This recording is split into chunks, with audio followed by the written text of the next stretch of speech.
Ah,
hello, Professor, good morning. In the bit, Kaval is not a join actually. Please can you? Seconds at 11. Now, please inform my join the session, please. Yeah. You can give me or you can call anything is fine. Yeah, she joined. Thank you.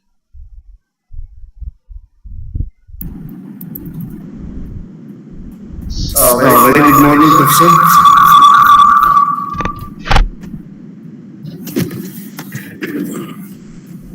Yeah, good morning, Dr. Gururaj. How are you? Yeah, I'm good. How are you? I'm good too. Yeah. Thank you so much for joining the session. Should we start? Sure. Yeah, Soundarya, please go. Yes, sir. Very good morning, everyone. I would like to welcome all of you for this third day session. Warm welcome you all. Now it's a time to introduce our today's resource person, Dr. Indrapreet Kaur. Dr. Indrapreet comes with more 2 decades of glorious and a versatile experience in the spheres of research, education, and administration at higher education institutes, woman entrepreneur in the field of education sector. Recently, she was selected for the Professional Development Training STEMCOM Powering Future Women Leaders offered by the South Asia Gender and Energy Facility of the World Bank. Presently, she is working with the ASSOCHAM Chandigarh UT Development Council as special invitee for the education sector in Chandigarh. Our prime areas of interest being smart grid, optical fiber communication, renewable energy sources, electric vehicles, electrical machinery and engineering education research. She has significant contributions through various approaches such as directly supervising PhD students, having acquired a grand total of 51 patents, 43 of which have been published and 6 are granted. Teaching courses in depth of my forte optical fiber communication, reliability engineering, research methodology, energy efficient buildings, electrical machinery, circuit theory, digital electronics, non-conventional energy sources, as well as publishing over 65 international journals which are Scopus indexed. Also, she is on board as a member for national and international bodies, senior member IEEE Impact Creator, National Secretary IEEE Prakash Bharati, member Execom Chandigarh subsection, member Execom IEEE PAS IAS Delhi chapter, International Advisory Panel for Malaysia Technical Scientists Association, member Indian Electrical and Electronic Manufacturers Association, and academic nominee of IEEE MA Chandigarh chapter. Life member of International Association of Engineers, the Optical Society of India, Executive Council member of WICCI Punjab, Rural Tourism and many more. She is the reviewer and attendee of more than 100 international conferences, mainly IEEE and Springer and 40 national conferences. Welcome you, ma'am. Thank you, Sandra. Thank you. Over to you, ma'am. Okay. Thank you, Sondra, for introducing me so nicely. Very good morning, a very pleasant morning to all of you. My special thanks to Professor Guru Raj for coordinating me for this program, and I feel lucky enough to interacting with you on this session of design thinking. So, to start with my presentation, let's have a quote from Albert Einstein. Imagination is everything. It is the purview of life's coming attraction. So we have to take the courage to think with creativity. So to start with the session, what is design thinking and innovation? This basically topic, design thinking, innovation, creativity, invention, these will teach us how fundamental like design thinking principles and innovation problem solving tools to address the business challenge and to build the products, strategies, teams and environments for a better tomorrow, but that delivery for better tomorrow is today itself. So please allow me to share my screen.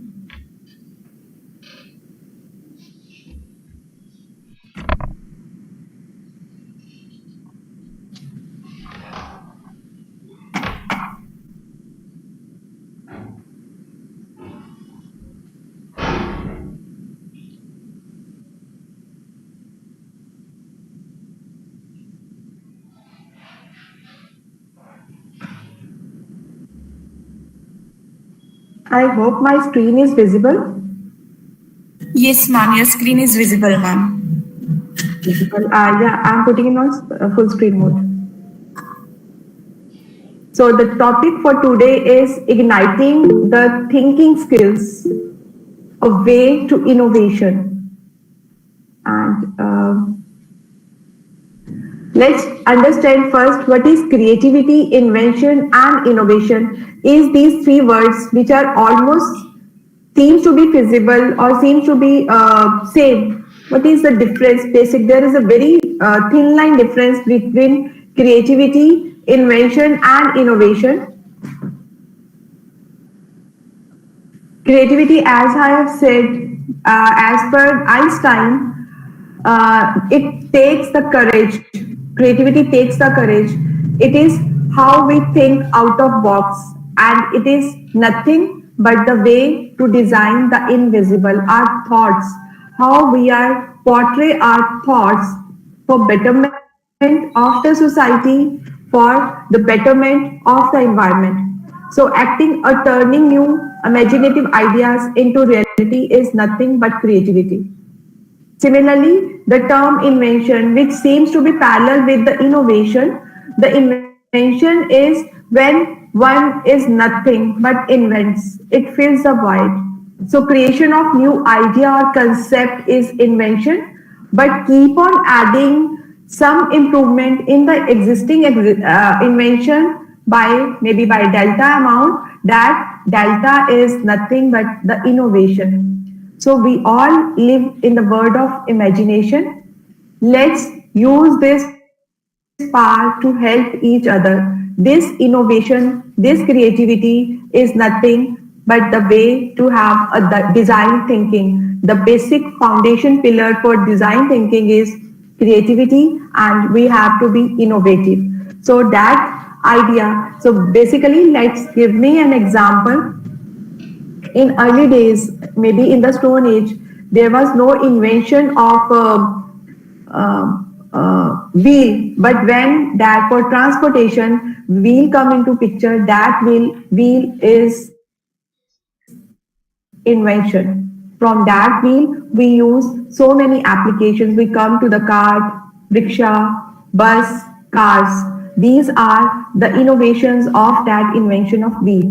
Nowadays, Ola, Uber, they are the innovations because they have used that invention for living better in the society. If this innovation of Ola, Uber is the method, is a way, is an app, which provides a better living style to the society. So this is the innovation, but how creative that inventors are. They, the owner of what they doesn't have that the betterment of society is so we have to think out of the box. We all know we have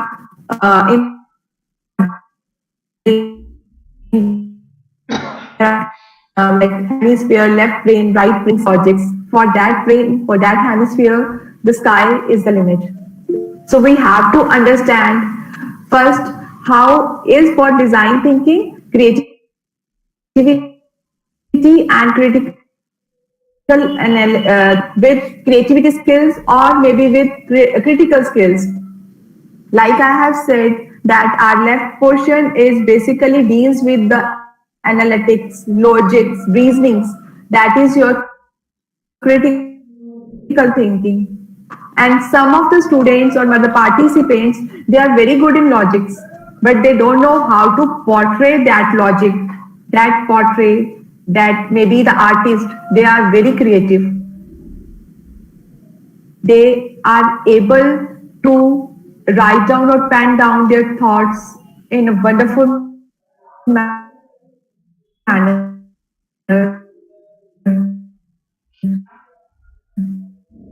So as to bridge the audience and the speaker.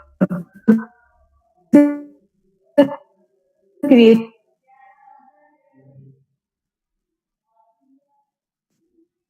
any idea, it at first instance to portray our idea so that we can convert that idea into a prototype so that we can help the society maybe in terms of efficiency for that product, maybe in terms of effectiveness, maybe user friendly or maybe cost effective.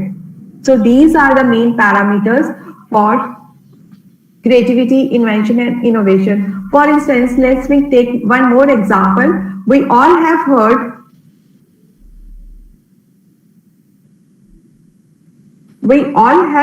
about the term or the one parameter that is Airbnb. Have you heard? I hope you have heard. Otherwise, you can Google out what is Airbnb. It is an app for tourism.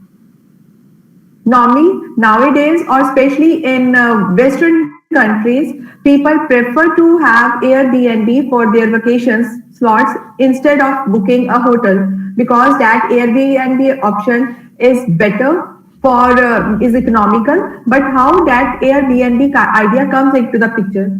It is a story of two friends who have been shifted from New York to San Francisco. And during their initial days, they observe that it is very difficult for them to pay the rent of their accommodation. They start working for odd jobs also, but both of them one day they realize that one corner of their accommodation was unused. So what they did, that great creative people, they rented that rented accommodation and keep earning the rent from that accommodation and keep paying the rent of their apartment. So this is how that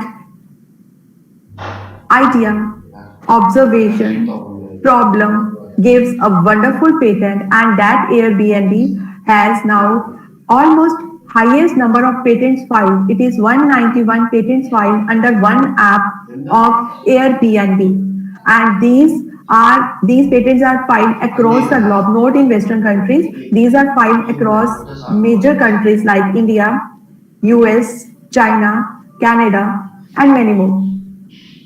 And this app is very user friendly. Even we can create our own login if we have a space in our home to get an extra money. So let's Just take an example from that young two friends. And now the turnover, the company evaluation is near about 3-digit billion, 3 billion US in USD. So see, they not only empowered themselves, but they empower us also, so that we can also earn from our that Airbnb. If we are able to log in Airbnb, so we can also able to earn from that space of available at our home. So this is how we can going to present the things, the creativity. But the basic need for design thinking is observation. We have to identify the problems.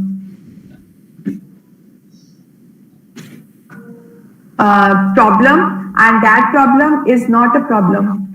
Take that problem as a challenge and look for the better solution.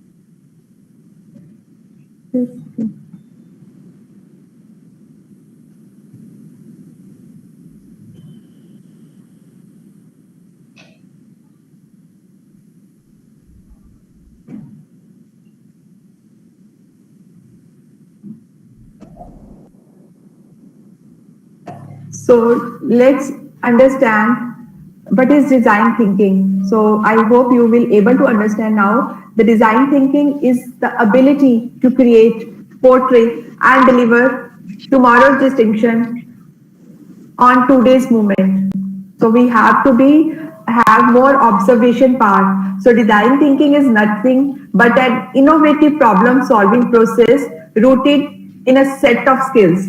Just I have mentioned that skills, maybe your creative skills, maybe your observation skills, and how to utilize that skills to create a better problem solving solution. For instance, invention I have just discussed with you. When nothing is there, we create something that didn't exist before. Like, for example, for instance, take an example of bulb. Bulb ignites the whole world. That is the invention of Einstein. But see that delta improvement in that bulb, we have now have LEDs.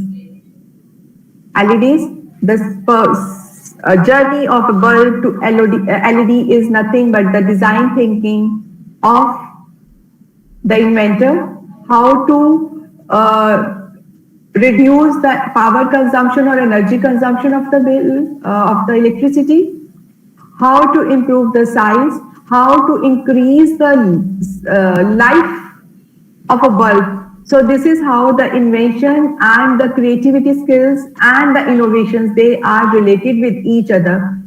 And that invention is new solution to the existing problem. That results of human creativity and curiosity. Creativity and curiosity comes only when we are able to observe that problem. We are able to identify that problem.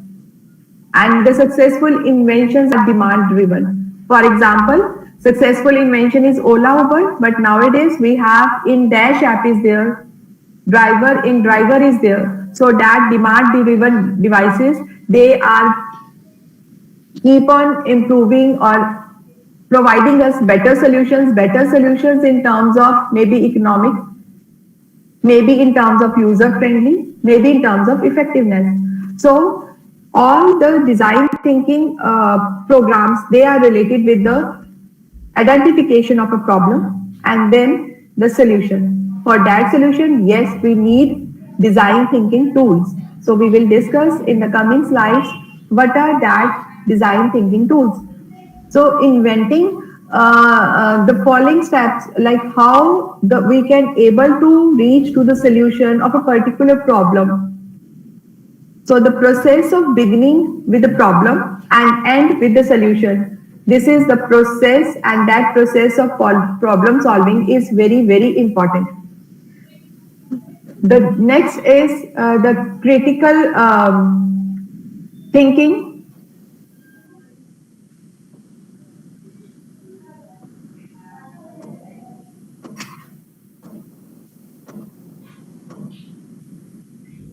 So the critical thinking is, as we know, the one of the tool for design thinking is the critical thinking tools, 5 W's and 1 H.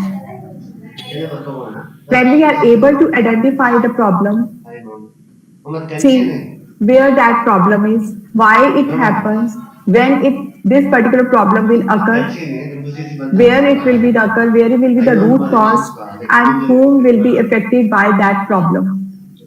And that solution of these 5 W is 1 H, how that problem can be solved. And that 1 H is your design thinking step 1. That how is the solution of that problem. That H is the solution to that 5 W's. H is the solution to that process of problem solving. So we have to move accordingly.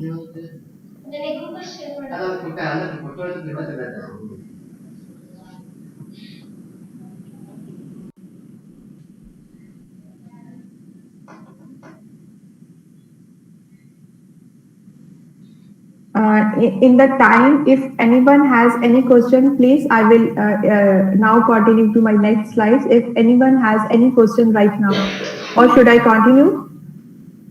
Because design thinking is not a workshop, it is basically an interactive session where we can interact with our ideas.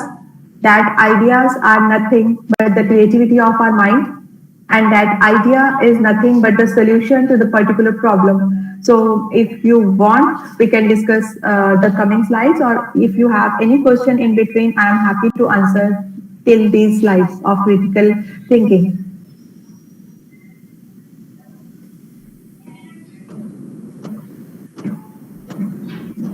Okay, so I am going to continue.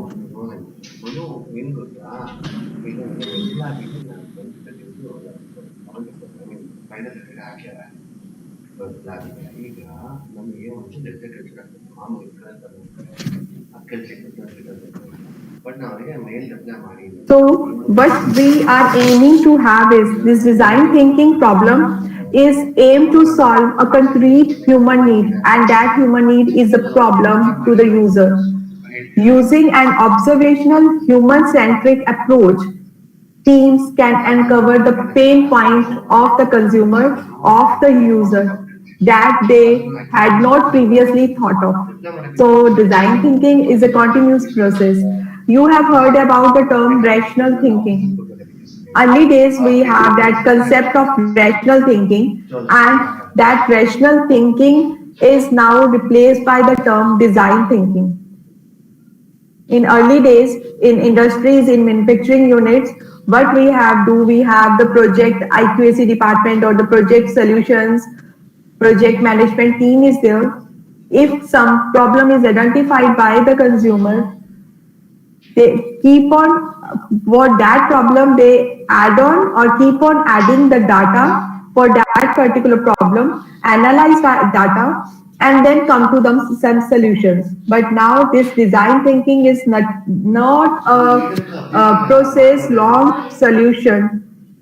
It is an immediate solution. Okay, this may be the consumer's pain point, how to solve that problem, not gathering the data for that. So we must be proactive. The proactive approach is required because we have to give the solution of the future today itself.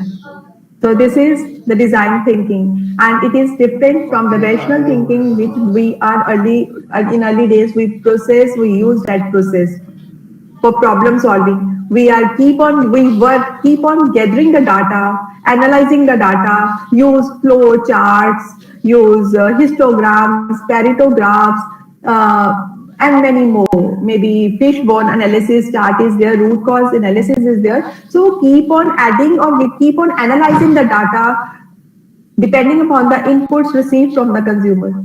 So it is basically data of some sample data we are focusing on. And it took maybe years to solve that problem in many cases. But in design thinking, we are not focusing on gathering the data. One consumer view is very, very much important to solve the problem of hundreds of consumers, thousands of consumers. So design thinking is a process for problem solving by prioritizing the consumer's need above all else. It relies on observing. So we have to identify the pain point of the consumer. If suppose we are going to buy one shoe, and we maybe after purchasing that shoe, consumer or the user came back to the society to the shop that okay, this shoes is not comfortable. So that why it is not comfortable, it is a pain point. We have to check whether there is a problem in the sole, where there is a design problem or something else. So that observing the empathy, the one more I can say the term or the feature of design thinking is empathy. How people interact with their environment, with their consumer, how the shopkeeper, how the manufacturer interact with its consumers, with its customer. This is the empathy. If the pain of consumer is there, it should be the pain of the manufacturer too. So empathy, because without empathy, we are unable to understand the views of the consumer, views of a user, views of a customer. So we have to give weightage to the views of the consumer, because that view may be his or her pain point, maybe his or her problem. So how we are going to solve that problem? It is through empathy only. So for design thinking, we have to identify the problem, and to identify that problem, the main feature is the empathy, and it implies an iterative and hands-on approach to creating the innovative design thinking. It is human-centric. Design thinking is nothing but a human-centered approach to give better and best results, to give better and best product, to give better and best services, to give best and better relationship to the consumer. So it is design thinking is a human-centered, which means it uses evidence how consumer actually engage with the product or a service or of a solution, rather than how someone else or organization thinks they will engage with it. So to be truly human-centered, designers watch how people use a product or service and continue to refine the product or service. For instance, I have just given an example of a bulb. Einstein just gave an innovation or his invention of a bulb.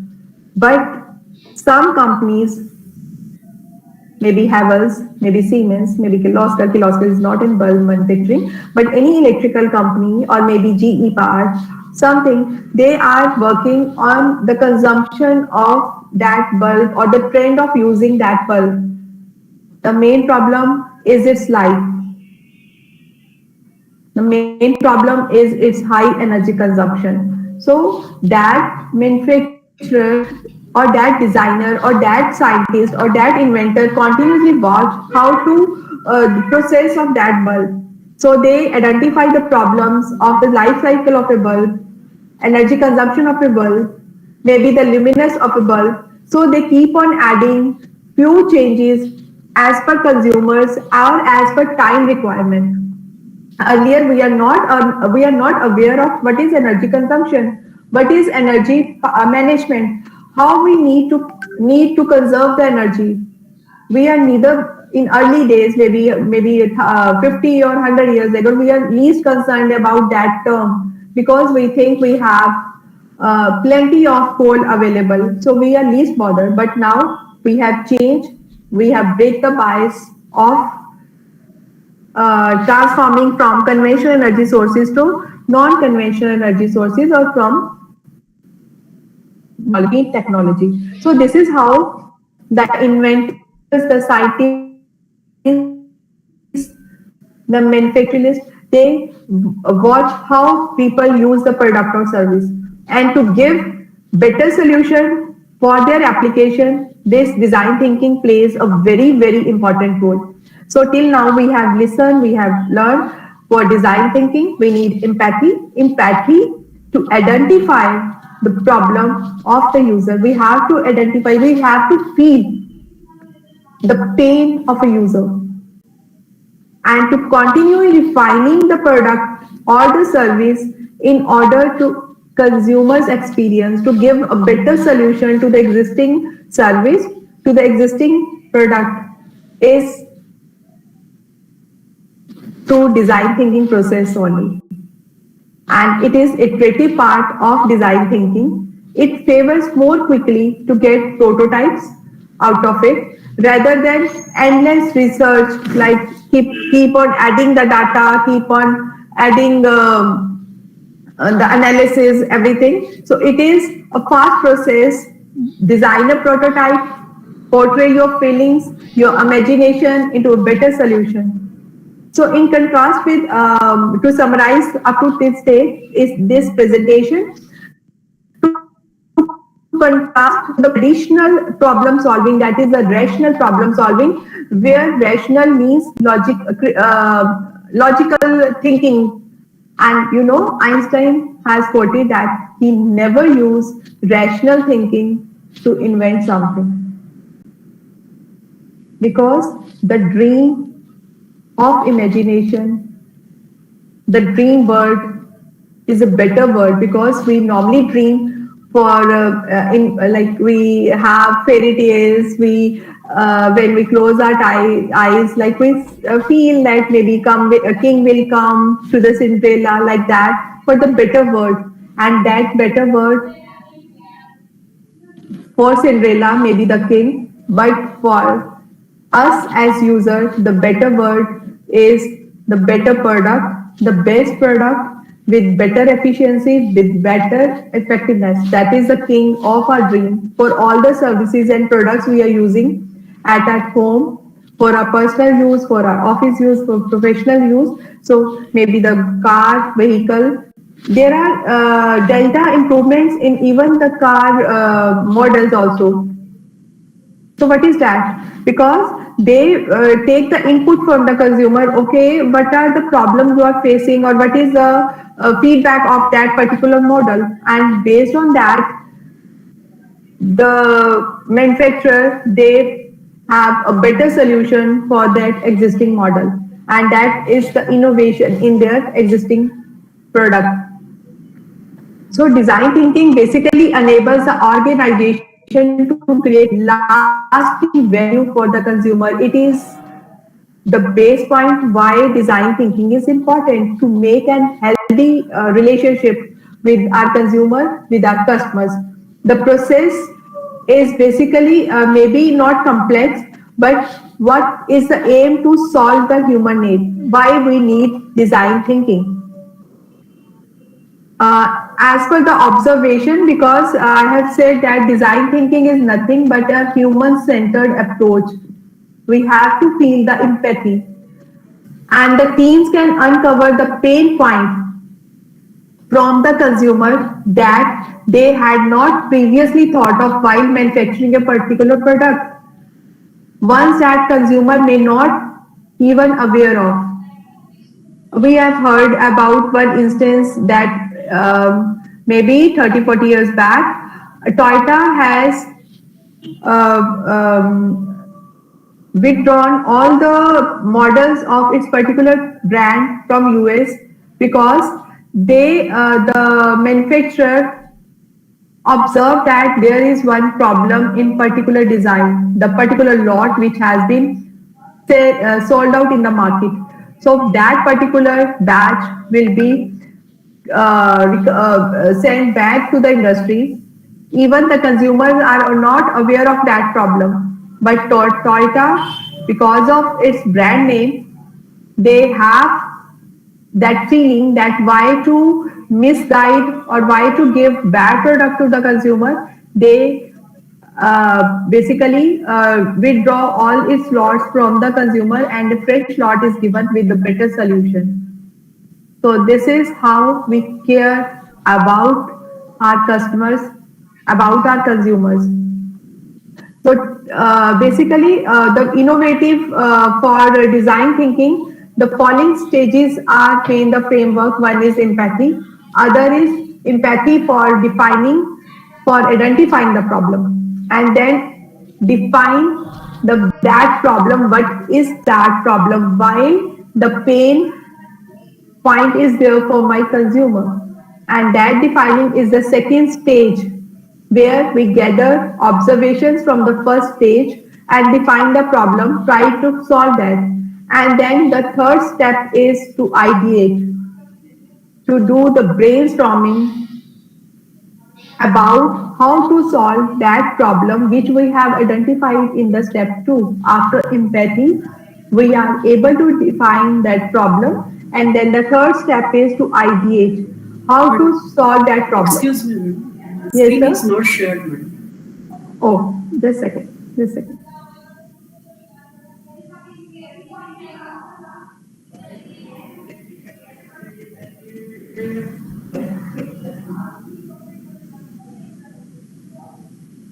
So the third problem is to identify the problem. For instance, take an example of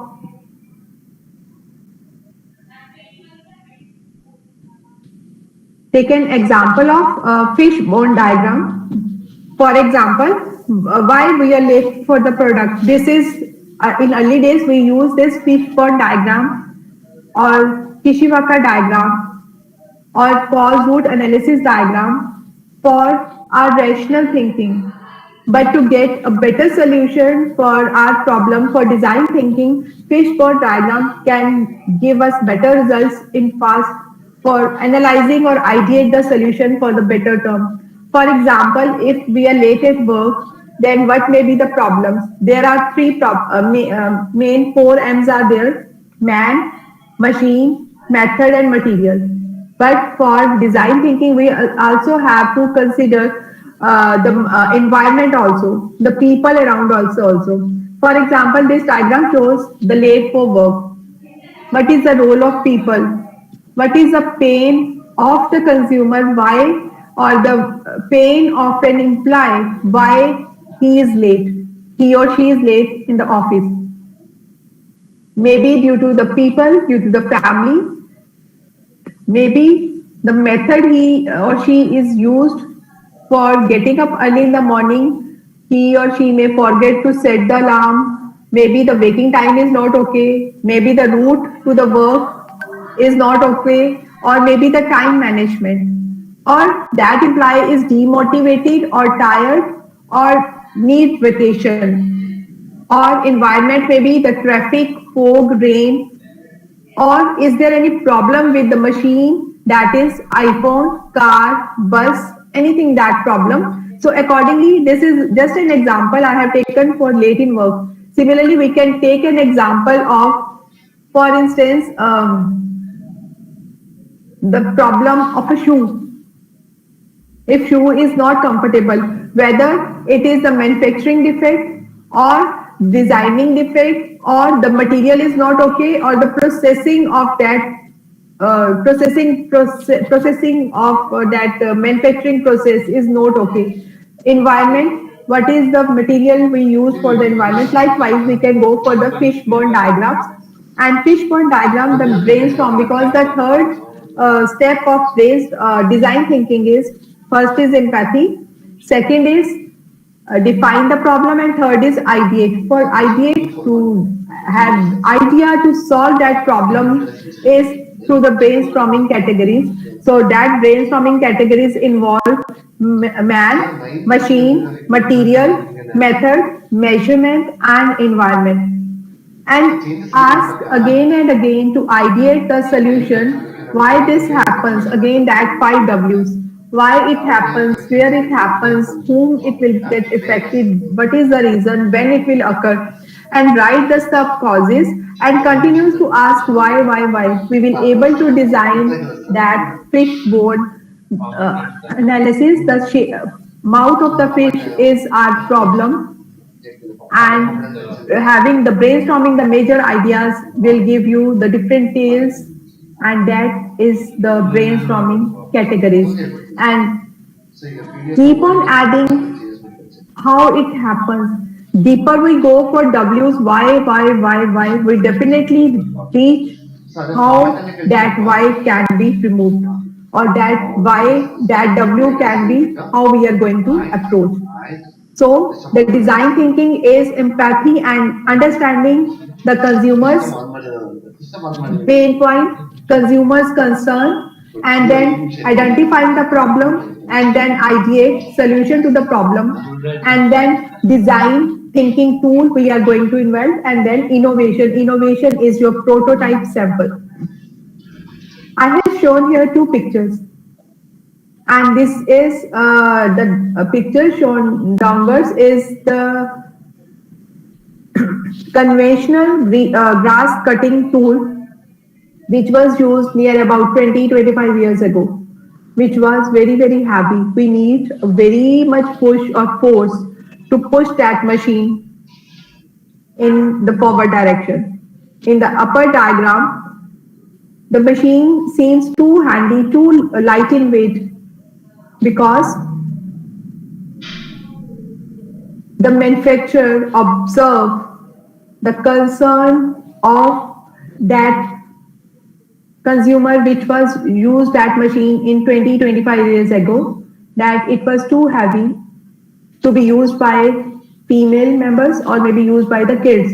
But the machine now available, it is light in weight, it is better user and friendly, compact. So this is how that machine is converted into this. So we have to take the solution. Now I will give you one more example. What is the better solution? This is the last question I will like to interact with you.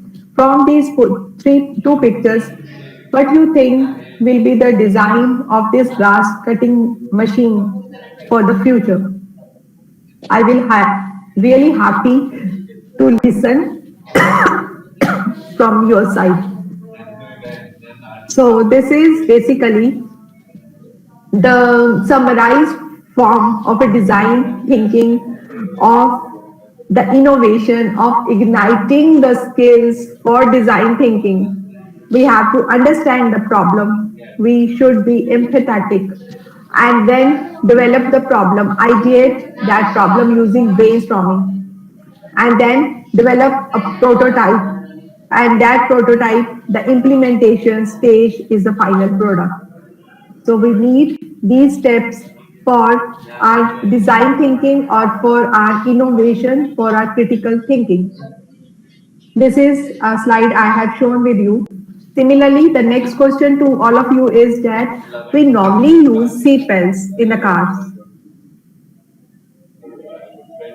where the driver normally, because it normally we use that car will be used by the head of family, or maybe any of the family members, maybe friends, and we are 4 to 5 people are sitting in the car. Similarly, taxi is there, but what precautions we are taking, or what will be the model for the safety of passengers in the bus, where there are near about 50 to 60 lives are sitting. So why we are not able to get a better solutions, maybe the seat belts or anything else for the passengers sitting in bus or maybe in trains.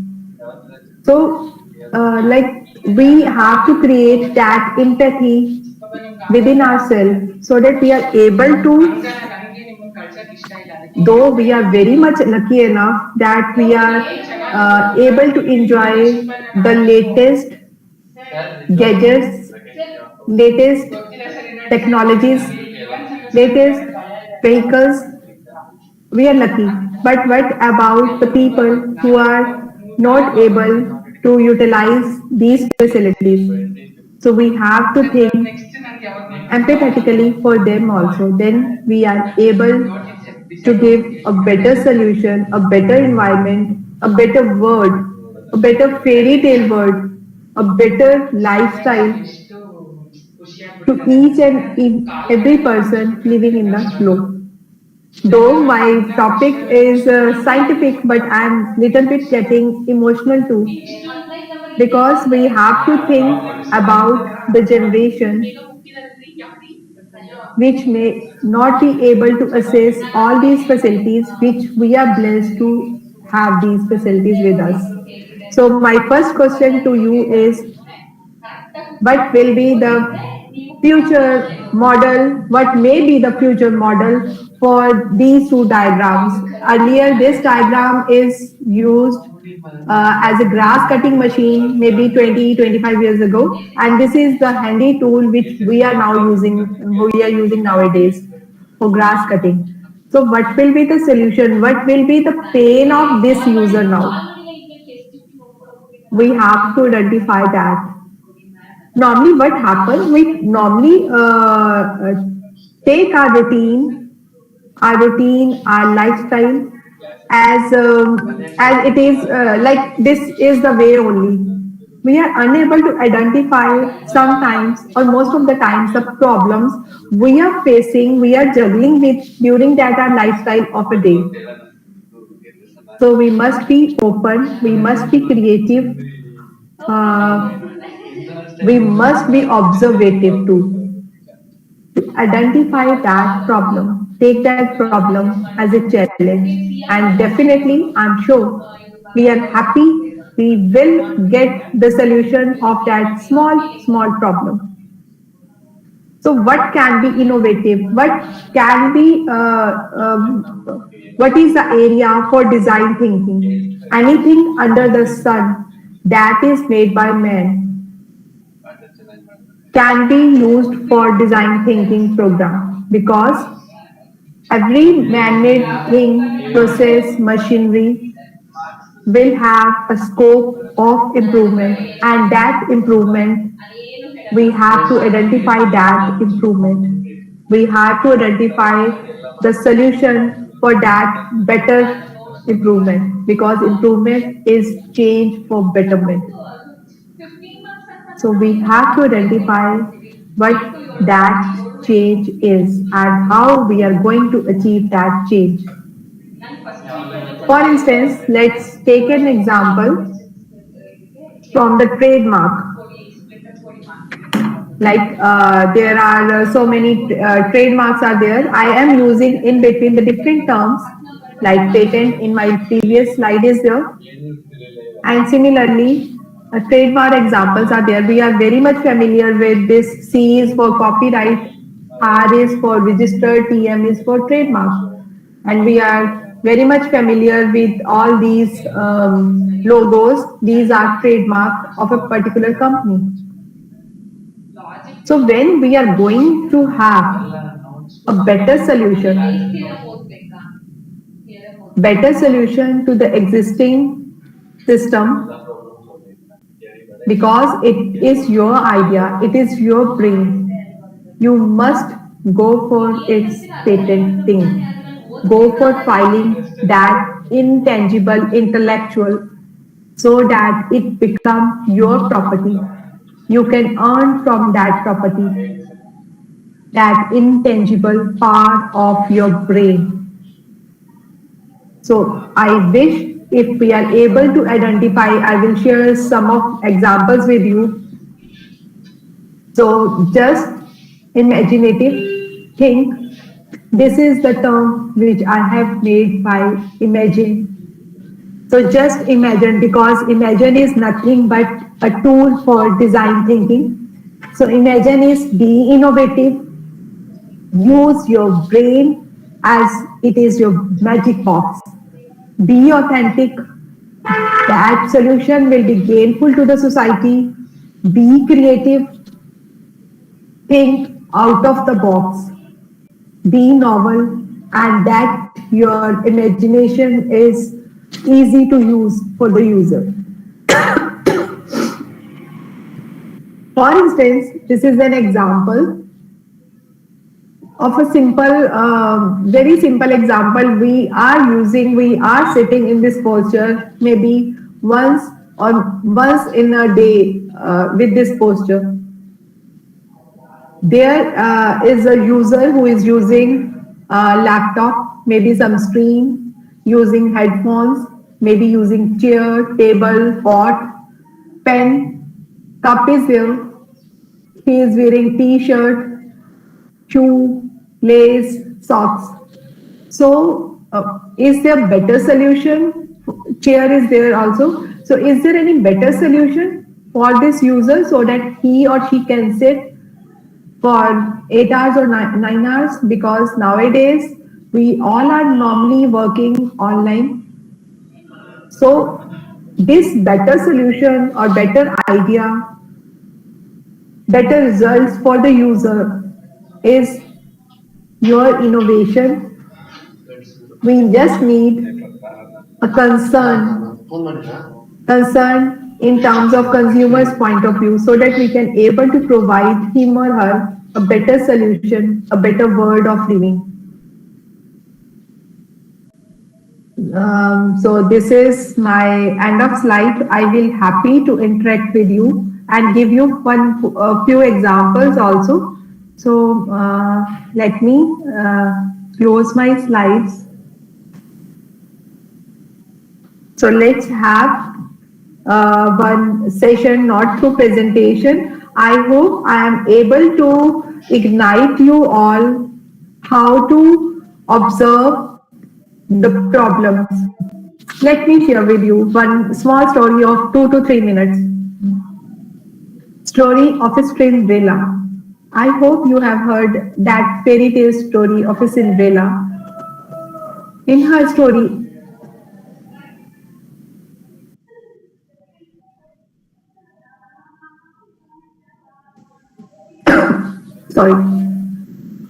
in her story, there was her stepmom, stepsisters, a king,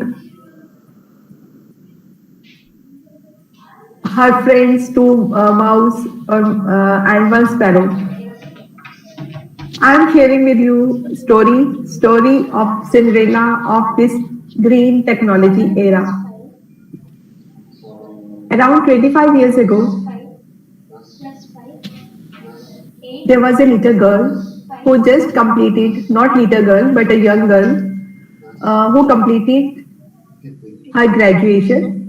And as around 25 or 30 years ago, there was a trend in Indian families especially that, okay, girl or daughter, your studies are now completed. Now it's age for your marriage. So that young girl was got married.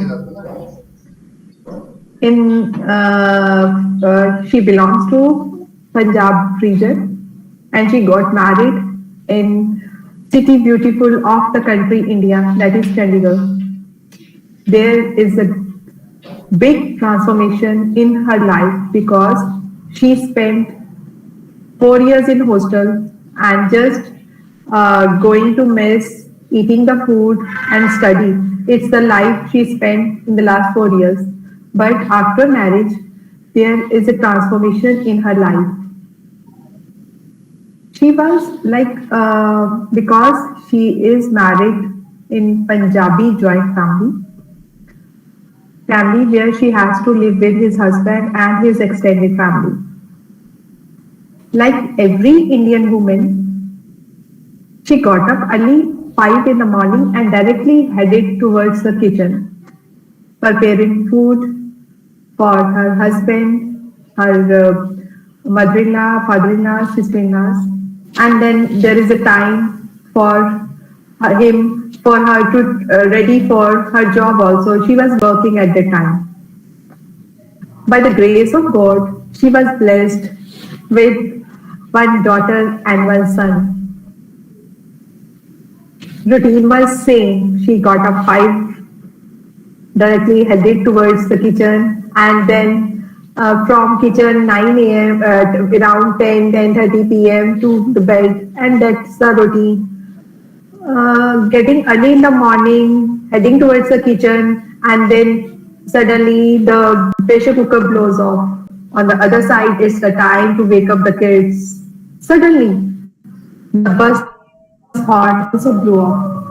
This time for medicine for father-in-law because he was diabetic. Oh my God, she was so busy, so rushed, always thinking, is it possible to have 48 hours in a day? Because when she came home after completing her office hours, again the food consumed, all the food was consumed, and she again rushed to the kitchen. One day she observed that every Indian woman spent 60% of her time in kitchen. Because, for example, in Punjabi family, if there are 5 members, so they need every meal, fresh meal, and there are choices. So 5 into 3, 15 meals in a day. That too for a working woman. Anyhow, she got depressed, demotivated, frustrated, but keep on working in her routine as she was doing her job for the last 10 years after her marriage. One day, she surprised each and everyone by her invention of automatic electric cooker, surprised her friend circle, her office circle, her family, and that is her first patent on automatic electric cooker, where the food is, you have to just put the food on that cooker and everything is automated.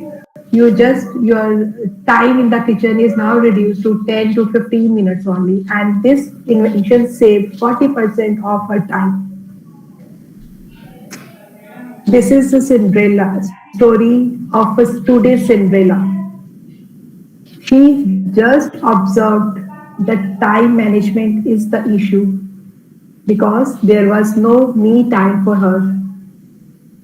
She was either busy in the homework of her kids or busy in the kitchen. There was no time for partner, no time for her as friend, no time as sister, no time as mother, no time for herself also as me time.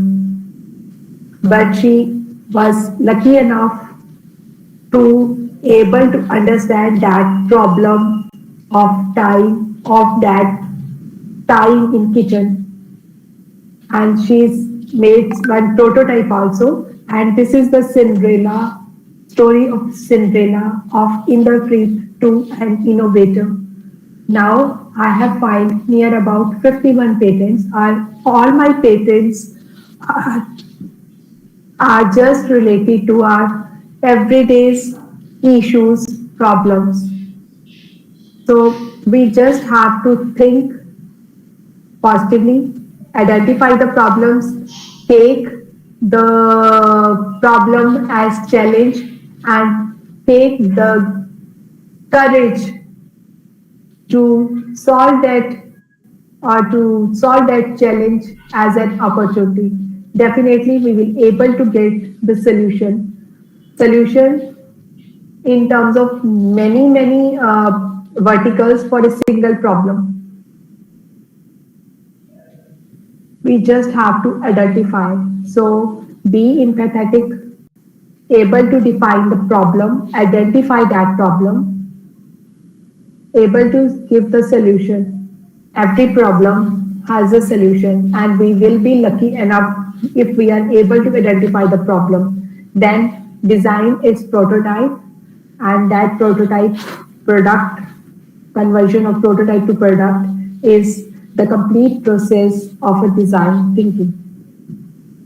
So I have shared one question with you, that what will be the future of that grass cutting machine. I hope you have able to observe that slide also, a heavy machine, manual machine, and then a lightweight compact machine, grass cutting machine. Could you please answer any idea what will be the solution for that problem? And we have to think in that way only. And whenever we get the solution, maybe, as I said, people may laugh at you, what is the funny idea you're talking? But that funny idea is your property. Keep on filing the patent of that property. You never know when will your company's evaluation, when your brain's evaluation comes in 3-digit or 4-digit USD billions. Just believe in yourself. Be open, be creative. So this is my presentation. I am happy to interact with you to address if you have any problem, we can definitely have this we can use this platform to issue the solutions, to discuss the solutions, or to jot down that fishbone analysis or fishbone diagram for that problem. The face of the fish is a problem. So I would like if some of you may open your, keep on your video on and able to interact with me. I'm happy. I hope you have enjoyed the session.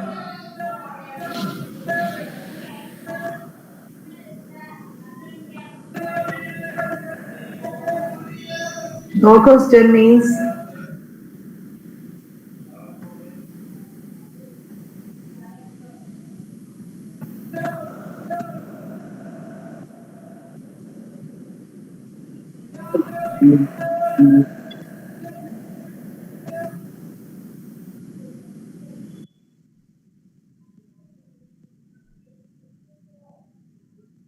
Ma'am, I guess there are no questions, ma'am.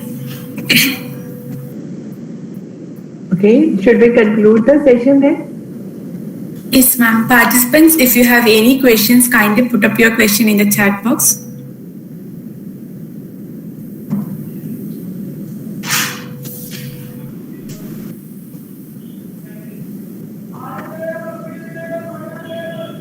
No questions, ma'am. We can conclude, ma'am. Okay. So, thank you, Sandhya. I'm happy, but I feel a little bit surprised that no video is on and no question is there. Is this topic is already known to you, or something else is there? Is your feedback required? I think I wish a feedback from your side of my session. Thank you. Thank you all. Wish you a very, very great day. God bless you. Thank you so much, ma'am. Thank you so much for your valuable information.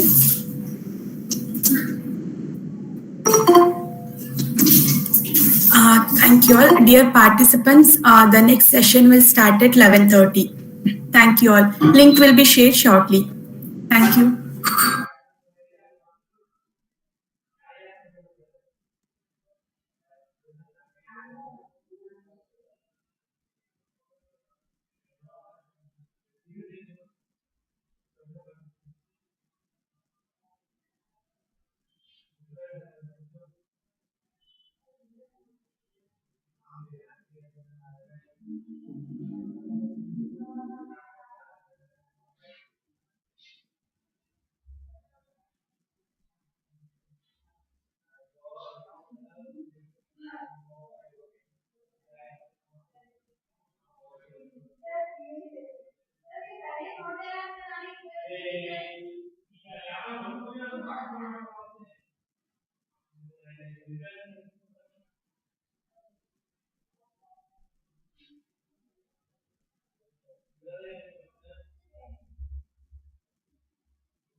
ಅವೆಲ್ಲ ಬೆಂಚಿಟ್ಟಿಲ್ಲ ಎಲ್ಲರೂ ಮನೆಯಿಂದ ನಮಗೆ ಏನೂ ಇಲ್ಲ ನಾವು ಮಾಡ್ಕೊಳ್ಬೇಕು ನಾವು ವಿಚಾರ ಏನೂ ಹಾಕ್ಸಿಲ್ಲ ಲೈಟು ಇಲ್ಲ ನಾವು ದಿನ ಮಾಡಬೇಕು ಅನ್ನೋದು ಈಗ ಯಾವಾಗ ಕೇಳಿದ್ರೆ ಒಂದು ಕಟ್ತಿಲ್ಲ ಅಂತ ಒಂದು ಸೇವಿಂಗ್ಸ್ ತೋರಿಸ್ಬೇಕು ಎಷ್ಟೊಂದು ಸೇವಿಂಗ್ಸ್ ಬಾಡಿ ತೋರಿಸ್ತೀವಿ ರೇಸಿ ತೋರಿಸ್ಬೇಕು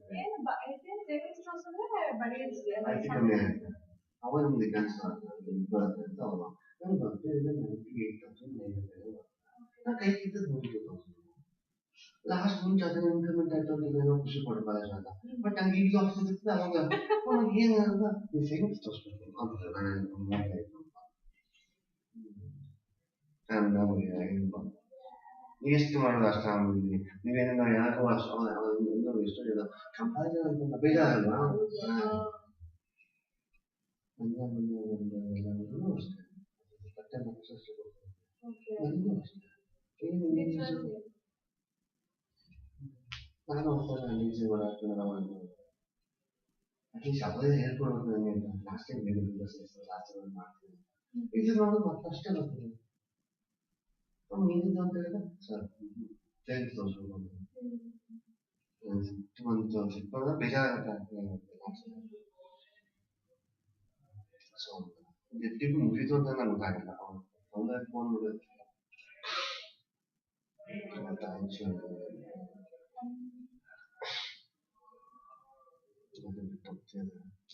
ನಾನು ಎಂದಿ ಕಾಲ್ ಮಾಡಬೇಕು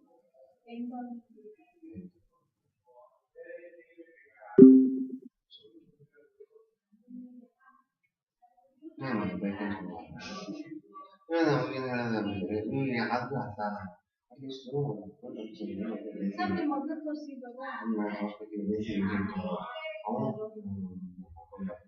ಅವ್ರು ಏನೇನು ಮಾಡ್ತೀವಿ ಅದೇಪ್ಪ ಲಾಸ್ಟ್ ಟೈಮ್ ಬರ್ತಿದ್ದು 10 ವರ್ಷ ಆಯ್ತು ಅಲ್ಲಿ ಬರ್ತಿದ್ದು ಟಿ1 ಆಗ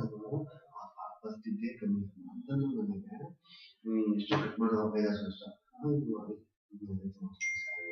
ಆಯ್ತು ಅಂತ 8,500 ಮಾಡ್ತೀವಿ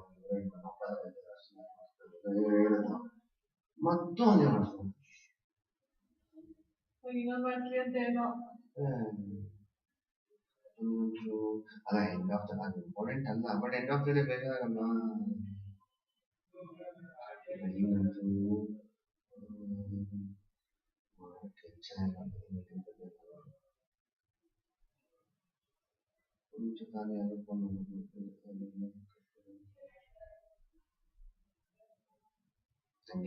ಇದೇ ನಮ್ಮ ಕಾಲೇಜಲ್ಲಿ ಕತ್ತೆ ನೋಡೋದು ಅಷ್ಟು ಕೆಲಸ ಮಾಡ್ತಾರೆ ನಮಗೂ ಅಷ್ಟು ಆಗೋದು ಅವ್ರಿಗೂ ಅಷ್ಟು ಆಗೋದು ನನಗೆ ಇಂಪ್ಲಿಮೆಂಟ್ ಕೊಟ್ಟಿಲ್ಲ ನೋಡಿ ಅಂತ ಇಲ್ಲ ಸರ್ ನಿಮ್ಗೆ ಇಂಪ್ಲಿಮೆಂಟ್ ಅಷ್ಟೇ ಇದೆ ಅದು ಅಷ್ಟೇ ನಿಮಗೆ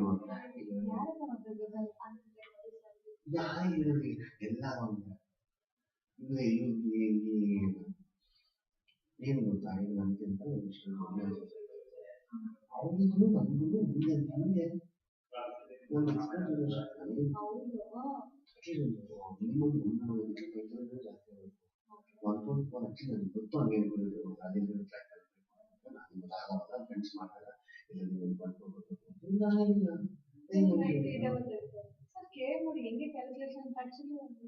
ಅವ್ರು ಏನೋ ಅವಾಗೆಲ್ಲ ಜಗಳ ಏನೋ ಕೊಟ್ಟರು ನಮ್ಮ ನಮ್ಗೆ ಕೊಡಲ್ವಾ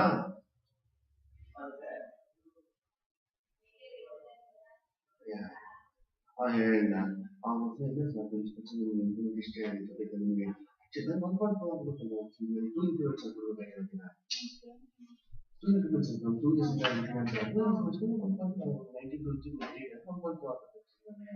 ಎಲ್ಲರೂ ಅದ ಇಲ್ಲ ಸರಿ ಎಲ್ಲ ಇಷ್ಟೇ ಅದೇ ಒಂಚೂರು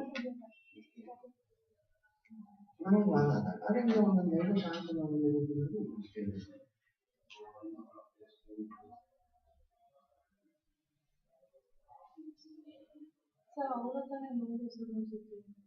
ಆಕ್ಚುಲಿ ನಮ್ಗೆ ಏನ್ ಗೊತ್ತಾ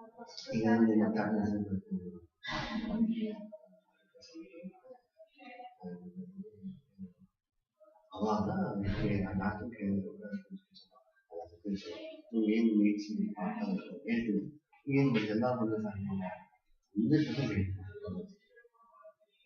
ಎಷ್ಟು ಬಂದೆ ಪಕ್ಷ ಸರ್ 8 ಬಂದಿದೆಯಾ ಗುಡ್ಕೊ ಇನ್ನೊಂದು 5 ಕಳಿಸ್ತೀನಿ ಅಂತ ಡೇಟ್ ಯೂನಿವರ್ಸಿಟಿ ಮೈಕ್ ಶಾದಾಗ ಕಾಲ್ ಮಾಡಿದ್ರು ಬರಬೇಕು ಅವರಿಗೆ ಆನಂದ್ ಫ್ಯಾಮಿಲಿ ವಿ ಗಾಟ್ 8 ಎಲ್ಲಿ ಅವನ್ನೇ ಹಾಕಿದಲ್ಲ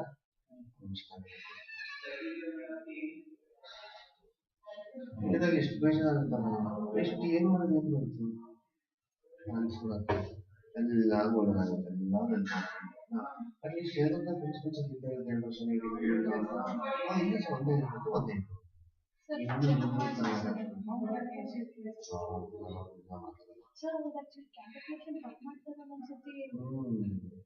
ನಾನು ಏನ್ ಮಾಡಿದ್ರು ಗೊತ್ತಾ ಫಸ್ಟ್ ಸ್ಯಾಲರಿಲೇನೆ ಯಾರೋ ಡ್ರ್ಯಾಗ್ ಡ್ರಾಪ್ ಮಾಡ್ಬಿಟ್ಟು 8,000 ಕೊಟ್ಟಿದ್ರು ಫಸ್ಟ್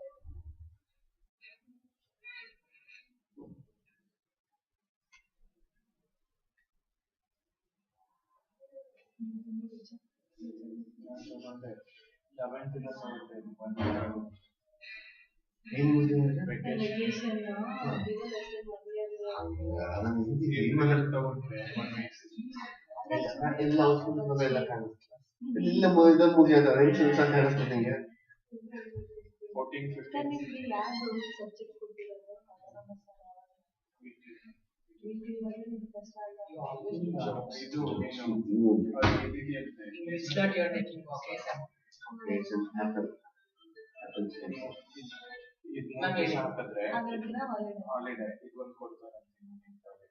ಇಲ್ಲ ಮ್ಯಾಮ್ ಪ್ರೆಷರ್ ಕೊಡ್ತಿದ್ದೀನಿ ನೆಕ್ಸ್ಟ್ ಇಲ್ಲಿ ಬರ್ಬೋದು ನಮ್ಮನೇಲೂ ಅದೇ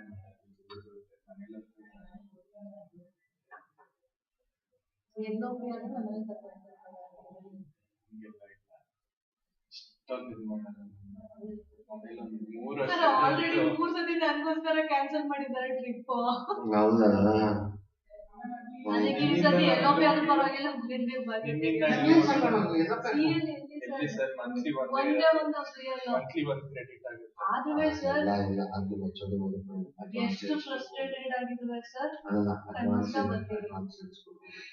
ಹೌದು ಸರ್. ಒಂದು ಫಸ್ಟ್ ವರ್ಷ ಆಗಿರಲ್ಲ ಈಗ ನೆಕ್ಸ್ಟ್ ಮಂತ್ ತಗೊಂಡಿಲ್ಲ ಅದೇ ಮುಂಚೆ ತೊಗೊಂಡು ತಗೊಳ್ಳೋಣ ಅಷ್ಟೇ ದುಡ್ಡೇ ತಿಕ್ ಮಾಡಿಸ್ಕೊಳ್ಳೋದು ಅದಕ್ಕೆ ಎಲ್ಲಕ್ಕೂ ಮಾಡಿಸ್ಕೊಳ್ಳೋದು ಹೌದು ಚೆನ್ನಾಗಿಲ್ಲ. ಅಲ್ಲ ನಾನು ಅಡ್ವಾನ್ಸ್ ಎನ್ಸ್ಕೊಡ್ಲಿ ನೆಕ್ಸ್ಟ್ 3 ಮಂತ್ ನಾನು ಆಗಲ್ಲಪ್ಪ ರಜೆ ಸಾಟರ್ಡೆ ಸಂಡೇ ಸಾಕು ಈ ಕುಡಿ 3 ನಂಗೆ ಬೇಕು ಕಂಟಿನ್ಯೂಸ್ ಅಷ್ಟೇ. ಚೋಟಿಗಳು ಅವ್ರು ಬೇಕಾದವೆಲ್ಲ ಮಾಡ್ತಾರೆ. ನೀವು ರೀಸೆಂಟ್ ಆಗಿ ಜಾಯಿನ್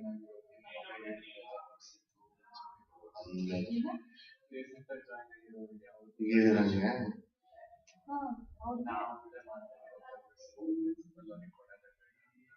ನಾನು ಹಂಗೆ ಕೇಳಿದೆ ಸರ್.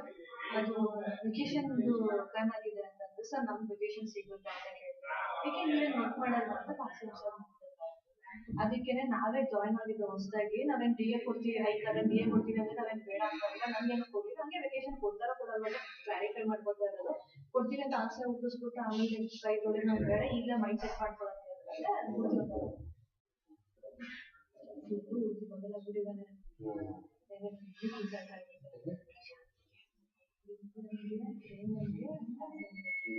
ಎಕ್ಸಾಮ್ ಕೋಆರ್ಡಿನೇಟ್ರು ಅವ್ರು 6 ಜನ ತಗೊಂಡಿದ್ದಾರೆ.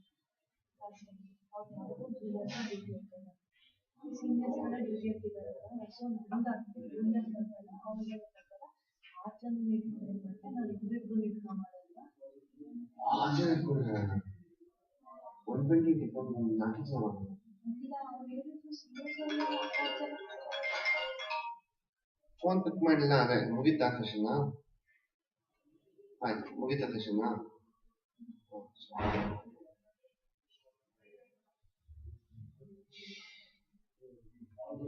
ಹೌದು 6 ಜನ ನಮ್ಮ ಜಾಸ್ತಿ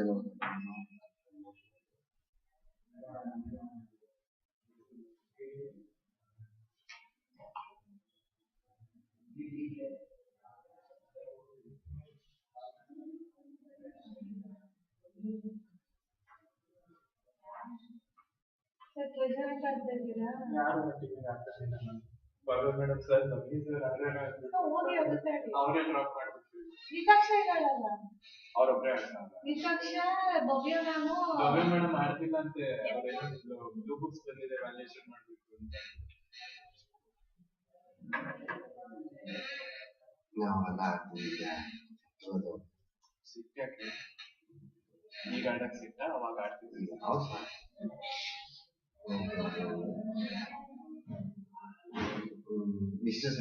we have the third test part.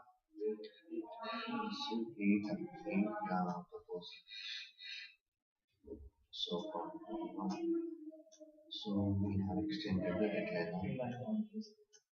ನಾಳೆ ಏನಕ್ಕೆ ಎದಕ್ಕಾರ ಮಾರ್ಕ್ಸ್ ಕಟ್ ಮಾಡಿದ್ದೀರಾ?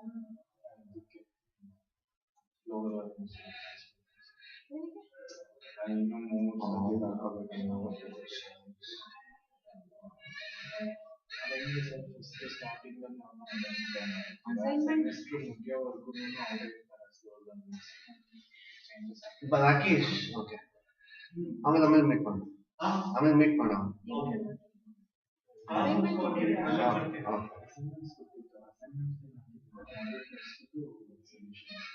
ಅಸೈನ್ಮೆಂಟ್ಸ್ ಆಗಿರ್ಲಿಲ್ಲ. ಏನಕ್ಕೆ ಕೊಟ್ಟೇ ಇಲ್ವಾ? ಕೊಟ್ಟಿದ್ವಿ ಬಟ್ ಮಾಡೆಲ್ ಟೆಸ್ಟ್ ಅವ್ರು ಕೇಳಿದ್ವಾ? ಕೇಳಿದ್ರು ಇದ್ರದ್ದು ಮಾಡೆಲ್ ಟೆಸ್ಟ್ ಕೇಳಿದ್ರು.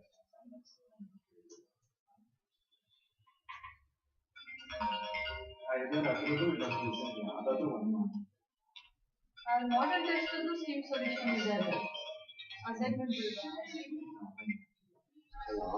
ಈಗ ನಮ್ಗೆ ಓಪನ್ ಯಾಕೆ ಇದು ಸಿಕ್ಕಿಲ್ವಾ? ಯಾವ್ದು ಇವತ್ತಾ?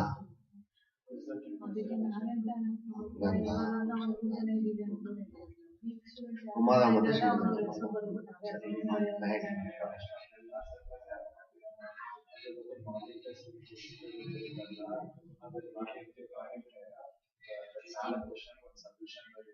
ನಾನು ಚಾಯ್ಸ್ ಆಗಿ ಕೊಟ್ಟಿದ್ದೆ, ಎರಡೇ ಕ್ವಶನ್ ಕೊಟ್ಟಿರೋದು. ಬರ್ದು ಹಾಕಿದ್ದೆ, ಅದನ್ನ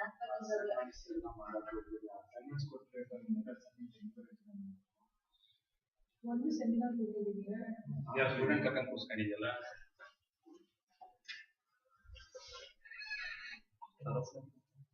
ಯಾವಾಗ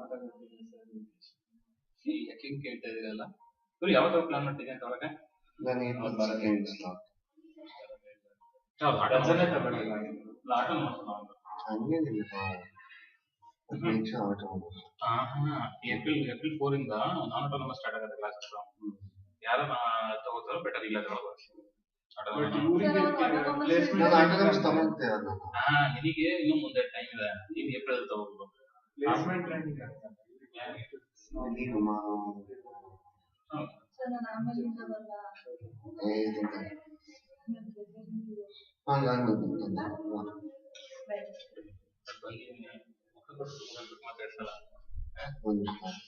ಆಯ್ತಪ್ಪ, ಅಲ್ಲಿ ಹೋಗ್ತೀನಿ.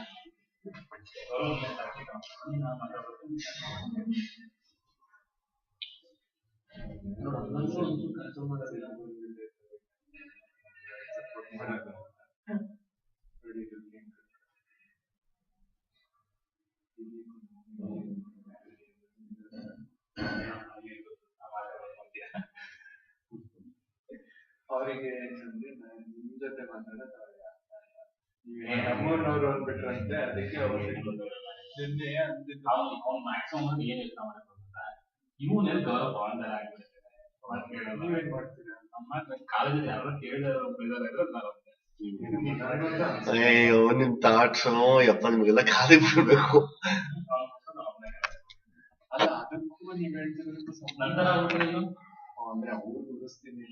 ಈಗ ನಾನು ಸರಿ ನಾವಿಬ್ರು ಟ್ಯಾರ್ಗೆಟ್ ಹೋಗ್ತೇನೆ ಅವ್ರೇನು ಅದಕ್ಕೆ ಮಾಡಿಸ್ತಾರೆ ಅಲ್ಲ ಸರ್. ಆ ಧೈರ್ಯದ ಮೇಲೆ ಉಡ್ಸೋದು ನಂಗೆ ಮನ್ಸ್ಕಾಕಂದ್ರೆ ಮಾತಾಡ್ಸೋದು ಅಲ್ಲ.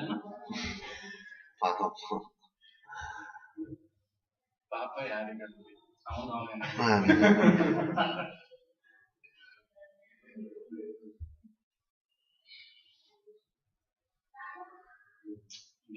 ಜಗತ್ತು ಪ್ರಿಯವಾದ 2 ವಸ್ತು ಯಾವ್ದು ಕೇಳಲು ನೀನ್ ಹೇಳ್ತೀನಿ.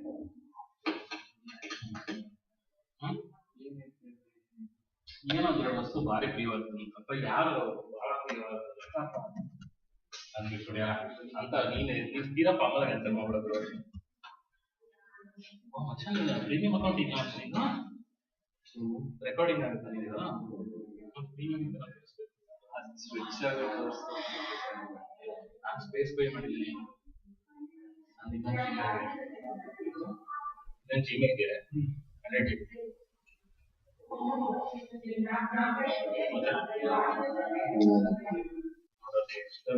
ಮಾತಾಡ್ತೀನಲ್ಲ, ಹೆಂಗ್ ಮಾತಾಡ್ಸ್ಬೇಕು?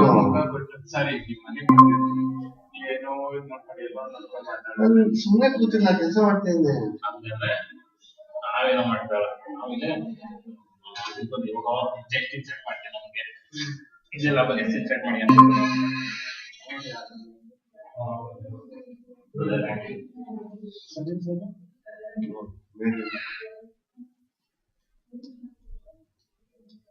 ಇವತ್ತು ಇದು ಮುಗಿದ ಈ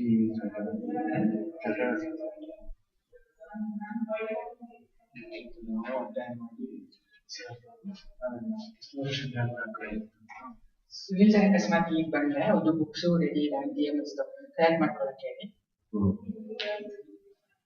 ಅದೇ ಫೋನ್ ಮಾಡಿ ಡ್ರೈವರಪ್ಪ ಮಾತಾಡ್ತಾನೆ, ನಾ ಇಲ್ಲ ಇಲ್ಲಿ ಆಮೇಲೆ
ಕಿರಣ್ ಹೇಳಿ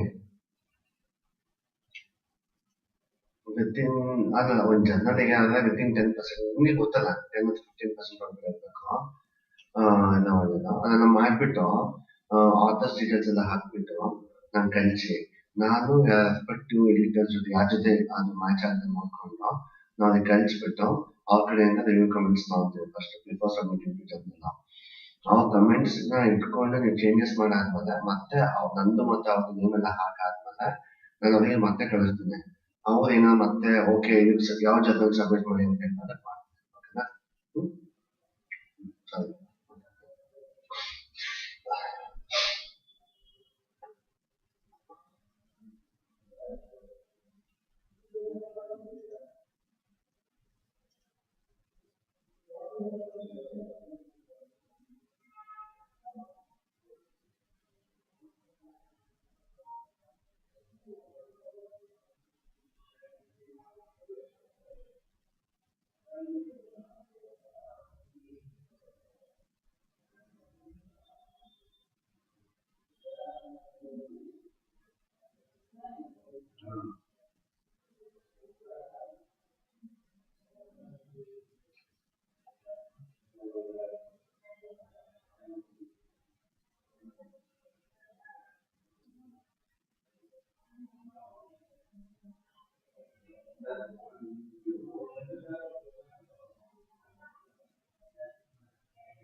ಎಲ್ಲ ಪಟ್ಟಿ ಅಲ್ಲ ನಮ್ದು department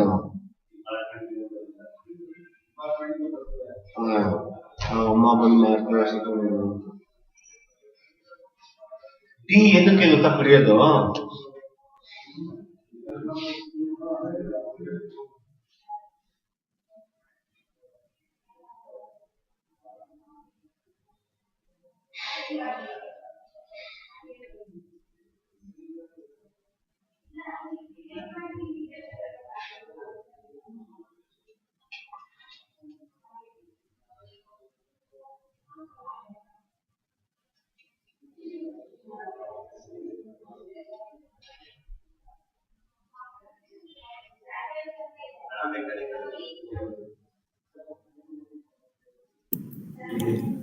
Vasant sir, please switch off your video.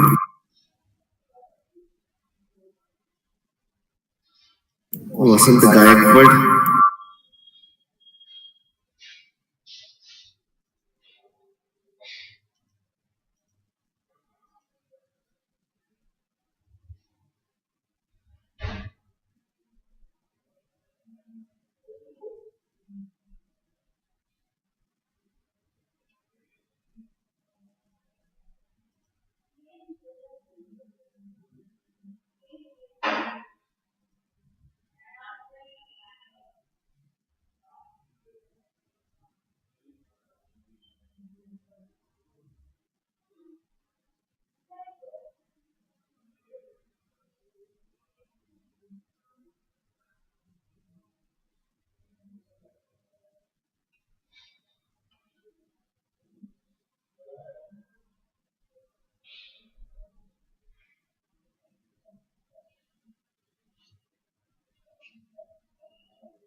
ಚೆನ್ನಾಗಿಲ್ಲ ಈ ಸೆಕ್ಷನ್ ಅದು ಮಾಡಿ ಶೆಡ್ಯೂಲ್ ಇದೆಯಲ್ಲ ಸೆಕ್ಷನ್ ಮಧ್ಯಾಹ್ನ 9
Good morning, sir. So I'm Dr. Sachin. I have joined. Yes, Sachin, very good morning. Good morning, sir. How are you? Fine, sir. All good. Yes. Yeah. Am I visible to you, sir? Audible and visible? Yes, you are visible and also audible. Please wait for 2 minutes. We'll start. Okay. I'll just stay back. Let me know when to start. Perfect. We'll do that.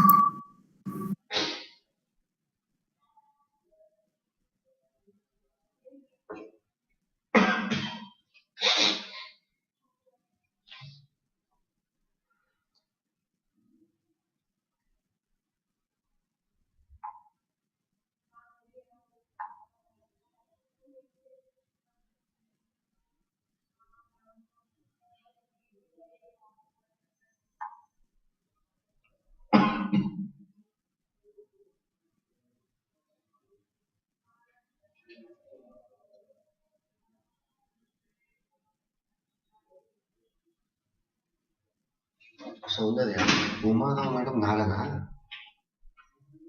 రెండో శంభుని చెప్పు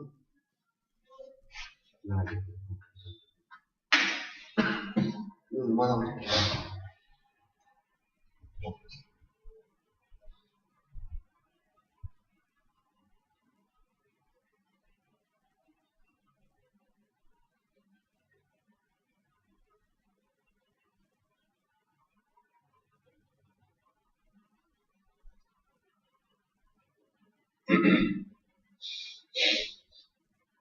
Hello, ma'am. Namaste. Good morning, ma'am. Dr. Dinesh here from Development Engineering Business. Yeah, ma'am. The thing is, I'm also a program coordinator for the AICTE official program. We require your biodata for that. Yes, ma'am. Yes, we need your biodata. Ma'am, tomorrow your session actually. Just for our convenience, we require your biodata for the preparation for the students. Like, I have to read your biodata, right? Sanjay ma'am told me to contact. She is a program convener of this event and the program coordinator.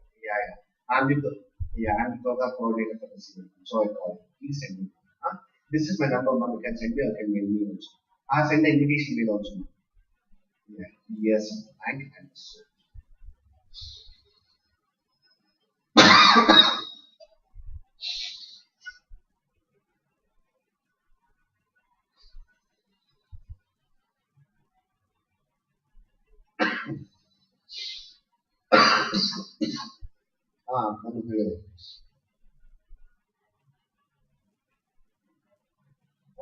Mark immediately I will call upon with acceptance first.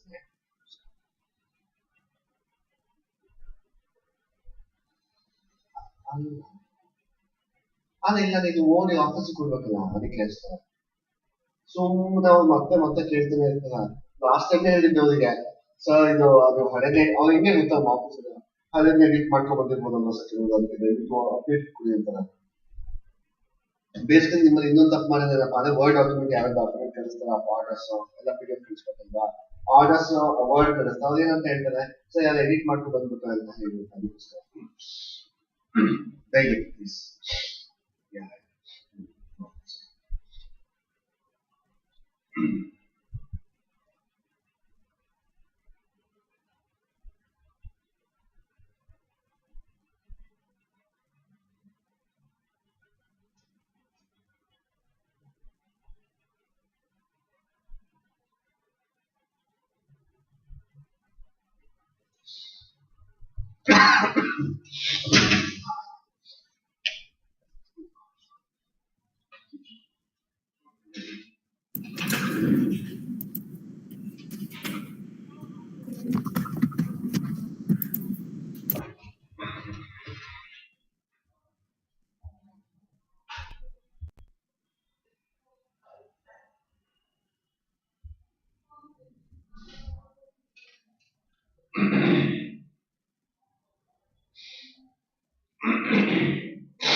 Sachin Kumar sir, can you start? Dr. Sachin Kumar? Yes, sir, sure, we can start. Soundaya, please go ahead.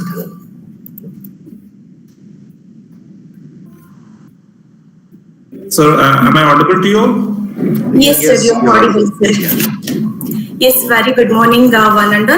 Hi, Soundarya BC, PG Scholar. I would like to welcome you all for this second session. Now it's a time to introduce our today's resource person, Dr. Sachin Kumar. Dr. Sachin Kumar completed PhD in electronics from Dr. RML University, MTech and BE in electronics and communication from Pune University. Presently with the Amity University, Lucknow campus. Research interests include applications of biomedical signal processing, machine learning, artificial intelligence, and applications of wireless sensor networks.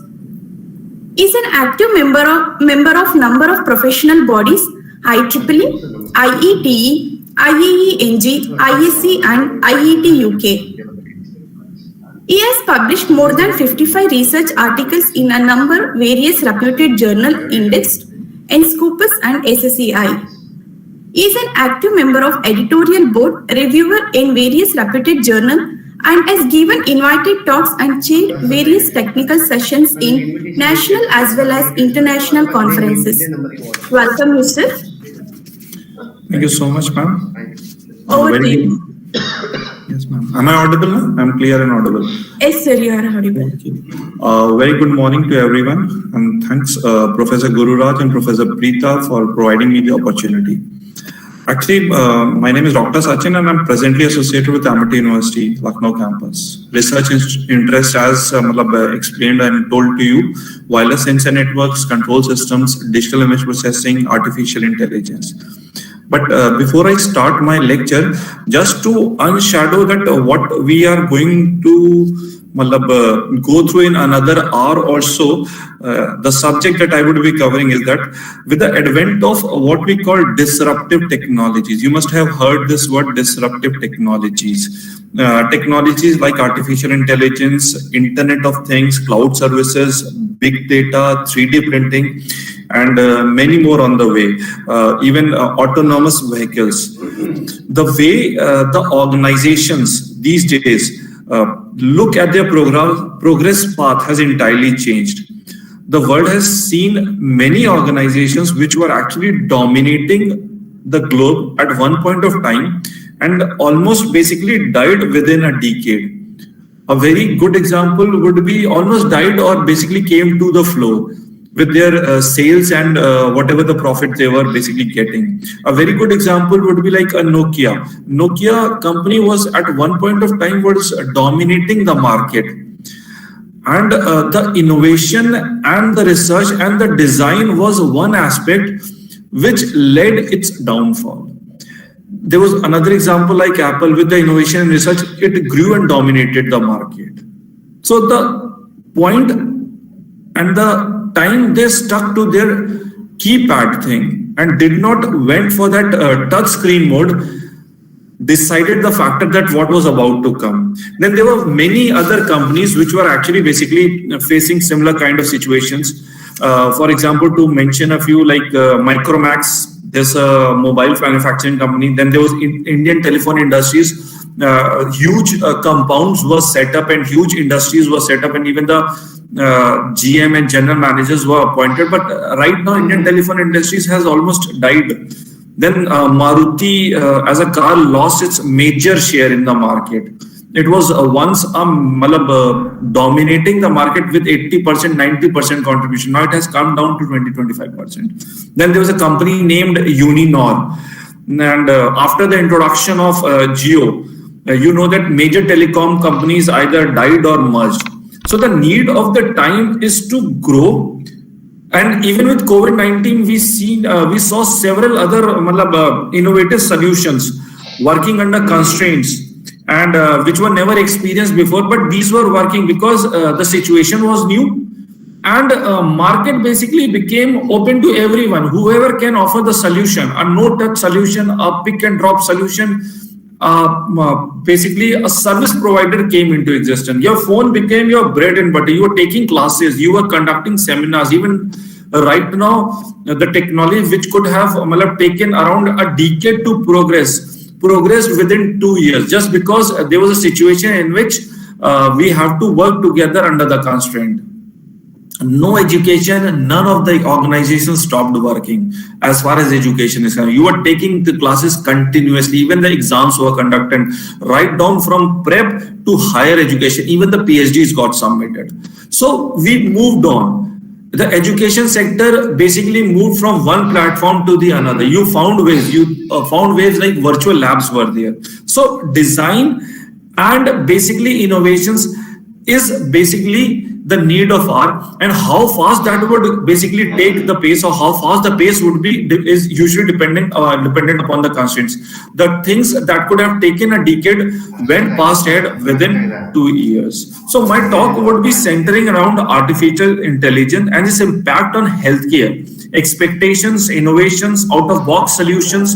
What are the design constraints?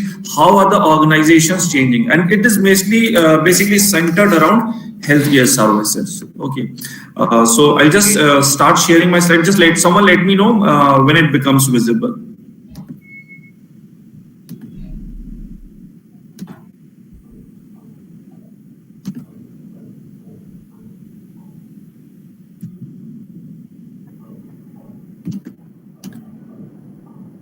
Hello, ನಾನು sir ಈಗ PAN ಏನು ಬೇಕು TDS cut ಮಾಡೋದಕ್ಕೆ hello so PAN details ಏನು ಬೇಕು ನಿಮಗೆ PAN number TDS cut ಮಾಡೋದಕ್ಕೆ ಅಲ್ಲ ಅವ್ರು ಕಟ್ ಮಾಡಿಬಿಡಿ TDS ಯಾರು ಅದೇ ಅಲ್ಲ ಅವರಿಂದ ಆಮೇಲೆ ಕೊಡ್ತಿಲ್ಲ ಕನ್ವೆನ್ಸ್ ಕೊಡ್ತಾರೆ. Is the slide visible to you guys? No, sir. Yes, sir. Now it's visible, sir. Okay. Okay, so the topic is design thinking, and the concept that I would be discussing is AI in healthcare. Now, just to introduce with the foot parts, like what is artificial intelligence? It is sometimes called machine intelligence, and intelligence is demonstrated by machines in contrast to natural intelligence displayed by humans and animals. And term artificial intelligence means you are basically designing a machine to mimic cognitive functions that humans associate with other human minds, such as learning and problem solving. The amazing fact is that the point whenever you come down to earth, or whenever you are born, what happens is the learning start.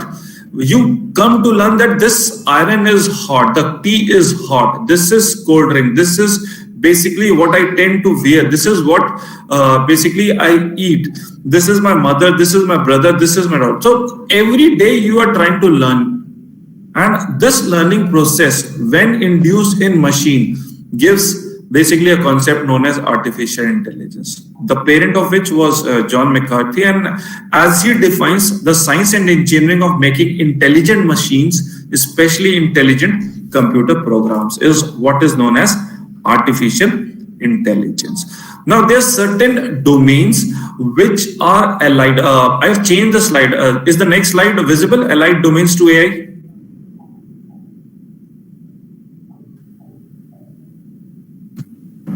Yes, sir. Okay, fine. Just let me know when I'll be changing slides in tandem. If it gets blocked, just let me know. So there's certain domains which are allied to AI, artificial intelligence. That would be philosophy, computer science, psychology, neuron science, biology, maths, and sociology. Now, these are the fields which are actually giving inputs to the techniques and algorithms of artificial intelligence, and they are expecting certain kinds of solutions. Now, what were the disruptive technologies that were emerging, and what is the basic adoption percentage to that? IoT and smart sensors. You must have seen all the cars, and basically cars that are autonomous like Tesla and all are basically equipped with every kind of sensors, right from image processing to basically proximity sensors, to doors open, to even suggesting a driver to take a tea break if the car has not stopped for 1 hour. So 63% is acceptance. So smart sensor is among the topper in which adoption of emerging technologies have gone. Artificial intelligence is the next, up to adoption up to 55% by the society. Blockchain, you must be aware about. Blockchain is generally concerned with security of whatever the transaction. So it is mostly about financial transactions. Even with the rise of cryptocurrencies, blockchain has basically become a hot cake. So 42% acceptance or adoption is there. Augmented reality, virtual reality, that is AR, VR, 38%. Then robotics and autonomous robots. You must have heard about robots which are actually helping with household works, or basically office works or cleaning works in the office also. 35% adoption is there. This is a situation between 2018 and 19, but this must have grown beyond that. 3D printing is there, autonomous vehicles, you must have heard about Tesla. Then there are wearable devices. Wearable devices just do not include only your watches. It include basically gadgets when you visit hospitals, so like monitoring your cardiac basically movement and all. Then there's a text here that there are chatbots. When you message something or you message a problem, the chatbot immediately replies that what are the possible solutions, or if it is the right bot to answer your questions. Then artificial intelligence would include 3 basic functional bonds. The first is your sense, comprehend, and then act or react to that. The sense would be the input to an machine. Computer vision and audio processing, even the text is there. Comprehend would be whatever you have basically inputted to the machine, how it would study and react to that, how it would basically study. Thus, natural language processing is there, knowledge representation is there, and acting upon that would include learning abilities of the machine. So machine learning and expert system. Expert system is basically your final system which you have designed, that this is basically your house cleaning machine. So whatever the problem arises, either the corridor is there, or either a turn is there, or either an obstacle is there, whatever comes up, the machine is ready to respond to that. And illustrative solutions would include virtual agents, identity analytics, cognitive robotics, speech analytics, recommendation systems, and data visualizations. Key statistics is like 2/3 of the senior decision makers agree that AI is fundamental to the success of their organization strategy. And by 2022, those currently planning or use AI technology anticipate a 39% boost to their organization's revenue on average. And 7 in 10 organizations that have replaced or plan to replace roles with technology will retain or redeploy those who are displaced with the technique. So this is contribution is 65%, 45%, and 69%. Now these are the key statistics.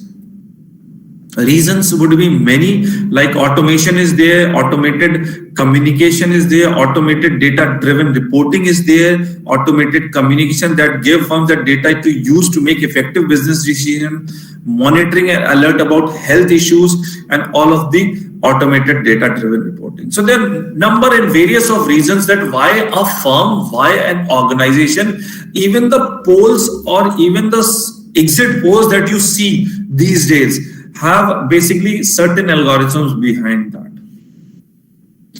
And there are a number of sectors in which basically we can expect that AI would be stepping in, and it's already stepped in. Transport to reduce accidents and operational costs. Then health is there to minimize chronic and dangerous disease. I would be going through health sector only, and with health sector I would be also discussing that what are the recent publications in that area.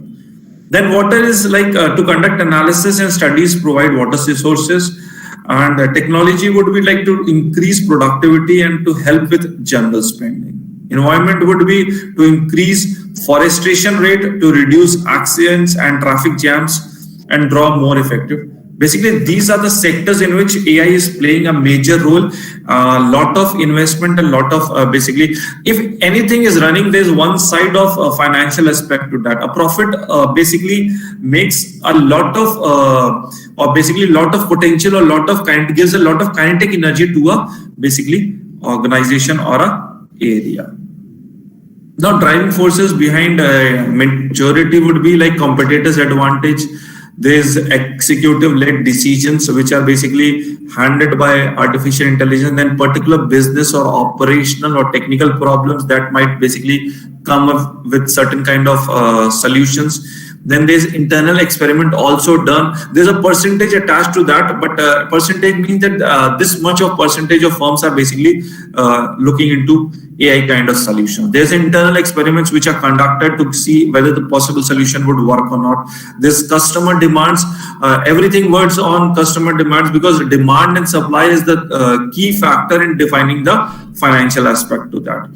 Unexpected solutions to the problem or out-of-box solutions to the problems. You're like, people stopped taking newspaper, and e-paper became everyday activity, and people were actually subscribing, at least to this part of the country, north side. Then offshoot of another project. You are basically going on to another ventures, because the venture you have already built into is not making so much of profit. Now, core areas would include explainable AI, research on new algorithms, high precision learning from small data sets. There's a general AI, cognitive AI such as worker training, physical AI like industrial automation. Then there's sensory AI such as Internet of Things. These are core artificial intelligence areas. Now, potential use cases of AI in healthcare would involve how to keep well, early detection of disease. You must have seen several papers if you in the working in the area of biomedical science, you have seen several papers that early detection could actually resolve much more of the problems, like with cancer, with heart or cardiac diseases. If you are basically aware that how much percentage of your heart is blocked, even before a cardiac arrest appears, then you can go for possible solution, not only the open heart surgery or basically a surgery. You can have solutions before that. So early detection plays a very important part. Then there's diagnosis. Sometimes what happens is you're basically suffering from a certain kind of disease, and the diagnosis is an issue, because the time the diagnosis takes, it basically decides that whether the right medicine is reaching to the part or not. Until unless a diagnosis is correct, the medicinal support would not work.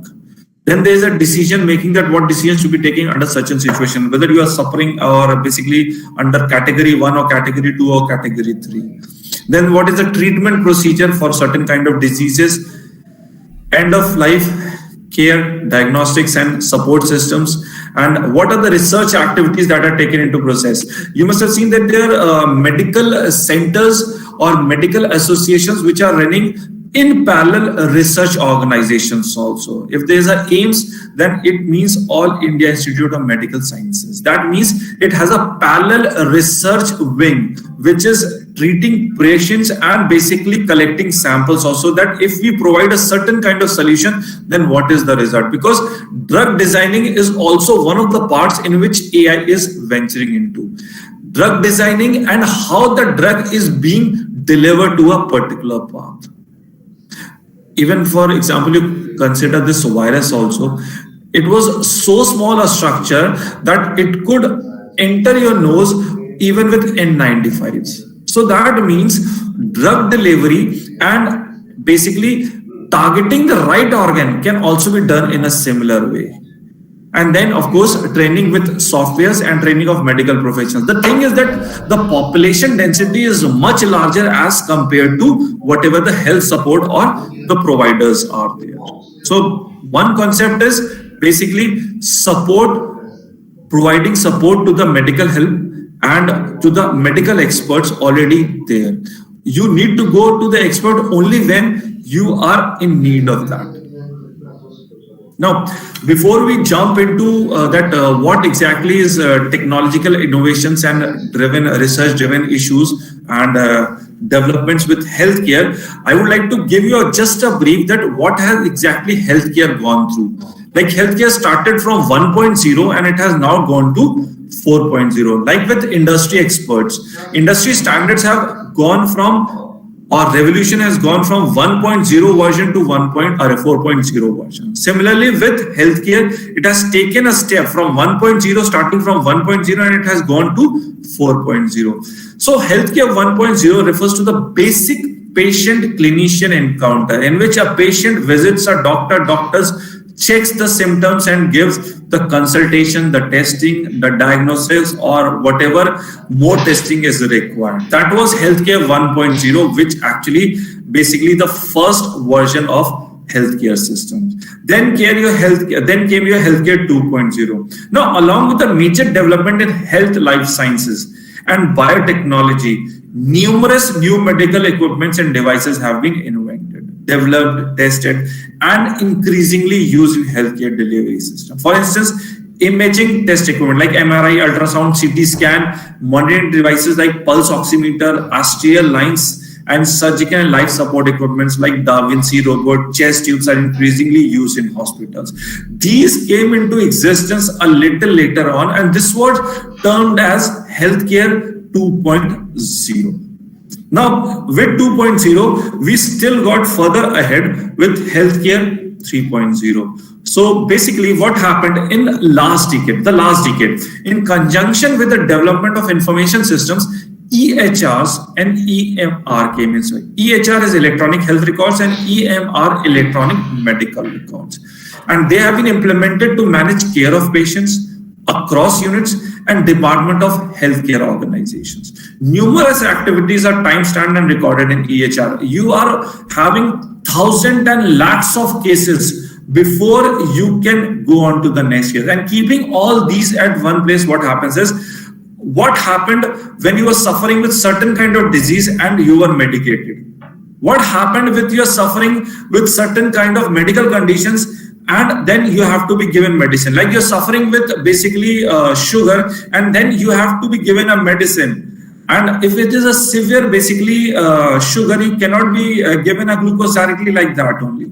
So there are medical systems and EHR basically helped in keeping records that what went wrong and what were the possible solutions to that.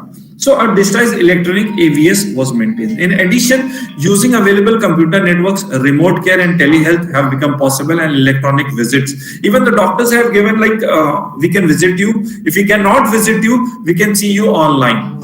So there were cases in which patients were booking online or taking online reservations with doctors, and doctors were actually seeing that with whatever medical support they can provide. The current COVID-19 pandemic has increased the demand for telehealth and virtual visits. You must be very well aware of. Now, with fourth industrial revolution, came the fourth healthcare revolution also, known as healthcare 4.0. In such a context, the healthcare delivery process becomes a cyber physical system equipped with IoT, RFID. RFID is radio frequency identification. Now see, why I'm discussing this? Because what has happened is, as the technology changed, as the basic application or basically the way the patient is approaching a doctor changed. Similarly, the design of the things, similarly the basic requirements, what has to be done has changed. You now don't need to visit the doctor, but you can have the medical equipments at your places. You can have the diagnosis things working at your places. So the design has changed, and so has the wearables, and so has the medical devices has changed. Intelligent sensors, medical robots, which are integrated with cloud computing. You are keeping all the information at one places, and then you are basically working on that information also, that what are the conclusions and what basically we can go through once we have all the symptoms are reached. There are two basically diseases which are side by side, like influenza and COVID-19, both of them having similar symptoms, but whatever were the symptoms, there were certain dissimilarities also existing between, and you need to work on those dissimilarities to differentiate between them. And what can be done about that? You can have thousands and lakhs of samples, and basically what were the differences between the two use cases, working it out. So decision support techniques to achieve smart and interconnected healthcare delivery was there. In such systems, not only healthcare organization and facilities are connected, but also the equipment and devices, as well as patients' homes and communities are linked together. So lot of interlinking and interconnection have gone. So patient related information, example, medication history, diagnostic notes, lab results, treatment plans, pharmacy refills, billing, insurance claims. Things like designing of drug, delivery of drug to a person, those have also gone. Basically the medication support as well as the diagnostic support, both have gone a major interchange. Now, just to summarize, healthcare 1.0 was patients encounter, diagnosis and treatment. 2.0 would include a medical equipment monitoring devices. 3.0 would include EHR, computerized provider order entry, remote care and telehealth. 4.0 would be a smart health, connected care, personalized medicine and artificial. So in addition, through AI techniques, we can envision proactive treatment and disease prediction and prevention. Now, the challenges, just to take a breath in between. Am I audible? Am I clear to you all? Any issues? No, sir, you're audible, sir. If I'm going too fast, or if you need to ask anything, I would be giving your queries, answer to your queries at the end. But even if in between you have anything, you can raise your hand. I can answer to that. Okay. I'm still with healthcare issues. So what are the challenges basically in adoption of your artificial intelligence with healthcares? For example, lack of enabling data ecosystems, low intensity of AI research, inadequate availability of expertise, technology and research. With medical, you cannot just work like that. There's an ethical committee always there, which actually gives your you a nod that whether this is acceptable with medical facility, with medical community. Until unless you have that yes and nod with basically medical community, you cannot intervene into their work. So you need to get your whatever innovations or research basically outputs are accepted and approved by medical committee. So a high resource cost and low awareness for adopting AI in business processes, unclear privacy, security, and ethical regulations, because there are sometimes EHRs which cannot be made into public. Unattractive intellectual property regime to incentivize research and adoption of AI. A tagline for healthcare would be like, in 1955, McCarthy founded as an academic discipline in 1956 in US. During 80s and 90s, growth of microcomputer and a new level of network connectivity, AI systems in healthcare was designed to accommodate the absence of perfect data, built on expertise of physicians. In 2019 onwards, discovery and development of drugs and preclinical research, personalized healthcare, and many more. And this was progressed as we progressing day by day. In 1960s and 70s was first problem-solving program or expert system known as Tendril, assisting to identify bacteria and recommending antibiotics was there. 10 to 19 genomic sequencing, AI in electronic health record systems, natural language processing, computer vision, and robot-assisted surgery came into existence. And 19 onwards I've already discussed. Now, this slide particularly indicates that what amount of companies are already there with telehealth, with patient facing, with doctor facing, with data analytics. So these are the firms which are already into the thicks and thins of the things. For example, for telehealth, you have things like telemedicine, lifestyle management, disease management. And these are the companies like ADA, Remedy, Pager. They are already providing and working with the solutions. Lifestyle management, there's AIQ, NextIT, Luciana, OVI. Disease management would be Prognos, Health Fidelity, WebNext, Tempus. All these are already working. With doctor facing like medical records, you have Augmedix, ClinicThink. Then there's data analytics. Data analytics usually work on electronic health records and electronic medical records.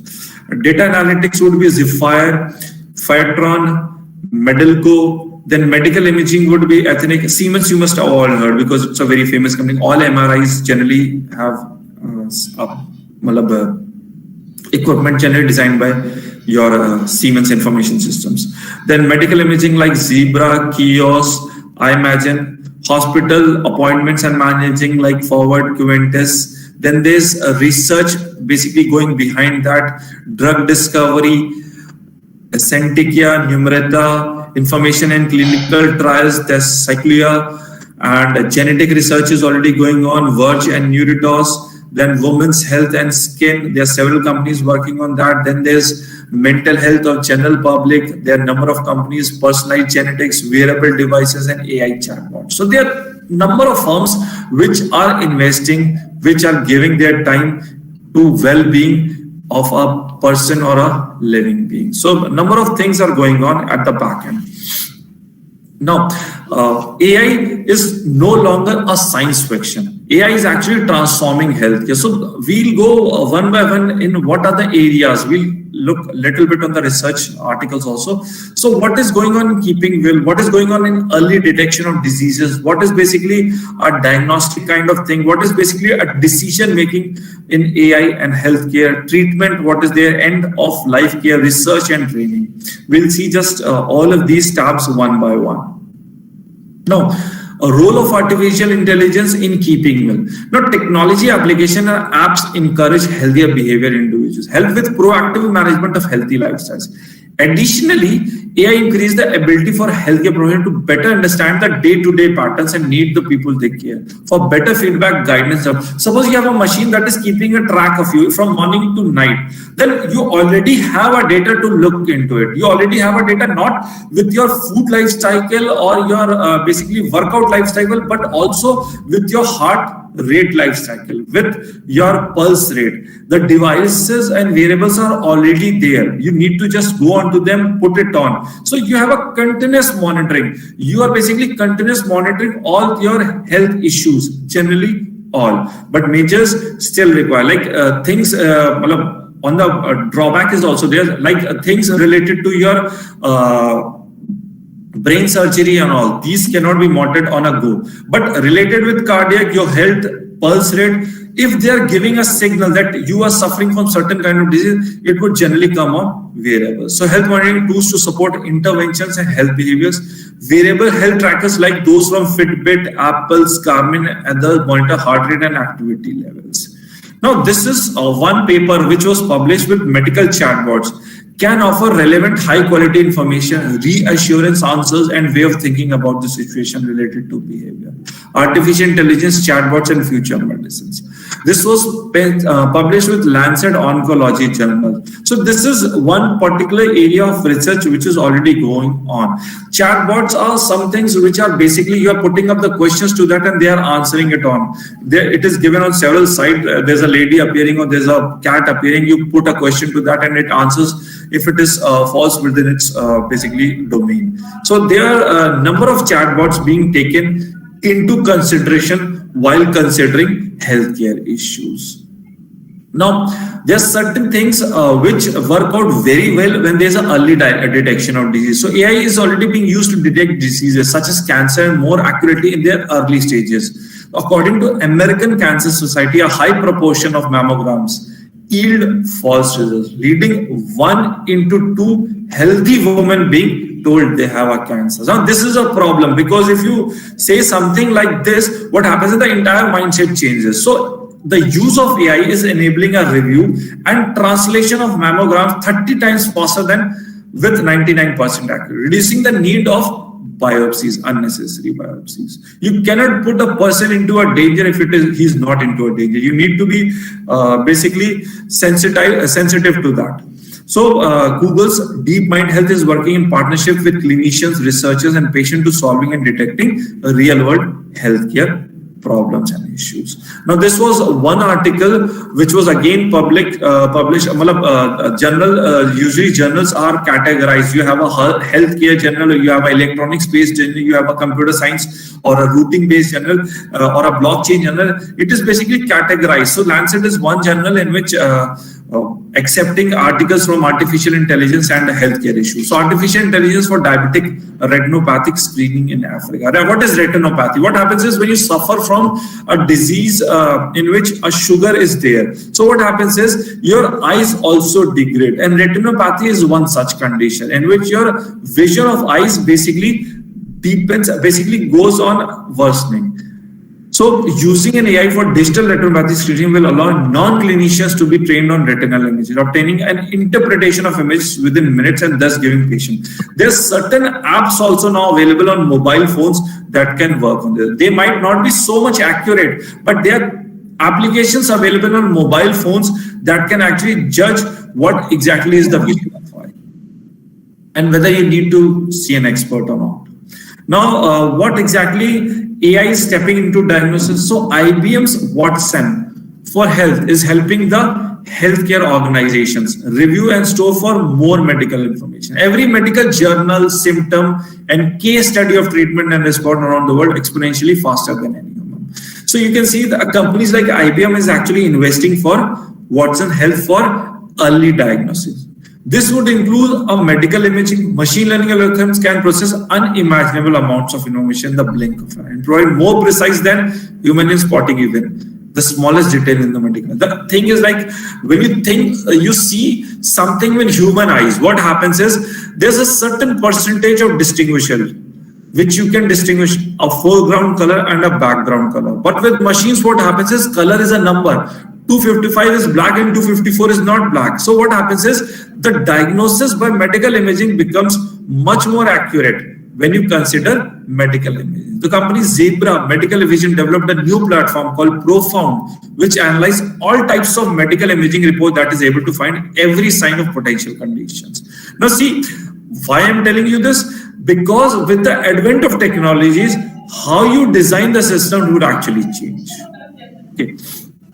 Now, the one basically topmost journal among your any of the having very highest impact factors is known as the nature channel. So this was one article in which a dermatologist level classification of skin cancer with the deep neural networks. Skin classification, or basically you have lesions appearing on screen, and if it is basically malign or basically it is not benign, so what happens is you need to identify whether those portion is infected or not. The deep neural networks have been employed for that. And you must remember that when you apply classification techniques, what happens is techniques like support vector machines or regression, you need to give features. But with neural networks, that problem of identifying features have gone. The neural network itself identifies the features, dominant features, and then gives you the result. Okay, so you don't need to identify features. So skin cancer was one of the area of work. AI trained a convolutional neural network using data set of 129,450 clinical basically samples. And CNN is known as convolutional neural network because CNN are particularly employed for basically data sets which are having images and all. Okay. Now, what basically AI is stepping into decision making. So improving care requires alignment of big health data with appropriate and timely decisions, and predictive analytics can be supported clinical decision making action as well as prioritize administrative tasks. Decision making is utmost important because once you have something that this has to be done or this is the infection, you can work on your medication part of the thing. So for digital consultation, for example, the digital health firm HealthTap developed Doctor AI, and apps like Babylon in UK use AI to give medical consultation based on personal medical history and common medical knowledge. I'll give you one very good example with this. Have you heard about Dr. K.K. Agarwal? He had a 24 hours OPD going on when this COVID-19 was at its peak. He himself was suffering from COVID-19 and was very much aware about his situation. He even lost his life. How he got into basically how infected was a very sad story, because he visited one of the functions. He was a doctor, a well-known doctor, giving 24-hour OPD, and he was expert to that. He was a virologist, so he was an expert to that. But what happens is he even felt. What happened is he visited one of the functions and he got infected. And that OPD did not stop for once, even when he was infected or on oxygen support. And even hats off to him for his services. He saved lives of like thousands and all.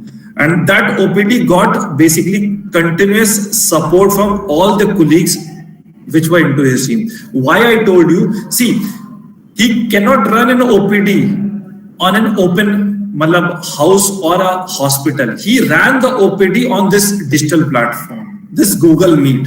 You can join the Google Meet, you can put up the questions. He took up the questions, he answered to that. He even asked you to get basically certain tests done. And that was also done in your house. So you can see the digital consultation was almost working. I gave you an example of what happened in India, not anywhere else. If you have not gone through any of his lecture, just have a look what Dr. K.K. Agarwal did during that time. He was working 24/7. Even his team was actually working after he expired. Now, this was another paper, research article, that is a data-driven artificial intelligence model for remote triage in pre-hospital environment. In today's world, health emergencies are numerous and medical personnel are limited. This study was designed as a consciousness index to substitute the factor by manpower, improve the classification accuracy, a technique known as triage, by applying a machine learning algorithm. Now, what exactly AI supports in treatment? The treatment design would be like artificial intelligence systems have been created to analyze data, notes, and reports from patients, while external research and clinical expertise to help select the correct, individually customized treatment path. Precision medicine, instead of developing treatments for population and making the same medical decisions based on few similar physical among the patients, medicines have now shifted towards prevention, Personalization and precision. Personalization can only happen when you have similar records, thousands and lakhs of it, and then you can work on that data. Precision would come from that only. Genetics and genomics look for mutations and links to diseases from the information in DNA. And why is that important? You see that when a virus evolved from one basically version to another version, even your fever evolves from one version to another, and then your body also evolves. What happens is, if you take a continuous medication for a certain amount of time, even your body becomes resistant to that kind of medicine. So certain kind of data is required to be stored and studied. That is why genetics and genomics looks for mutations, links to diseases from information in DNA. And why that was required. This can be helped with several and thousands of records already existing. You need to study that. Humanly, that wouldn't be possible. Machines would be required to help you out with that. So this was another article with expert review of precision medicine and drug development. These technologies such as genomics, biotechnology, wearable sensors, artificial intelligence are gradually leading to three major directions. They have been making patients point of care, create vast amount of data that required advanced analytics, made the foundation of precision medicine. So these are the three major areas. This was again published with Taylor and Francis. Now, what is exactly end of life care? We are living much longer than the previous generation as we approach the end of life. We are dying in different and slower way for conditions like dementia. Dementia, when you start forgetting that your brain basically becomes forgetful. Heart failure and osteoporosis. It is also a phase of life that is often plagued by loneliness. AI have conversation and other social interactions with you to keep aging mind sharp. You have basically support systems that can help you out, talk to you, chat to you, and keep you alive, asking you questions. Diseases like Alzheimer's have now number of softwares supporting that thing. Medication management improving client adherence. The National Institutes of Health have created the AICTE-ISTE app to monitor the use of medication by a patient's smartphone. Webcam is partnered with AI to automatically confirm that what the patient is going through. Now research on molecular epidemiology. Now recently the greatest statistical computation challenge in molecular epidemiology is to identify and characterize the genes that interact with other genes and environment factors that bring the effect on complex multifactorial disease. This phenomenon cannot be solved by traditional statistical method due to high dimensionality of the data, because there are number of parameters which are simultaneously there, and to study these parameters you need algorithms which can work on different kind of parameters simultaneously, and the occurrence of multiple polymorphism that you are basically inheriting something from a different basically structure. So hence, there are several machine learning methods to solve problems by identifying such susceptibility gene, which are neural networks, support vector machines, and random forests. These are basically machine learning algorithms. You might be aware of them. If you are not aware of them, just remember that these are algorithms which take certain inputs and they already have a model to predict what is the disease, what is the infection rate. So neural network, support vector machine, and random. Obviously, these models are not readily prepared. You need to train them. You need to give them inputs and you need to train them. You need to make them learn. These are learning algorithms. Like the way a baby learns, similarly, these algorithms learn. And more the samples, more basically the learning rate is. Okay. So basically, role of AI in healthcare would also involve training. AI allows those in training to go through naturalistic simulations in a way that's simple. Am I clear to you now? Am I audible to you, everyone? Yes, sir, you are audible, sir. Okay, fine. Actually, the lecture has been gone continuously for 1 hour, almost an hour, but I'll just roll it off, complete, and then I'll be going through the question answer sessions. Okay. So the training is like AI allows those in training to go through naturalistic simulations in a way that simple computer-driven algorithms cannot, because you're working on systems. So simulations can be one of the answers to what a model can be designed. and what a model can predict. So advent of natural speech and ability of an AI computer to draw instantly on large database of scenarios means the response to question, decision, or advice from a training can challenge in a way that human cannot be persistent 24/7, but machines are persistent 24/7. Okay. This give rise to possible new kind of solutions and new kind of basically innovations. Now, there are a number of surgeries now in which AI is assisting. So robots have been used in medicine for more than 30 years. Surgical robots that can either aid a human surgeon or execute operations by themselves. They also used in hospitals and lab. The first medical operation that was done was 1985, and that was through Telnet with a distance of 400 kilometers. Of course, it was done not in India but in US. But now, there are a number of Indian firms which are supporting your robotic surgery, but till date it is restricted more or less to a minor surgeries. Now, role of AI with public health would include AI in disease surveillance, epidemic prediction. Epidemic was like your Spanish flu 100 years back, COVID-19, dengue. Dengue was again basically your epidemic, and a role of AI in screening is also there. Screening means that you are basically trying to segregate whether the person is infected or not. Then basically role of AI in water treatment is also there. Water is very important. This is something which you are made of. This is something which you require at least 2 to 2.5 liters a day, and if contaminated can damage your system way up. Damage doesn't mean just the contamination, it means what kind of elements or what kind of metals are present in the water also. It can be a slow damage, it can be a frequent damage, it can be a very fast-paced damage. So role of AI in water treatment is a must out there. Now, this was one paper which was published with Journal of Environment and Public Health. This basically covered AI technology that could actually improve water treatment monitoring, safeguarding. I'm just going through papers also so that you are in touch that number of research areas and number of works are already into progress.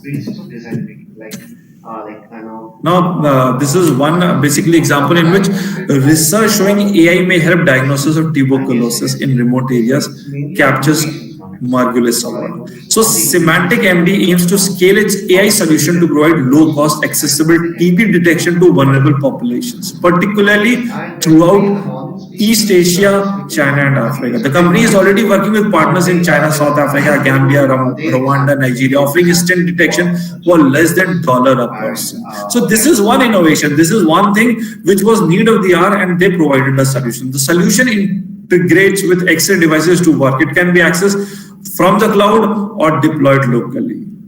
So this was one box you can see on the left hand side, bottom side, hoping to bridge the gap. Paras Lakhani, MD from Thomas Jefferson University Hospital in Philadelphia, and colleague Bursagan Sundaram, MD, investigated the efficacy of an automated method for detecting the TB on chest radiographs.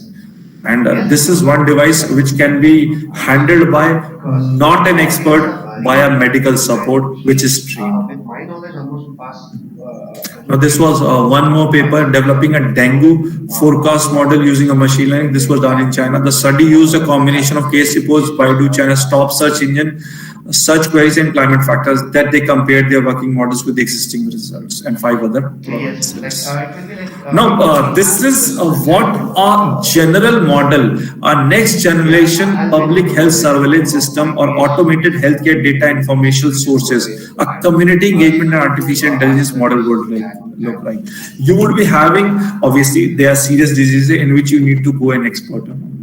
But there are symptoms which identified can help you out. So when you have something, do not get paranoid with it. But if you have something like that which is disturbing, you can actually go for technological solutions. It's honest suggestion. No one needs to get paranoid. But if something is troubling, you need to work it out also. So a community input can be through a Twitter, to internet, or through a mobile. Then there's a review, whatever the symptoms are there. Now, whenever there's a database, it has basically previous data also, like information sources, like automated healthcare data, laboratory immunization, notifiable conditions, syndromic personal and health records are there. Then it is whatever the entered value is sent for review, post to the public, or basically to an expert, notified to the contributor. You aggregate their data and you submit basically what has to be done. And in addition to that, you are also generating a data which might help other persons or other people.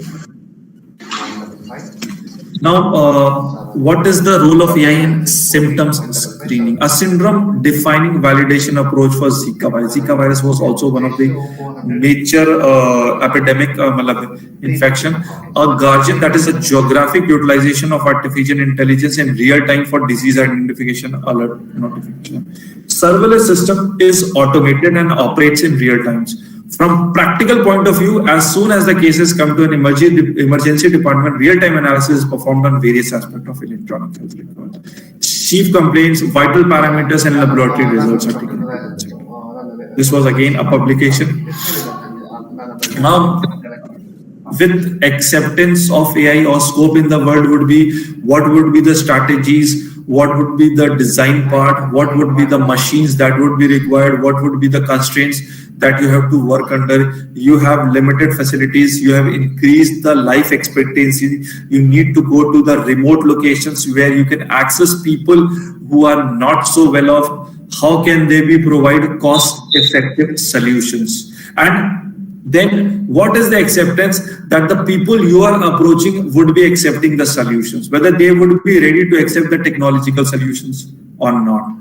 What is the future investment? Because profit and loss plays a very important role. Future investment would involve like how much investment could be made to that, how much returns would be there. Because a government would be basically going as an initiative to basic no profit and no loss. But organizations which are paying salary to their employees, which are basically going through supply chains and everything, would obviously look into future investment, because you have to look into systems which are self-sustainable. And then you need to fund researchers also, because researchers is something which are generating innovations and new out-of-the-box solutions. So these are basically equilibrium state, and all these need to be parallelly weighted and basically accepted, that these need to go hand in hand.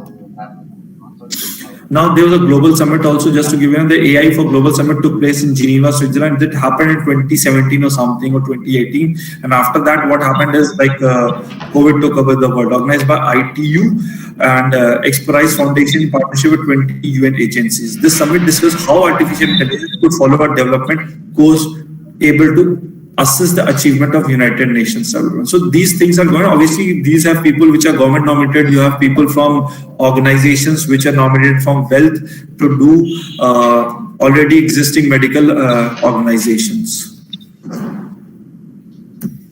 Now, these are the countries with AI and its national strategies. These are the companies, areas which are already looking into it and basically expecting that we'll have possible solution from AI. You have India over there. And acceptance is like consumer worldwide are now open to receive an AI-enabled healthcare. 54% are willing, 38% still unwilling. You do not consider urban areas. There are rural areas and there are much more population density out there. So 7% is neither willing nor unwilling. This was a survey conducted in 2017. And this would be the references from where I took all the material from. My humble suggestion is that technological innovations would find its way, whether you accept it or not. There would be changes. When you were young, you were actually basically very comfortable and only known to telephones which were dial telephones or a push button telephones, but your kids must be very handy with mobile telephones. They must have attended classes, or you must have younger brothers or sisters who must have attended classes with your mobile phones. So whether you like it or not like it, the technology solutions and innovation would pave its way to the front. The better is to basically get and adapt to that, and the best would be to basically see how we can further survive and basically grow with it as the things change. That would be all from my side. Thank you. Now, possibly I'll be open to questions. If he has anyone any questions, I can be open to that. Thank you so much, sir, for your valuable information. Thank you so much, ma'am. Dear participants, if you have any questions, kindly put it in the chat box.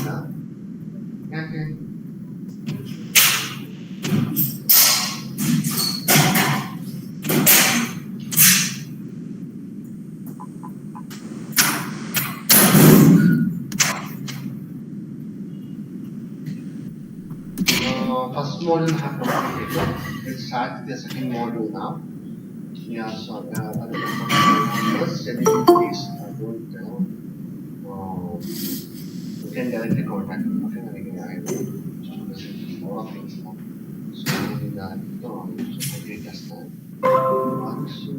Sir, I guess there are no questions from the participant side, sir. Thank you so much, ma'am. My email. There is one question, sir. What is clinical oriented AI? Clinical oriented AI. Actually, what happens is when you consider AI means artificial intelligence, and that basically suggests you are making machines intelligent. When you make or suggest something like you're making a machine intelligence, what happens is you are basically making it comfortable to make decisions on certain input or symptoms. When clinical orientation is that whenever you go for a diagnosis, what happens is it gives you ranges that if your blood level or a sugar level is from certain to certain range, it is acceptable. If it is not and with going beyond that range, what happens is your sugar level is much high or sugar level is much low. But the diagnosis report is only till there. What happens is orientation starts suggesting. It is a chatbot. Once you enter your values, it also starts suggesting that what are the measures you need to take for the symptoms that has come. So it is not only the diabetes, but it is any other kind of disease like an influenza or anything. When you enter symptoms, that clinical orientation would start suggesting further recommendations that what you need to do. And with the time, there are certain chatbots which after certain interval of time would keep you updated also that these are the further solutions, or if you are having such problems, you can go about this solution or go about this procedure. Okay, I think that would answer my question. Sir, there is one more question. What is patient-oriented AI? See, in both the things, patient-oriented, whenever you talk about a patient has a certain history. History would be like from childbirth to its grown-up level. What kind of living he is into, what kind of diseases he has suffered into, like he has a knee problem, he is a cardiac patient, or he has a BP problem, he has a sugar problem. Now what happens is, if a patient has a certain kind of history, you cannot provide all the medications available to you. You need to have certain kind of drug and you need to avoid certain kind of drug that can be given to a patient. So a patient-oriented AI would involve his history, in which you can suggest what can be given. But the machine cannot directly suggest. For that, machine needs to be trained with similar kind of lakhs and several thousands of data. When you have a trained machine, then you can use that machine or a trained AI, basically algorithm, to suggest something for a patient who already has an history. You take the history of the patient, put it into a machine, and machine then suggests what is the procedure and course of action. Okay. One was patient wise and what is another was basically your machine side. That is the difference. Okay. Sir, there is one more question. What is the impact of advanced technologies or gadgets on lifespan of human and protection of natural resources? See, there is always a downfall to that. The thing is that whenever you use a machine, or whenever even in the smallest of things, whenever there is a laboratory, there's a physical laboratory in which you are conducting physics experiments, there are basically things like diodes, resistors. Similarly, in hospital, there are things like machines, gloves and things. they have a lifespan. And once they have a lifespan, what happens is basically they need to be pushed off and they need to be contaminated in such a way that they die off in a natural way. You need to bury it up to a certain level of ground. You cannot just leave it like that open for a dumping purpose. Everything has a certain side effect. So if it is a PCB, if there was a radiation, if there's something which needs to be discarded, it needs to be put in such a way that it does not harm any further basically life being. So there is a very clear basically government norms that what has to be done with the waste. You cannot just leave it to the river, you cannot just leave it to the land. You need to basically see that it is degraded and basically put in such a way that it does not further harm anything. This goes for every kind of equipment, not with medical. This goes for every kind of equipment. So life expectancy has improved, but the resources are somewhat basically affected when you do things like this. Even when you bury it in the ground also, there are certain disadvantages, but that is the minimum that you can basically do. So there's always a pro and con to the situation. But as I said, the density has increased, so has the machine, so has the life expectancy has also increased. But there's a certain weight that environment pressure can take. Even the soil has got contaminated. There are certain studies in which soil, water, air, you must be aware also. So resources are getting infected. Yeah, there's a pros and cons. You have to maintain a balance to that. And expect everything. Even Earth has a life cycle. It doesn't. It is not going to stay forever. That may be 1,000 crores of years apart, but there is a life cycle. Accept that. Anything else, ma'am? Sir, is there any specific source to get these data sets relating to the problem statements you made in this session? Ma'am, I would be giving you the links, or I'll give the links to the sir from wherever I have taken, but there's a number of repositories available. Actually, I'm working with biomedical instrumentation also. One of the research scholars in biomedical instrumentations. So he is into contact with number of organizations which furnish you data, like Alzheimer is a disease. They furnish you data, but then you need to get associated with the NGO. Okay, and then there are organizations which are freely available. You must be aware, like Kaggle, UCI, these have data already available with them, Kaggle and UCI. Whatever NGO links are there, I can provide you on the mail. You need to register with them. You need to support them also with publications or whatever support you can give. Then you can get the data. And the rest of the papers, I can give you the links. No, but I'll send that on the mail. That would be better because it's a large. Every paper I have to go for. Okay. Yes, sir. Sir, I guess. Ash. There's one more question. Should we register through institution or individual? Actually, see, when you work for an NGO, the institution would come into existence. And when you're going for open source data, there's no issue. UCI is there, Kaggle is there, and there are few more also there. With UK, you can search medical history. UK generally is very humble with data repositories, so it gives the data repositories. But with NGOs and all, you need to register with your organization. But whatever data you get is black and white and pure. The working with original data is something else.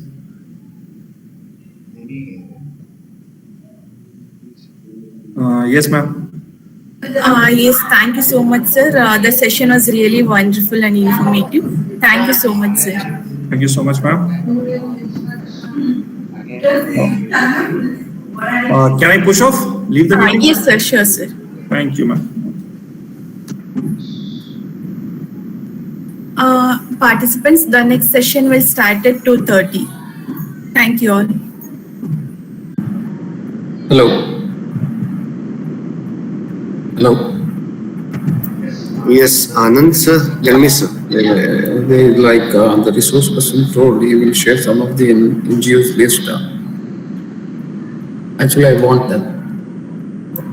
Yeah. Please wait for the whole workshops. No problem. In morning also, I raised some request regarding the yesterday's session of Dr. Cinderella Kumar. He explained one tool to work for the machine learning algorithms. Yes. Actually, I the time I joined, it was a bit late for 10 minutes. The participants. So what you can do is you can see the YouTube channels. There you can get all the from the scratch. Did he share something like you have from any? Yeah, sure. We can do that. And also we'll share all the materials after this workshop. Please kindly wait, sir. Meanwhile, you can see the YouTube channel for the videos. Okay? Sure. Yes, Professor. Thank you so much, Anand. Yeah. Participants, I think you don't have any other questions. This is the end of the day one mid session. Thank you so much. We can wind up. Thank you.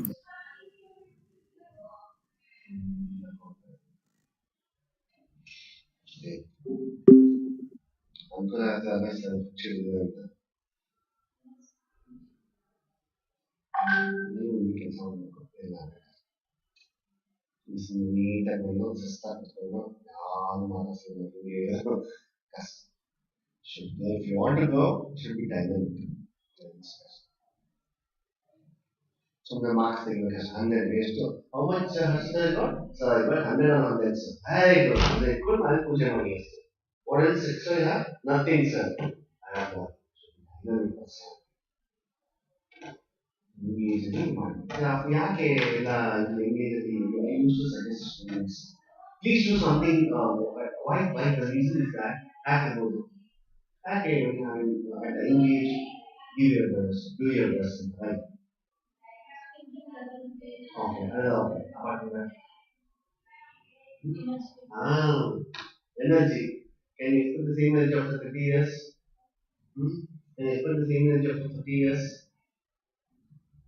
Energy. The only thing is energy.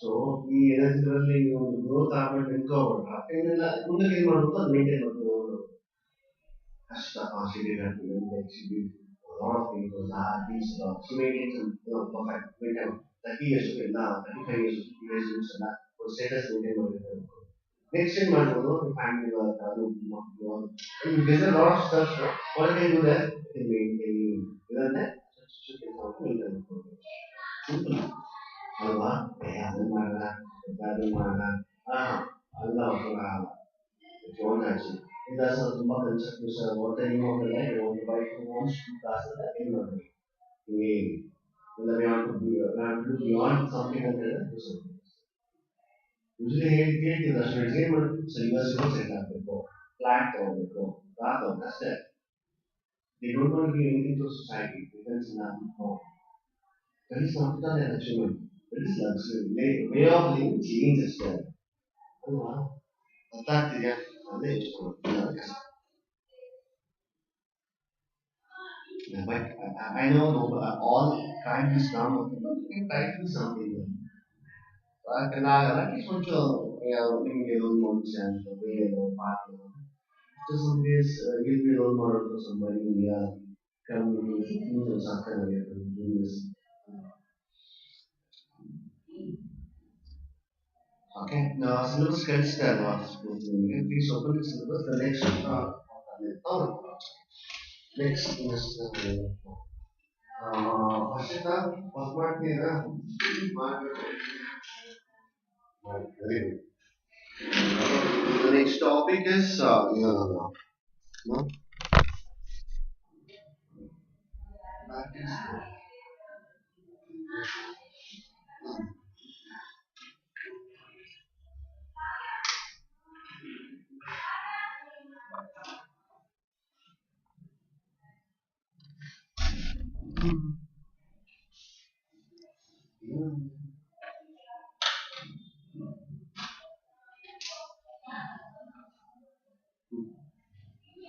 What is the first topic of the second model?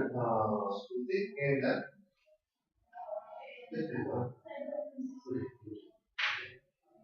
topics of psychoanalysis. After this class, immediately please go to my cabin or on the textbook already. On the send your class, not to use the smart part. Keep this to the topics that are used by you. Smart part is okay. Psychoanalysis, introduction, how to build family, social media, sales, marketing, scientific, clients, what makes better, plus learning. So please have your attention and I'll speak few things on this. Cyber offense, see, the first model, that's what I was keep on telling you. How we have constructively structured the services. The first model is like the basics and motivation. Very basic fundamentals of cybersecurity and various terminologies, various categories of attacks and various terminologies and all. In this model, we are going to see some perspective of some category of criminals like stalking, bullying, kind of things. Okay? So how the attacker can do that? What is the process? How the criminal will plan the attack and all this? Process in this model. Okay? Now with a lot of examples, I'll give in the meanwhile. Okay? So what we can have is this is the name of the model is cyber offense. Offense, attacks, and all same. Okay. So this model consists of introduction how criminals plans the attack. Okay. See, if anybody, if I think I was keep on doing this example, I can take out the normal scenario that can relate to the cyber attacks also. ಯಾವುದೋ ಒಂದು attack ಮನೆ ಕಳ್ತನ ಮಾಡಬೇಕು ಮನೆ ಧೈರ್ಯವಾಗಿ ಬಂದು ಮಾಡಲ್ಲ. He'll plan it first, he'll plan perfectly. How will plan? He will plan based on the availability of the persons in the home. Okay, when they'll leave the home, who will be there, and which is the weak part of the home, like it's a front door or back door or something. He'll plan everything, right? So that is called as planning. It's not like a guest coming into your home taking the things and go back. No, it's not that. Right? So it has to plan. Similarly, if this cyber security same as the national phenomenon, I was keep on in the same thing many times. Cyber security same as of the national phenomenon. Here also, if you should have taken the example of any attacker, he tries to attack the network before that he planned.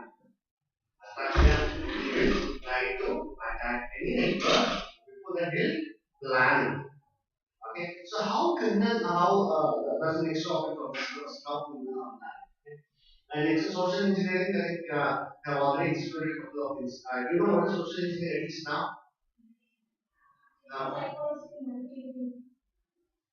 With social medias, right? Using social medias, if anybody manipulating the person mind or manipulating the data, which irritates others or which makes triggers any political influence factors or it might be anything. You can call them as social engineering. We are discussing various types of social engineering, but they are very and not then we will discuss a lot of, you are excluding a lot of social engineering attacks. And mention one or two examples which are already excluded.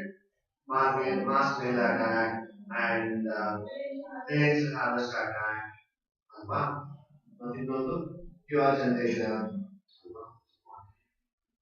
And cyber stalking, I think I said already about this. Cyber stalking and bullying is same as what? Cyber physical activity.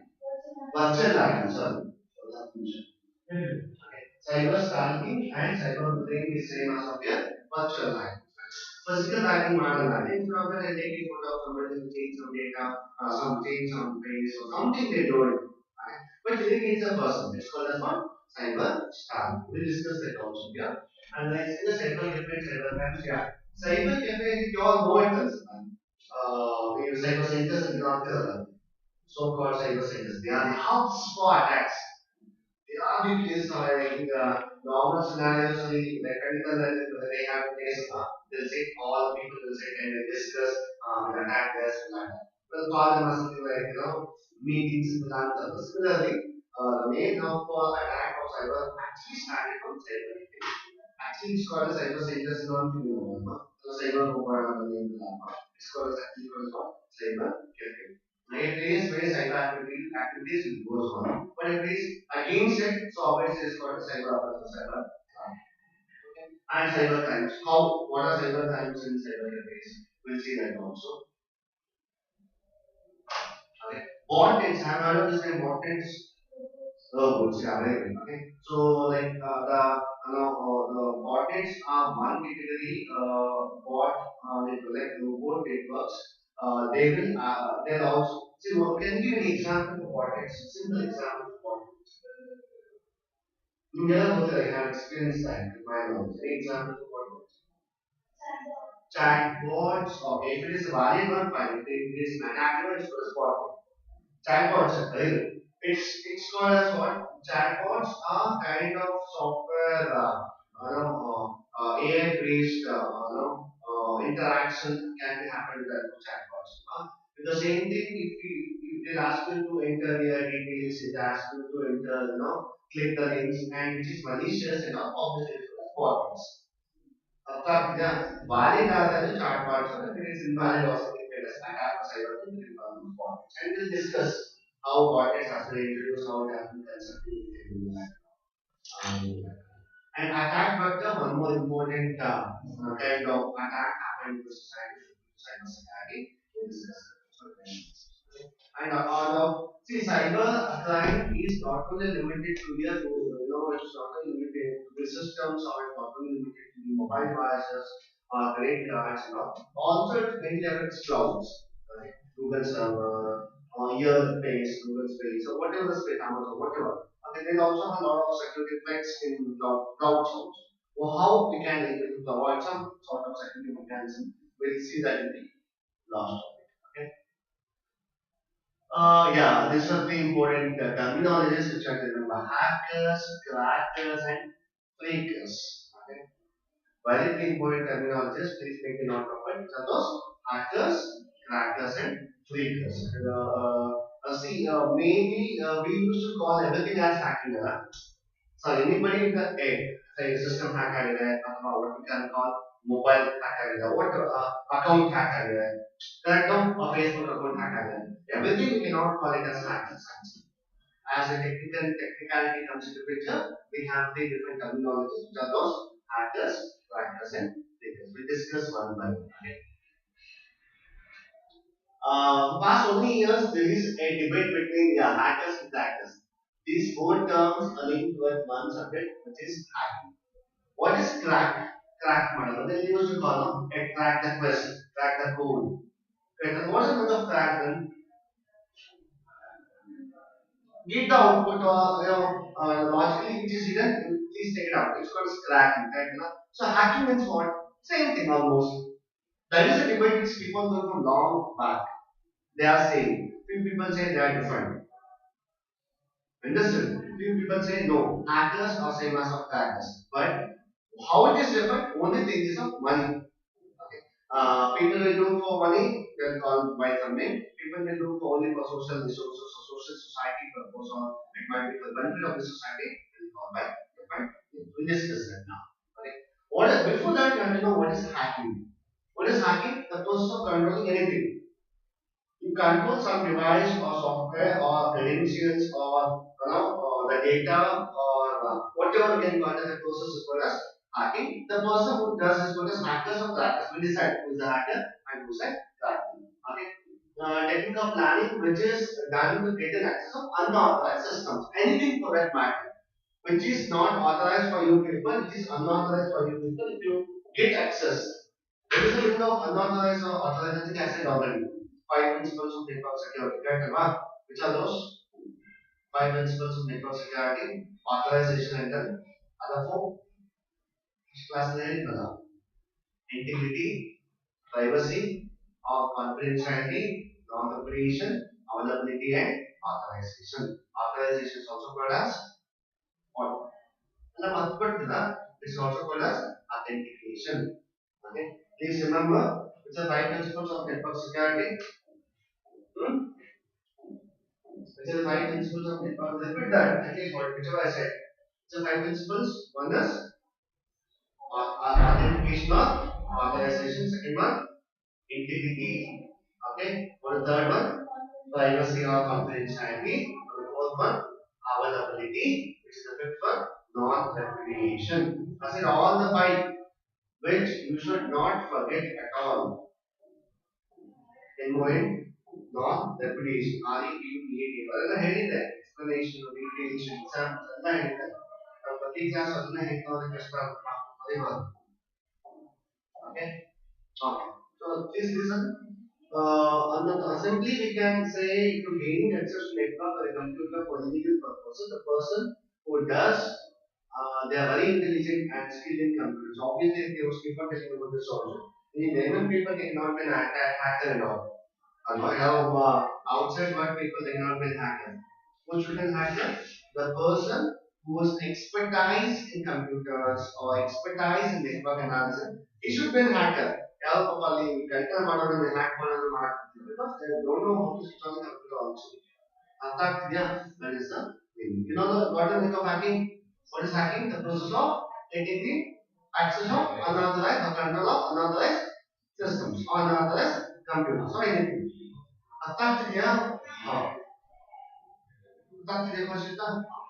The person who are skilled in hacking are divided into two categories, as I already. Correct?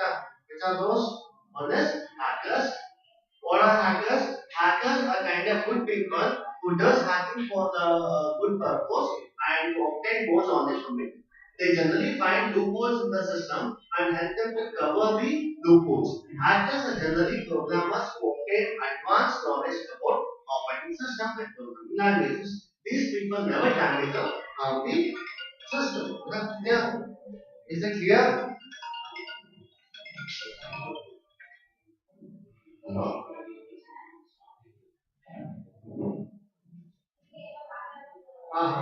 Sorry. Actually, I don't even decide. Getting.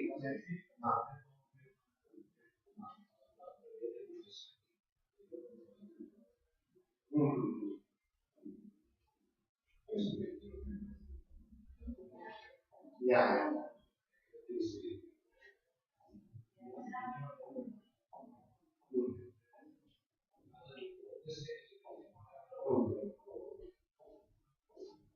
That's okay. You wanted me to attend my wanted me to do one workshop, no? Online workshop. Yeah. When you want to do it, actually online is not work out, which you do offline. But what we can do is one session and give it. You check it out how the session comes, and then you can invite me to your institution for 1 or 2 days. So we can do it offline for all the students.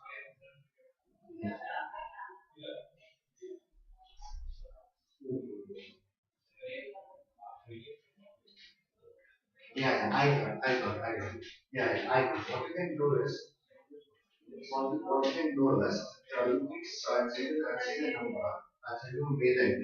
So send me the invitation of what do I want. I'll send you my profile. And what's the date you want next Tuesday, right?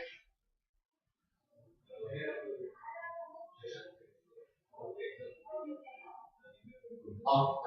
You send me all the details, mail ID and what number. I'll save a number. Huh? Thank you so much.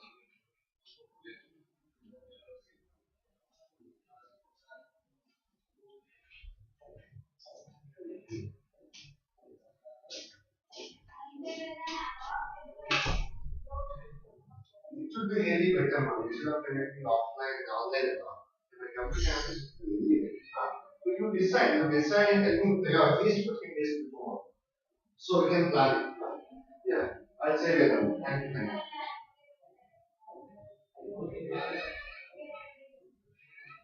Well, yeah. Which are two types of hacking. Hacking can be classified into two categories. Which are those? Hackers and crackers. Who are the hackers? Good people. Simple. They will not go for money. They'll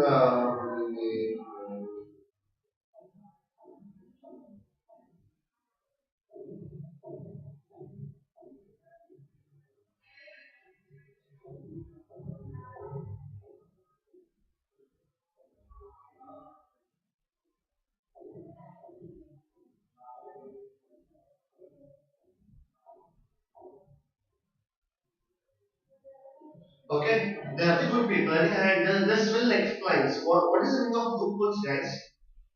Loopholes are there, they know character sensory, drawback, or pitfalls of the system. What are loopholes of that? Same thing, right? In any website or any home, what they do? Loopholes are implemented. Yeah, they are ಯಾವ time ಅಲ್ಲಿ attack ಮಾಡಿದ್ರೆ that's a loophole of the system, ಅಲ್ವಾ? So that is called as loophole of the also of any system. They'll identify the loopholes and then they'll attack. But they look only for the good purpose, not for the bad purpose. Well, obviously, in the case, nobody will ask you the explanation like explain hackers, and nobody will ask. What do you ask? Differentiate hackers and crackers. Compare and you also especially for myself, don't expect the director to explain and all. No. After they have to think and have to analyze. Okay, whatever we did, it should be an analysis. It should not expert like explain. So this is one important concept called as hackers. And this hackers, we have one more called as what? Crackers. Crackers are kind of bad people. Okay, who breaks or violates a system or a computer remotely with bad intentions and to harm the data and stealing. Crackers destroy data by gaining an unauthorized access to data. These works are always hidden as they are doing illegal stuff. Bypasses passwords of computer or such are one of the examples are and social media websites can steal your bank details and transfer money to the it's clear? Well, Vidya, hope you got the difference between crackers and hackers. Any doubts here? Hmm? Yeah, the better example for crackers, people keep on complaining about Facebook hacking, right? Hackers, an account hack and they used to post nonsense posts and all, ಆಮೇಲೆ ಹಾಕ್ತಾರ ಸಾರಿ my account has been hacked kindly don't play or something. That's called as one example for crackers. Their intention is they demand. They demand. Okay? They demand the money, they demand things. That's called as what? Crackers. Okay, got hackers and crackers and now they are the part of which one? Hacking. Okay? The next comes the third one called as what? Flaking. Phreaking. Flaking again is a process. Okay. Flaking again is a process in which we will do the activity like flaking is a slang term coined to describe the activity of a bunch of people who see these are the terminologies who study, experiment, explore telecommunication systems such as which are those connected to public telephone network. Okay. So we usually call clickers are the people who will call from the wrong numbers and then ask you to give the bank details and all. We can call them as also as phishing, voice call. I'll deal with phishing attacks later. But also this phishing can be the next step. A freak is someone who breaks a telephone networks illegally, typically to make three long distance phone calls. And I think you have, I think you have, this inside. Oh, you are very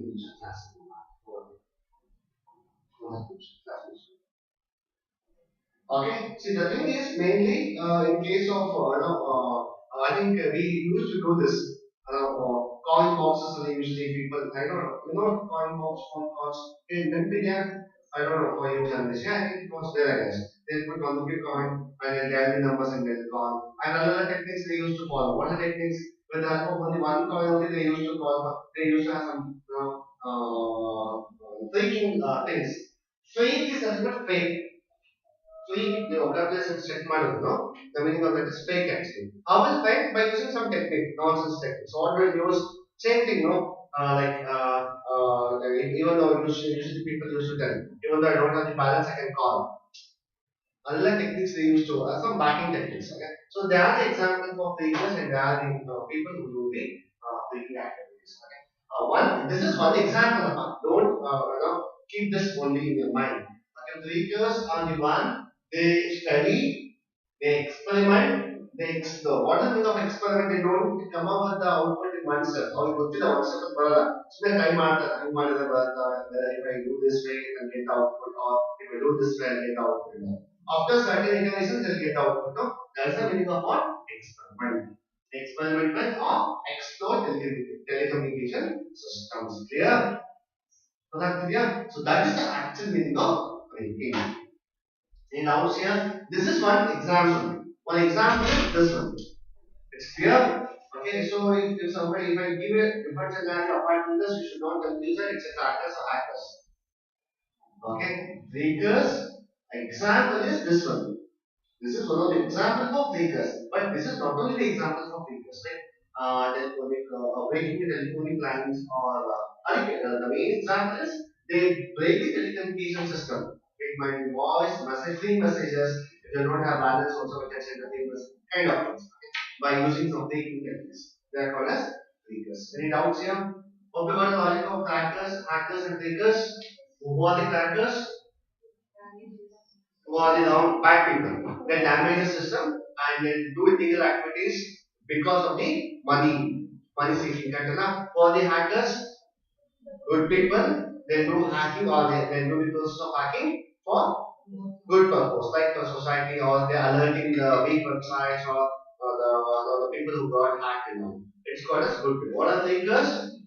Fakers are the one. They will what? They want to do. They'll affect the telecommunication systems. Right or not? By how they do it? By experiment, by study, by exploring the things, they do the faking activities. Okay, got the three important terminologies of hacking, and hacking is a good process actually. Okay, got. If you have any doubts, you can prepare questions. And obviously, these kind of questions come. What comes to your mind? Obviously, they will never ask explain hacking hackers. Obviously, compare, contrast, hackers, crackers, and takers. Differentiate hackers, crackers, and takers. With a lot of examples. Okay. Yeah. The next topic. And this is all about the introduction part of your cyber offenses. The next will deal with this part and then leave your class. How criminals plan the attack. This is one of the important and you should know. If you want to understand the complete process of hacking, you should know the meaning of what, how they'll plan it. Planning is sometimes, I think you have heard of this name also. Planning is very, very important. In any money. For example, if you want to start, if you want to, if you have an examination by next 15 days, an example. What do you know? Planning. First 4 days, I'll read the first subject. Next 4 days, I'll do this. Right, Anna? If you don't plan properly, obviously it will fail. In a sense, the purpose will not serve as you thought. So, planning is very, very important. Obviously, criminals do plan ಮಾಡ್ತಾರೆ. So in the natural scenarios also, like the robberies, or if they want to kill the person, so no, they will not kill. What they do? They'll plan. They know that the movements, the activities, who will be covered, who will be not there. Right, Anna? It's called as planning. Similarly, there's criminals, cyber criminals also will plan. They'll check out which are the websites which are weak. Okay, which are websites they are weak. They'll check out which are vulnerabilities we can able to analyze. How I can inject the malware. Okay, so they'll identify the loopholes of the systems. This is the topic. What is this? This is very, very important. Right? What is this? How criminals will plan the attacks. I will see step by steps. We'll see the things one by one. The first, see, this complete process can be divided into. I'll give a relevant example to remember to have picturization properly. Normal attack. The problem statement of the normal attack is a thief will identify a house in the city and he want to rob, he want to steal the gold or jewels or whatever belongings. Okay? Similarly, a cyber criminal he wanted to attack a website. These are two problem statements. Well, relate these two and we'll explain the thing. So we'll get the more details of one day no attack and same attacker or attacker you want to attack on website. Okay. So how they'll plan it?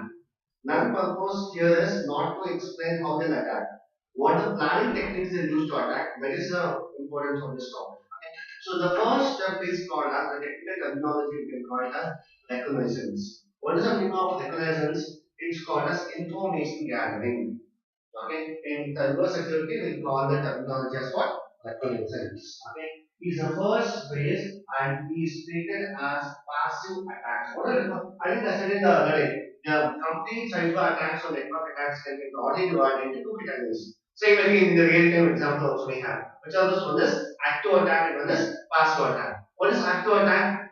Then for example, I hate somebody. I'll go and hit directly. It's called as active attack. What is the passive attack? I tell somebody to hit that person. It's called as passive attack. You can also call active as what? Direct attack. You can call passive attack also as what? Indirect attack. Yeah. Similarly, this passive attacks are very important nowadays. You should know how passive attackers are there in the system. ನಿಮ್ಮದೇ ಇರ್ತಾರೆ for example you will be an attractor ನಿಮ್ಗೆ ಎಲ್ಲೋ ಒಂದು ಸ್ವಲ್ಪ ದಿನ ಆದ್ಮೇಲೆ ಅಥವಾ 10 years ಅನ್ನು ಗೊತ್ತಾಗುತ್ತೆ oh he was at because he was my friend actually he is the one who has backstabbed and all that so we can call such attackers as what inside attackers also different names ಗೊತ್ತಾಗ್ತಿದ್ಯಾ inside attacker indirect attack passive attacks they are all the same it's clear inside attackers passive attacks and it is also called as indirect attack. Whatever active attack, you can call it as direct attack. Okay.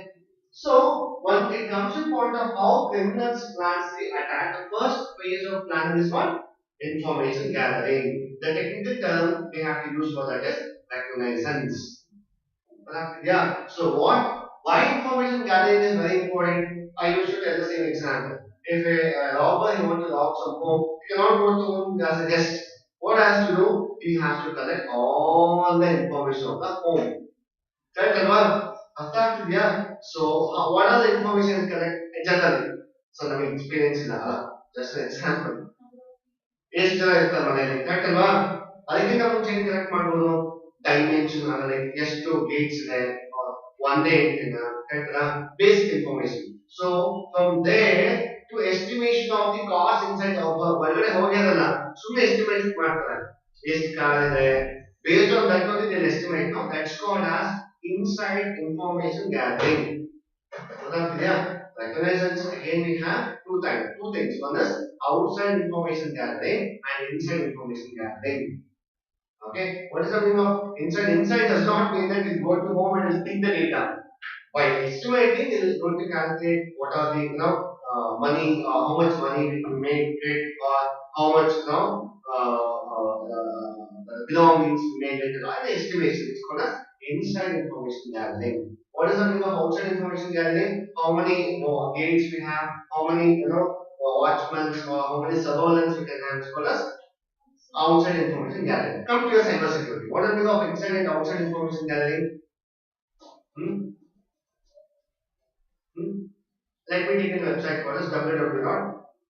Something hbguru.com for example let me take my website what is the meaning of outside information gathering by seeing the website name or domain we should be able to identify many things which are those domain names correct SBI for example let me take the example of SBI@gmail.com and mail ID or anything obviously all the website of Indian government will be gov.in or NIC.in or it should be .in website correct by looking at the website domain names or extensions we can able to identify we can able to track it out few things which are those the domain is proper or improper okay it's a valid domain or invalid domain a fake domain okay few things also affects whether it has a URL uniform resource locator so it will be having the first thing is protocol HTTP and HTTPS stateless stateful by keeping all these things only we can able to identify various parameters by looking at the domain names or email IDs you can call that as what outside information gathering is it clear outside means by looking at the things these are the loopholes what is the meaning of inside information gathering what is that what is the thing you are doing vulnerability assessment vulnerability analysis or Microsoft and all your does no what are the things you really look into it which are ports open correct alva ಯಾವ ports open ಆಗಿದೆ SSH open ಆಗಿದೆಯಾ correct ಅಲ್ಲ which are ports open and then what are the protocols they have used to secure the passwords what security mechanism they have used this is called as what information inside gathering hope you getting know information gathering called as reconnaissance can be broadly divided into two types of this outside information gathering and inside information gathering what is the meaning of inside information gathering taking the data and the data details by using some tools vulnerability assessment tools like for example what are the port numbers open what are the protocols used what are the security mechanisms they have used which are protocols algorithms are used for passwords and all understood what is the outside information gathering according to this by looking at the website only we can able to identify two parameters we can call it as information inside information sorry outside information gathering Any doubts here? Say something. So that yeah, okay. Well, I'll stop here right now. It's almost 1:10. I'll go with the how criminals plan set up. In further details, then it's clear. And you all text me one text ಮಾಡಿದ್ದೀನಿ. So the name of the text ಮಾಡಿ. Okay. I'll say and please if I miss any classes or 1 or 2 minutes later, immediately call me. So I need this, I need that. Okay. So that's the fun. So thank you.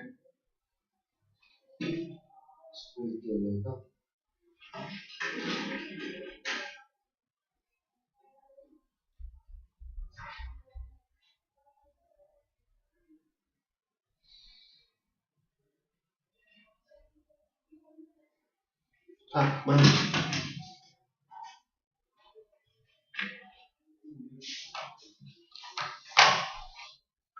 ಏನು ಗೊತ್ತಾ ನಿನಗೆ ಬಂತಲ್ಲೋ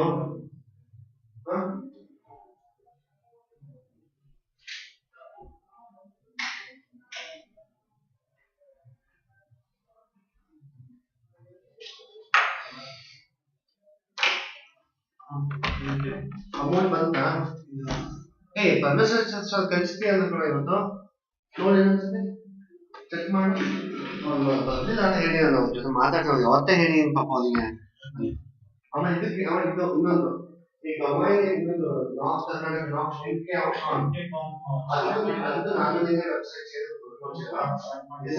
ಏನ್ ಗೊತ್ತಾ ಅದಕ್ಕೆ ಇದು by ಮಾಡಬೇಡ ಅದಕ್ಕೆ estimated cost ಎಷ್ಟು ಅಂತ ಹೇಳ್ಬೇಕು ಹೇಳಿ ಸರ್ ದಯವಿಟ್ಟು ಎಸ್ಟಿಮೇಟೆಡ್ ಕಳಿಸ್ತೀವಿ ಸರ್ ಪೇ ಮಾಡಾದ್ಮೇಲೆ ಬರೀ ಡೊಮೈನ್ ಈಗ ಡೊಮೈನ್ ಇದು ಬೇಡ ಸರ್ವಿಸ್ ಚಾರ್ಜ್ ಇದು ಅಂತ ಇರ್ತದ ಪೋಸ್ಟಿಂಗ್ ಇದೆಲ್ಲ ಬೇಡ ಅಲ್ಲ ಅದನ್ನ ಚೆಕ್ ಮಾಡ್ತೀವಿ ಏನಂದ್ರೆ ಈಗ ಆಲ್ರೆಡಿ ಈಗ ನಾವು ಏನು ಅನ್ಕೊಂಡಿದ್ರೆ ಒಂದು ನಿಮಿಷ ಫಸ್ಟ್ ಬಿಸ್ನೆಸ್ ಮಾತಾಡೋಣ ಏನು ಅಂದ್ರೆ ಮುಂಚೆ ಕನ್ಸಲ್ಟೆನ್ಸಿ ಅಂತ ಮಾಡ್ಕೊಂಡು ನಾವು ಬಿಕಾಸ್ ನಾವು ಏನಾದ್ರು ಸಪೋರ್ಟ್ ಮಾಡೋದು ಬಟ್ 3 ವೆಬ್ಸೈಟ್ ಮಾಡ್ತಿದ್ದೆ ಅಂದ್ಬಿಟ್ಟು ಮುಂಚೆ ಅಮೌಂಟ್ ಹೇಳಿರಲ್ಲ ಸೊ ಈಗ ನೀವು ಅಟ್ಲೀಸ್ಟ್ ನನಗೆ ಒಂದು 5,000 Rakesh 5,000 end of the day ಕೊಡಿ ಎನಿಹೌ ಎಲ್ಲ ಮುಗಿಸ್ಕೊಡ್ತೀರಾ ಎಕ್ಸ್ಕೋ ಮೆಂಬರ್ಸ್ ಮಾಡ್ತಾರೆ ಸರ್ಟಿಫಿಕೇಟ್ ಎಲ್ಲ ಕೊಡ್ತೀರಾ ಬಟ್ ಅವನು 5,000 ಇದೆ ಅಂತ ನನ್ನ ಮಾತಾಡ್ದ ಅದಕ್ಕೆ ತಲೆನೇ ಕೆಡ್ಸ್ಕೊಂಡು ಅದಕ್ಕಿಂತ ಇನ್ನೂ ಜಾಸ್ತಿ ಮಾಡೋಣ ಇನ್ನೂ 5,000 ಎಕ್ಸ್ಟ್ರಾ 20,000 ತನಕ ಕೊಡ್ಸಕ್ಕೆ ಟ್ರೈ ಮಾಡ್ತೀನಿ ಅಂತ ಹೇಳಿದಾರೆ ಅದೇ ಹೆಂಗ್ ಕೊಡ್ಸಿ ಅಂತ ಹೇಳಿ ಕೇಳಿಸ್ಕೊಂಡು ಒಂಚೂರು ಹೆಂಗ್ ಕೊಡ್ಸಿ ಅಂತ ಹೇಳಿದ್ರೆ ಪ್ರಿನ್ಸಿಪಲ್ಸ್ ಅಕೌಂಟಿಗೆ ಹಾಕ್ಸಿದ್ರೆ ನಾವು ಅದನ್ನ ತಗೊಂಡ್ವಿ ಲೈಕ್ ಕನ್ಸಲ್ಟೆನ್ಸಿ ವರ್ಕ್ ಆಗುತ್ತೆ that comes here department from for IT medicine section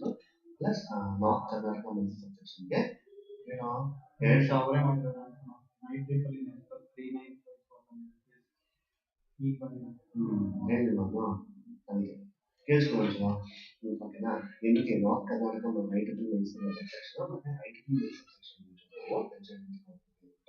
ಅದನ್ನ ಪ್ರಿನ್ಸಿಪಲ್ ಮಾಡ್ಕೊಂಡು ಅದನ್ನ ನಾನು ತಗೊಂಡು ಹೇಳಿ ಮ್ಯಾಕ್ಸಿಮಮ್ ಸಲ ಹೇಳಿದ್ರೆ ಇದು 10,000 ಇಲ್ಲ ಫಸ್ಟ್ ಕೇಸಲ್ಲಿ ತಕ್ಕಂಥವ್ರನ್ನ ಕೊಟ್ಬಿಟ್ಟು ಏನು ಪಾಸಿಬಿಲಿಟೀಸ್ ಮಾಡೋ ಅದೆಲ್ಲ ಮಾಡ್ತಾರೆ ಬಟ್ ಇದು ನೋಡಿದ್ರೆ ಹೇಳಿ ಫೋನ್ ಹೇಳಿದ್ದಾರೆ ಆಮೇಲೆ ಇನ್ನೊಂದು ಏನಪ್ಪ ಅಂದರೆ ಅದೊಂದು ಆಮೇಲೆ ಕನ್ಸಲ್ಟೆನ್ಸಿ ತುಂಬ ಲೆಟರ್ಸ್ ಬೇಕು ನಿಮ್ಗೆ ಏನು ಬೇಕು ಅಂದರೆ ನಾನು ಡಿಸೈನ್ ಮಾಡಿಸ್ಕೊಡ್ತೀನಿ ಯಾಕೆ ಒಂದು ಮೊಮೆಂಟ್ ಬೇಕು ಅಥವಾ ಒಂದು ಏನೋ ಅಫಿಷಿಯಲ್ ರಿಟರ್ನ್ ಬೇಕು ಮತ್ತೆ ಏನು ಬೇಕು ಅದು ನೀವು ನೋಡಿಸಿ ಅಂತ ಹೇಳಿದ್ವಿ ಯಾಕೆ ನಮ್ದು 1-2 ವೆಬ್ಸೈಟ್ ಆಗಿ ಮೈಸೂರು ಕಾನ್ ವೆಬ್ಸೈಟ್ ಆದರೆ ನಮ್ಮ ಪಾಠ ಜಾಯ್ನ್ ಮಾಡಿದ್ರೆ ಓಕೆ ಜೊತೆ ನೀವು ಕಾನ್ಫರೆನ್ಸ್ ವೆಬ್ಸೈಟ್ ಆಗಿದೆ ಇನ್ನೊಂದು ವೆಬ್ಸೈಟ್ ಆಗಿದೆ ಸರ್ ಫೈನಾನ್ಷಿಯಲ್ ಮ್ಯಾಕ್ಸಿಮಮ್ ಇದು 10,000 ಮಾಡ್ಕೊಂಡಿದ್ವಿ ಆ್ಯನ್ಯುವಲ್ ಇಯರ್ ಫಸ್ಟ್ ಕೇಸ್ ಎಷ್ಟಾಗ್ತೋ ಅಂತ ಗೊತ್ತಾಗ್ತಾ ಅದಕ್ಕೆ ನನ್ನ ಹೇಳಿ ಸರ್ ನೀವು ಅಮೌಂಟ್ ಇದಕ್ಕೆ ಅಡ್ವಾನ್ಸ್ ಬಂದು ಕೊಟ್ಬಿಡಿ ಕಷ್ಟ ಆಗುತ್ತೆ ಪೇ ಮಾಡಬೇಕು ಹಿಂಗೆ ಅಂತ ಸರ್ ಯಾವ್ದು ಈಸಿ ಅನ್ಸುತ್ತೆ ಸರ್ ನಾವು ಲೇಟ್ ಆಗುತ್ತೆ ಬಿಡಿ ಆಯಿತು ಇದನ್ನು ಪೇ ಮಾಡ್ಬಿಟ್ಟು ನನ್ನ ರೆಸಿಪ್ಟ್ ಕಳಿಸಿ ನಾನೇ ಪೇ ಮಾಡ್ಬಿಟ್ಟು ನಾನೇ ಕಳಿಸ್ತೀನಿ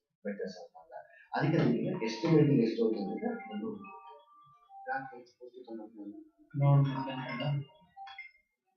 ಸ್ಫೂರ್ತಿ ಹೇಳಿ ಅಲ್ಲಲ್ಲ ನಮ್ಮ ಕ್ಯಾಬಿನ್ ಗೊತ್ತಿಲ್ಲ ಇದು ಅಕೌಂಟ್ ಸಿಗುತ್ತೆ ಓಕೆನಾ ಈಗ ಡೊಮೈನ್ ನೇಮ್ .org ಬೇಕಾ ಏನು .org ಚೆನ್ನಾಗಿರಲ್ಲ ಅಲ್ಲ ಕೇಳಿದೆ .ec.in ಸಿಗಲ್ವಾ ಹೌದು ಅವ್ರೇನು ನಾವು ಲಾಸ್ಟ್ ಟೈಮ್ ಇನ್ನೊಂದು .org-ನೇ ತೊಗೊಂಡ್ರೆ ಅದೇ ತೊಗೊಂಡ್ರೆ ಬಟ್ .in ತೊಗೊಂಡ್ರೆ ಕಡಿಮೆ ಆಗುತ್ತೆ ಇನ್ನೂ ಕಡಿಮೆ ಕೇಳಿಲ್ಲ ಒಂದು ಸ್ವಲ್ಪ ಚೆಕ್ ಮಾಡ್ಬಿಟ್ಟು ಹೇಳ್ತೀನಿ ಎರಡು ಹೇಳೋದಿದೆ ಸಂತೋಷ ಇಂಜಿನಿಯರ್ಸ್ ಅಂತ ಹೇಳ್ಬಿಟ್ಟು ನಾನು ಅರ್ಥ ಆಯ್ತು ಎಲ್ಲ ಕಾನ್ಸೆಪ್ಟ್. ಈಗ ಒಂದಂದ್ರೆ ಹಿಂಗೆ ಬರಬೇಕು, ಅದನ್ನ ಇಮಿಡಿಯೇಟ್ ಎಸ್ಟಿಮೇಟ್ ಮಾಡಿ ಇಮಿಡಿಯೇಟ್ಲಿ ಗೂಗಲ್ ಪೇ ಮಾಡ್ಕೊಂಡು ಅದು ಓಕೆ. ಹಾಗೆ ಕಾನ್ಫರೆನ್ಸ್ ಗೆಸ್ಟ್ ಆಗಿ ಹೋಗ್ಬೋದು, ಗೆಸ್ಟ್ ಆಫ್ ಆನರ್ಸ್ ಹೋಗ್ಬೋದು, ಮೈಸೂರು ಹೋಗ್ಬೋದು, ಅದು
ಸ್ಟೂಡೆಂಟ್ ಇನ್ನೊಬ್ರು ಪಕ್ಕೂರಲ್ಲಿ ಬರ್ತಾರೆ. ಬಂದಾಗ ಅವ್ರಿಗೆ ಪ್ರೊಗ್ರೆಸಿಂಗ್ ಅಂತ ಹುಡುಗಿ ಅಂತ ಬಂದ್ಬಿಟ್ಟು ಅದೇ ತರ ಅವ್ರ ಫ್ರೆಂಡು ಈಗ ಅವರು ಹೋಗ್ಬೇಕು ವಾಪಸ್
I see that.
ಶಶಾಂಕ್,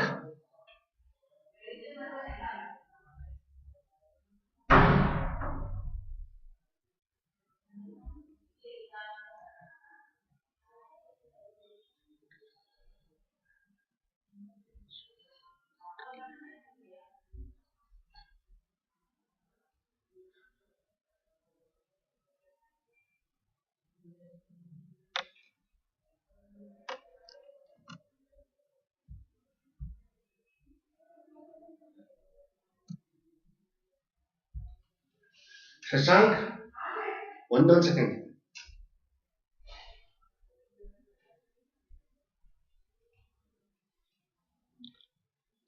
ನಿಮ್ದು ಫೈಲ್ ಅಲ್ಲಿ ಇದ್ದೀನಿ, ಬೇಕು ನನ್ನ ಟೇಬಲ್ ಮೇಲೆ ತಗೊಳ್ಳೆ. ಅಲ್ಲೇ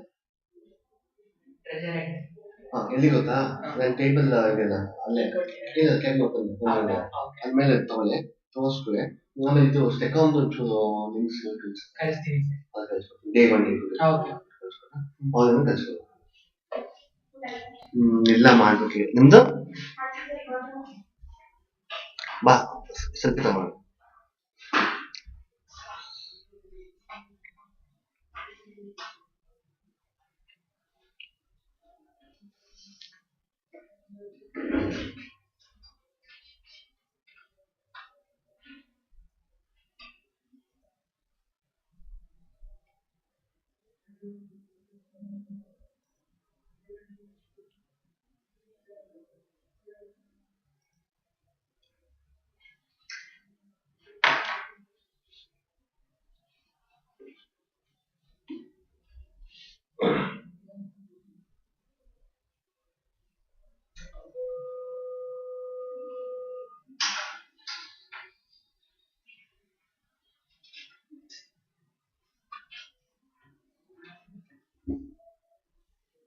ಮ್ಯಾಮ್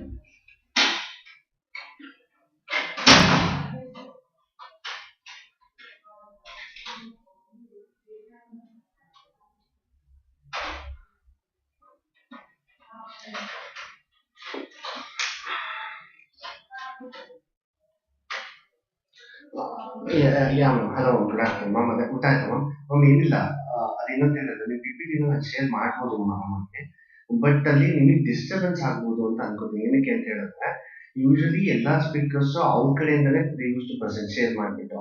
ಈಗ ನನಗೆ I don't have any difficulty, but ನಾನು ಪ್ರೆಸೆಂಟ್ ಮಾಡ್ಬೇಕಾದ್ರೆ ಕೆಲವರು ಅಡ್ಮಿಟ್ ಅಂತ ಕೇಳ್ತಾ ಇರ್ತಾರೆ.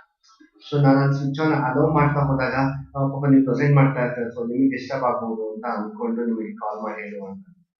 It would be really better ಅಂತ ಅನಿಸ್ತು ಮ್ಯಾಮ್. ಅವಾಗ ಏನಾಗುತ್ತೆ ಅಂದ್ರೆ ಏನು ನಮ್ಮ ಕಡೆಯಿಂದ ಏನೂ ನಿಮಗೆ ಡಿಸ್ಟರ್ಬೆನ್ಸ್ ಬರಲ್ಲ. ಬಟ್ ನಿಮ್ಗೆ ಇಲ್ಲ ಅಂದ್ರೆ ಪ್ರತಿ ಟೈಮು ನಾನು ಶಿಫ್ಟ್ ಆಗಬೇಕು, ಅಡ್ಮಿಟ್ ಮಾಡಬೇಕಾಗುತ್ತೆ ಎಲ್ಲಾನು. ಸೊ ಐ ಥಿಂಕ್ ನಿಮಗೆ ಡಿಸ್ಟರ್ಬ್ ಆಗುತ್ತೆ ಮ್ಯಾಮ್. ದಯವಿಟ್ಟು ಚೆಕ್ ಮಾಡಿ ma'am. If you have any problems I will help you ಅಂತ ಚೆಕ್ ಮಾಡಿ. Thank you.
ಸರ್ ಊಟ ಆಯ್ತು ಸರ್?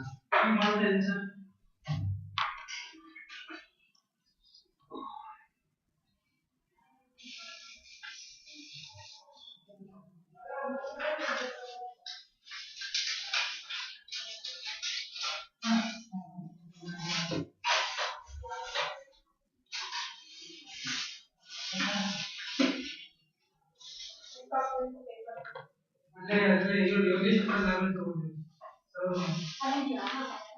ಒಂದು ಮಾಮೂಲಿ ಇರುತ್ತಲ್ಲ.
गिरी था क्या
ಅದೇ ಸರ್, ನಮ್ಮಲ್ಲಿ ನಾವೆಲ್ಲ ಒಂದು 18 ಅಂತ ಮುಗಿಸ್ತೀವಿ.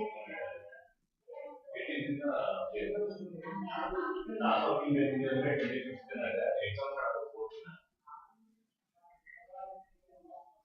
ಮಾಡ್ಬೋದು. ಕೇಳ್ತೀನಿ ಚೇತನ 21st ಮಾಡ್ತಾರೆ.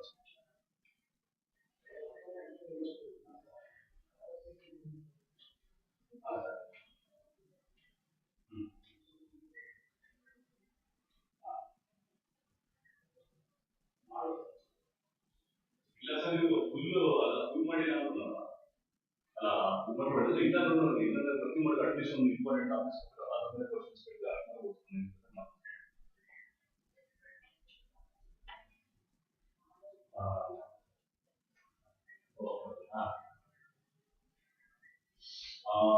ಸರಿ ಸರಿ ಸರಿ ಸರಿ.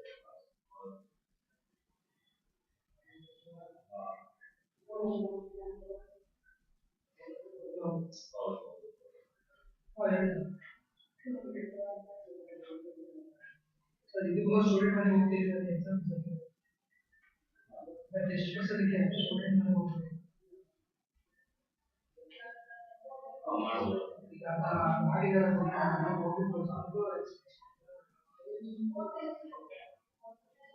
ಆಕ್ಸಿಡೆಂಟ್ ಆಗಿದ್ದಾರೆ ಸರ್, ಕಾರ್ ಸರ್ಜರಿ ಆಗಿದೆ, ಕಾಲು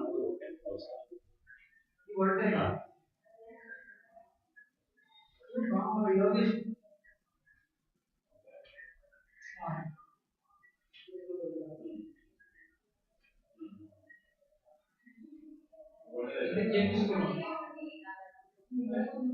ಸರಿ ಸರ್, ಅದರಲ್ಲಿ ನಮ್ದು DMS ಪೂಜೆ ಮಾಡಿ ಹೇಳ್ತೀವಿ ಸರ್. ಹೇಳ್ತೀವಿ ಸರ್ ಮೇಡಮ್.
ಕೇಳೋದಿಲ್ಲಲ್ಲ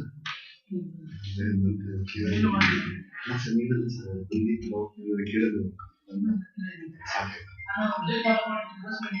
ಅಷ್ಟು ನೋ ಪ್ರಾಬ್ಲಮ್ಸ್ ಅಲ್ಲ ನನಗೆ ಅದು ಕೇಳಿಲ್ಲ ಅನ್ಕೊಂಡಲ್ಲ ಆಯ್ತು ಗೊತ್ತಾಯ್ತಾ ಏನಿಲ್ಲಪ್ಪ ಅದು ಇವತ್ತು ಅನ್ಸುತ್ತೆ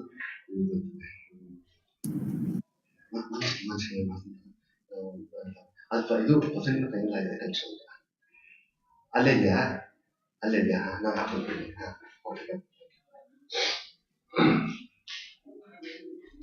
Ma'am, good afternoon. Sandhya ma'am.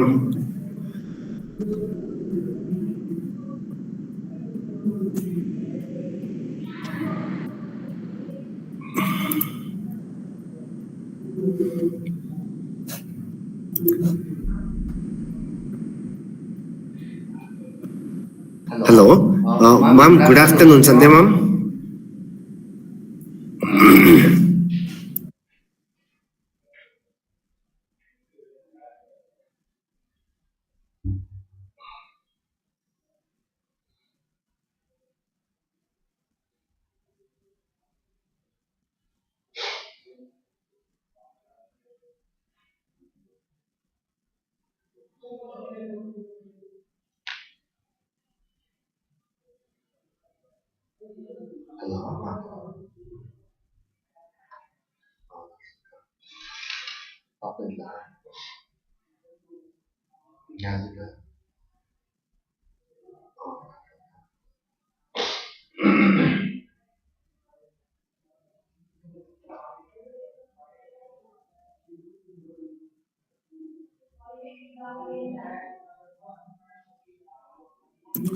Hello, Sandhya ma'am, good afternoon.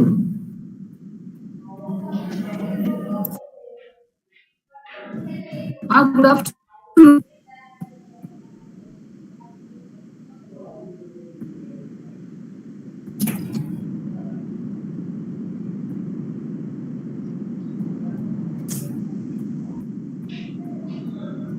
ಹೇಳಿದೆ ಪವನಿಗೆ ನಮ್ಮ ಇಂಟರ್ನೇ ಮಾಡಿರುವಂತ ತುಂಬಾ ಜನ ಕೇಸ್ ಫ್ರೀ ಇದ್ರೆ ಒಂಚೂರು ಸೆಷನ್ ಸ್ಟಾರ್ಟ್ ಮಾಡ್ತಾರೆ ಅಲ್ಲಿ ನನ್ನ ಕ್ಯಾಬಿನಲ್ಲಿ ಇಂಟರ್ ಈಗಲೇ ಡ್ಯೂಟಿ ಮುಗಿತಾಗ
ಮಮ್ಮಿ ಏನಾಗಿತ್ತು?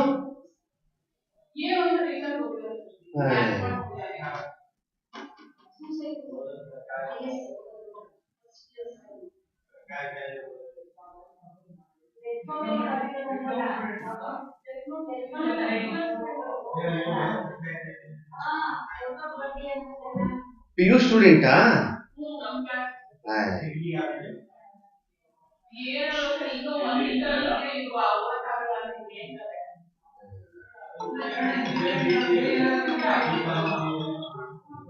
ಮಮ್ ಎಲ್ಲ ವಿಸಿಬಲ್ ಇತ್ತು, ಪರ್ಫೆಕ್ಟ್ ಆಯ್ತು, ತೊಂದರೆ.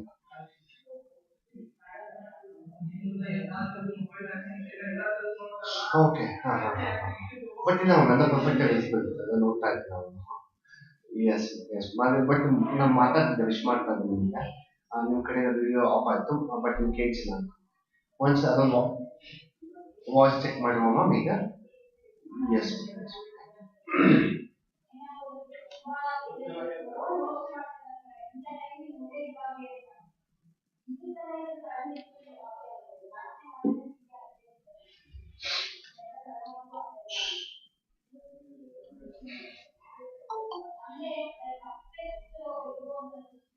Hello, Sandhya ma'am, good afternoon.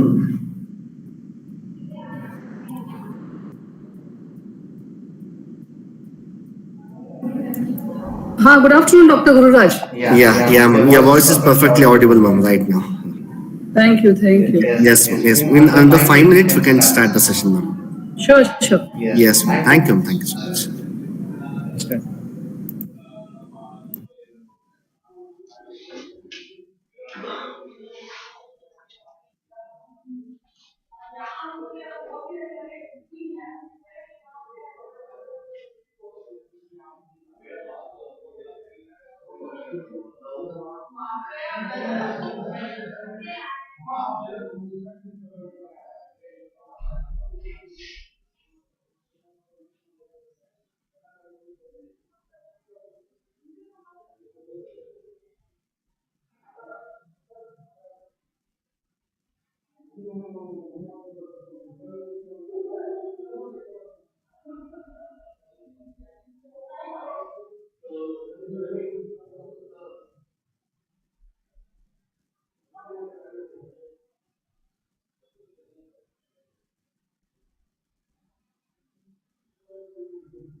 Dr. Gururaj.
Hello.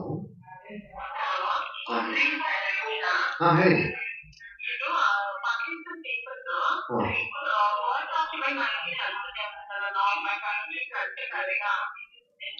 Parkinson paper ಯಾವ್ದು?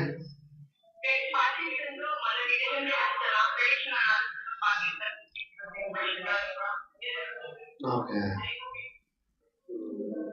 ನನಗೆ ನೀವು ವೆನ್ಯೂಸ್ ಹೇಳಿದ್ರೆ ನನಗೆ ಅಲ್ಲ, ನನಗೆ ನೀವು ವೆನ್ಯೂಸ್ ಹೇಳ್ಬೇಕು. ವೆನ್ಯೂಸ್ ಹೇಳಿದಾಗ ನನಗೆ ಗೊತ್ತಾಗುತ್ತೆ ಯಾವ ವೆನ್ಯೂ ಎಲ್ಲಿ ಪ್ರೆಸೆಂಟ್ ಮಾಡಿದ್ದೀರಿ ಅದು.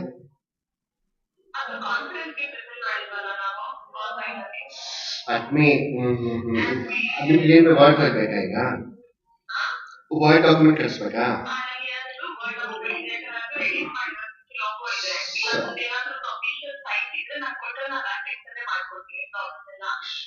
ನಮ್ಗೆ ಗೊತ್ತಿಲ್ಲ, ಬಟ್ ನಿಮ್ಗೆ ಇದು ವರ್ಡ್ ಡಾಕ್ಯುಮೆಂಟ್ ಕಳಿಸ್ಕೊಡ್ತೀನಿ.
Very good afternoon, everyone.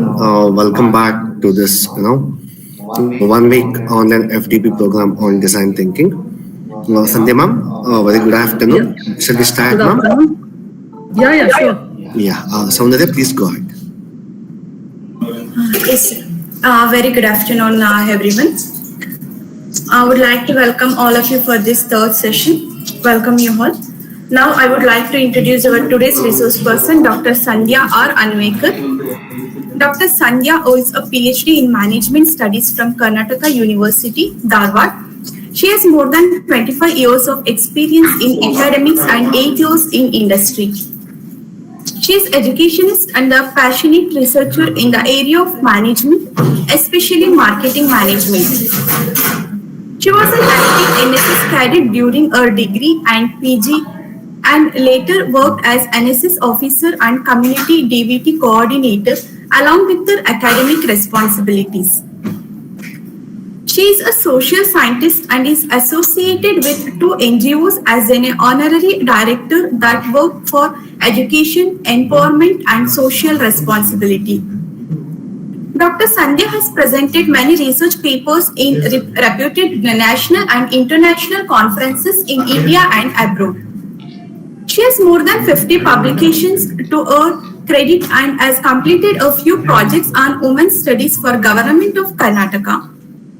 She is also on the editorial advisory board of some of the reputed journals. Her specialties are management and women's studies. In recognition of her contributions in the field of education, research and skills development, Dr. Sandhya R is honored with 6 national level awards of excellence. Presently, she is on full-time deputation from VTU as a state officer with Government of Karnataka in the Department of Electronics, IT and BT. Welcome you, ma'am. Thank you. Well, good afternoon to everybody. First of all, I would like to thank my parent organization, Vishesha Technological University, for giving me an opportunity to do a session today on design thinking, and my heartfelt gratitude for that, because it is always nice to come back to your parent organization and contribute what you have through your expertise or through your exposure. So the topic which is taken today for my talk, actually in generally, you all are listening to design thinking since I think 2 or 3 days. So I hope that by this time all of you have become expert, in fact, to know about what design thinking is. And I was just checking with Dr. Sandhya and Dr. Gururaj in the morning. Just wanted to know what you have actually learned for last 2-3 days. So I was told that a lot of learning has been happening on what is the meaning of design thinking, what is the process, what are the utilities, and how they are applied in different type of specialities. So that's wonderful. So I was just thinking, because so much has been spoken about on technologically having this type of design thinking, and then probably lots of engineering aspects were discussed.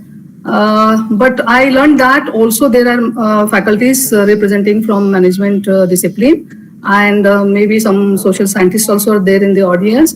So along with what you do in technical field of engineering, also design thinking is crucial for social sciences, also for business management. And maybe because of that, I think few of the slides I'll be touching upon how it is relevant in engineering as well in business management, especially in social sciences. So I heartily welcome all of you to my talk, and I hope that at the end of the session, I really give some value addition to your thinking and your creativity.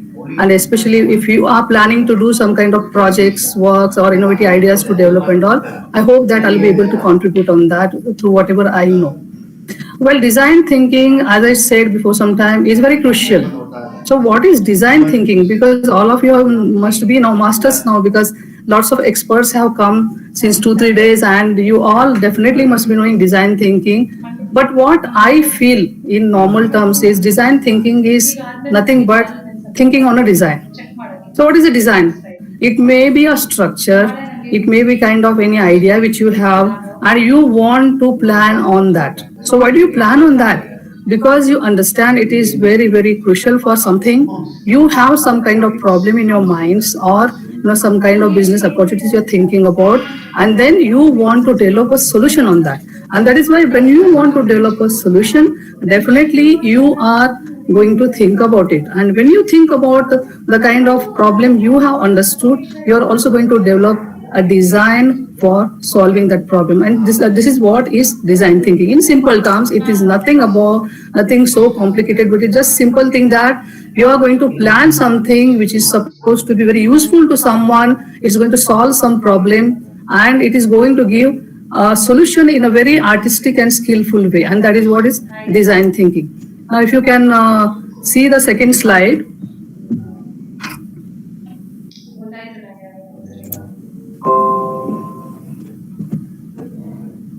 Okay, so you can see here, there are so many things. There are two parts when you look at any kind, whether it is engineering faculty or social science faculty or business management, whatever you're doing, there are two parts. One is problem finding and another is problem solving. So what is that? How do you find a problem? So there may be certain instances where in day-to-day life or in kind of workforce where you are or the kind of work we are doing, so there are lots of issues and challenges, and that is why sometimes what happens, these issues and challenges will definitely hinder you in performing better, and that is how you keep on searching for the problem first. And you can see here the visual, what is the problem? You have to find out from the circumstances, environment, whatever you have to come out with a problem, and then once the problem is, you have to sit and think about how to solve this problem, because this problem may be a very big hindrance for so many aspects. It may be for your performance, it may be for your appreciation, it may be for kind of production or efficiency, whatever you next slide is not shared, madam. Pardon? Next slide is not shared, madam. Second slide. Now it is visible? Yes, madam. Okay, so maybe I think F5 did not work. So you can see here, the first part of design thinking will be about finding a problem. And once the problem is found, this is what is the big hindrance or maybe bottleneck in the whole thing which you are working or the society is working. So once that problem finding is done, you have to come out with the ideas. So how do you come out with ideas? You do lots of brainstorming. You come out with mushroom types of solutions in your mind. You keep on thinking on that, and then probably over the period when you think that, okay, so many ideas have in this, the best idea is this which will solve this problem, and that is what you will walk towards prototype. So what is a prototype? Prototype is nothing but a sample or maybe a specimen of what solution you are going to provide for the particular problem. And once the prototype is developed, before make it as a commercialization or before putting it into action, you have to go for feedback. And how do you do the feedbacking here? You are going to test it, and once the testing is done, validation will happen, and then that becomes a standard kind of solution to the problem which you thought about is going to be a biggest hindrance. So here you can see the different processes which are involved in design thinking. One is empathize. Now, why do we empathize? Empathy is very important to know, because why this problem is happening, or what the kind of hindrance is there, whether it is in my personal life, in my work life, or in the industry, or in the organization where I'm working. So first you have to look at that. You have to be in the shoes of the person who is having this type of problems. And once you have that empathetic approach to solve the problem, you will come to define the problem. So you can see the second step is to define. So you're going to define, oh, this is what is the big problem here in the whole system or in the whole life or in the whole society. We are having this type of problem because of this, and this is what is the definition of the problem. And then comes ideation. So you have to generate one idea. This problem is there, how I'm going to solve it, and to solve this problem, this is what is the idea to be taken forward for the further business processing of prototype. And once prototyping is done, testing will be done. So this is what are the crucial steps which you have learned for so many sessions now. And this is what I'm summarizing now. The design thinking is a process for solving problems by prioritizing the consumer's needs above all else. Now here I'm coming to the business management discipline. So how design thinking is being done in business management? As you all know that there are 4 types of departments which work in any business organization.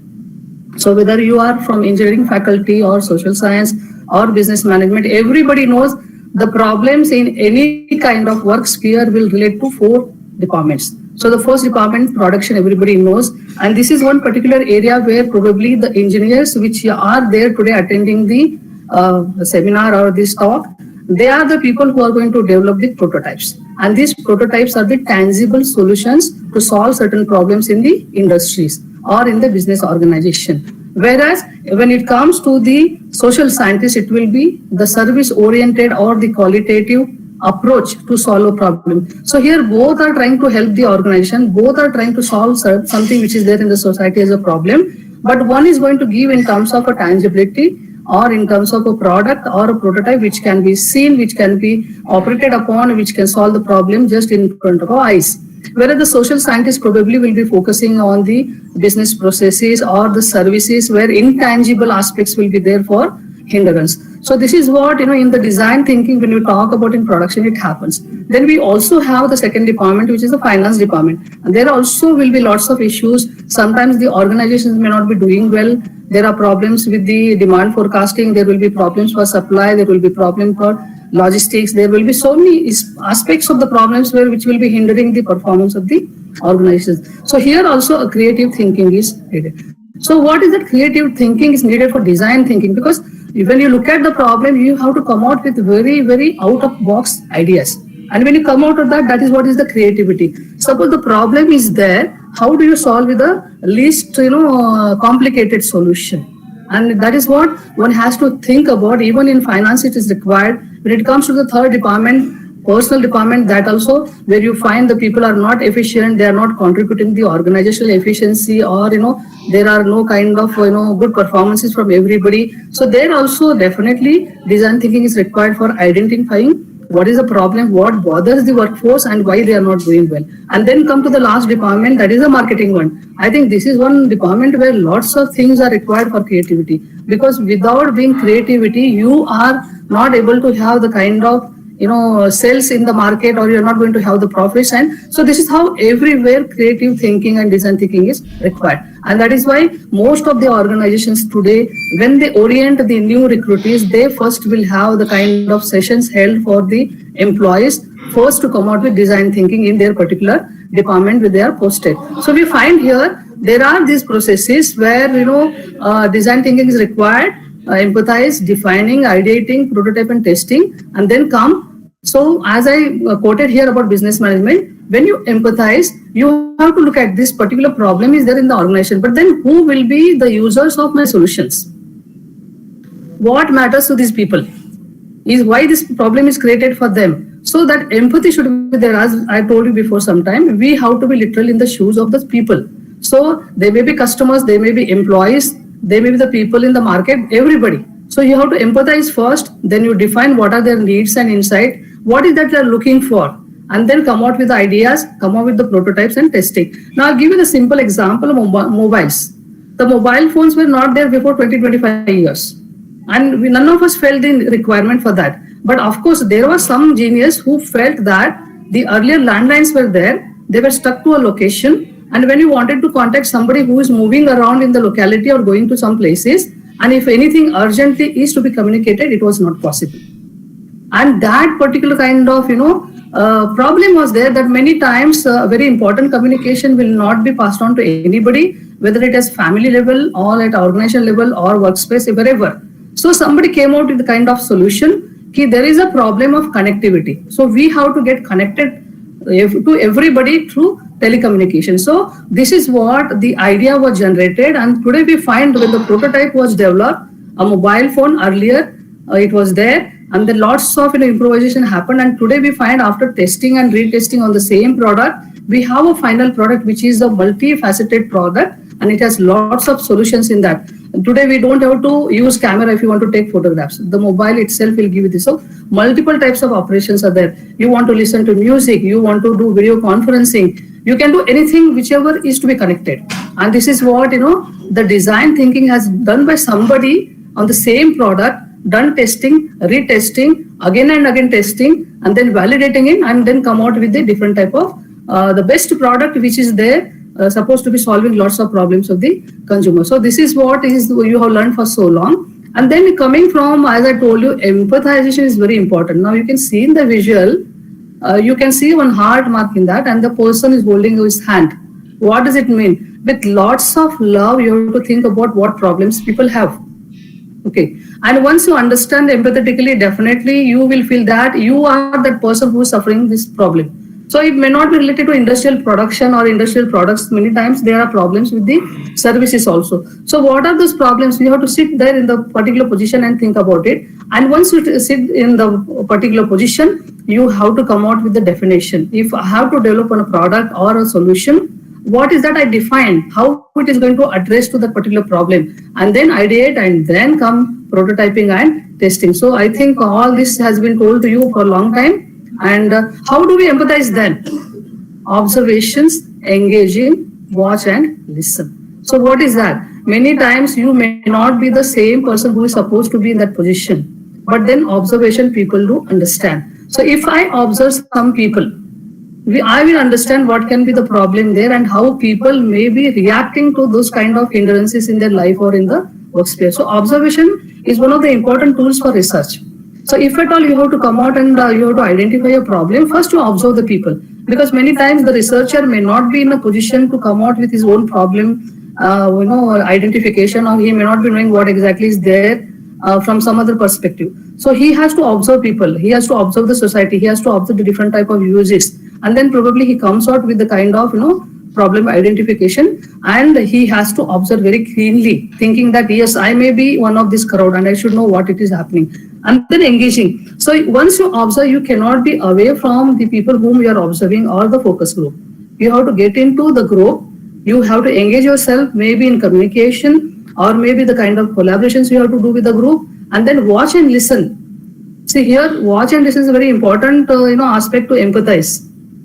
Now, many times we find even in our personal life, if there are certain calamities, now what is happening with Ukraine issue? So probably here we are not able to be in the same position what other people are there, especially when our Indians were there, and the kind of people who have literally fighting on the war front there.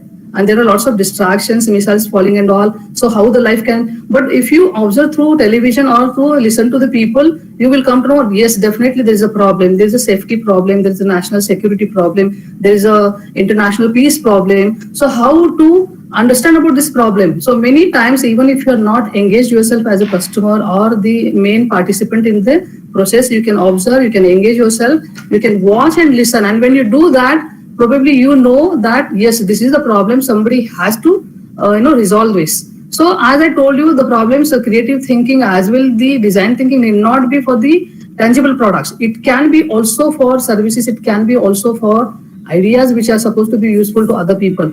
Now I give the example of Ukraine because suppose now somebody has understood whether it is at the higher level of UN organization or so anybody else feel that it is going to be threat for the whole globe itself, then probably somebody will come out with a solution, and that solution right now is being designed. It is being designed now, and it is going to come as a solution, and when somebody will apply to that, probably the problem can be solved with this problem. So everywhere, whether it is in industry or in personal life or in social life or in international life, the creative thinking as well, the design thinking are very crucial.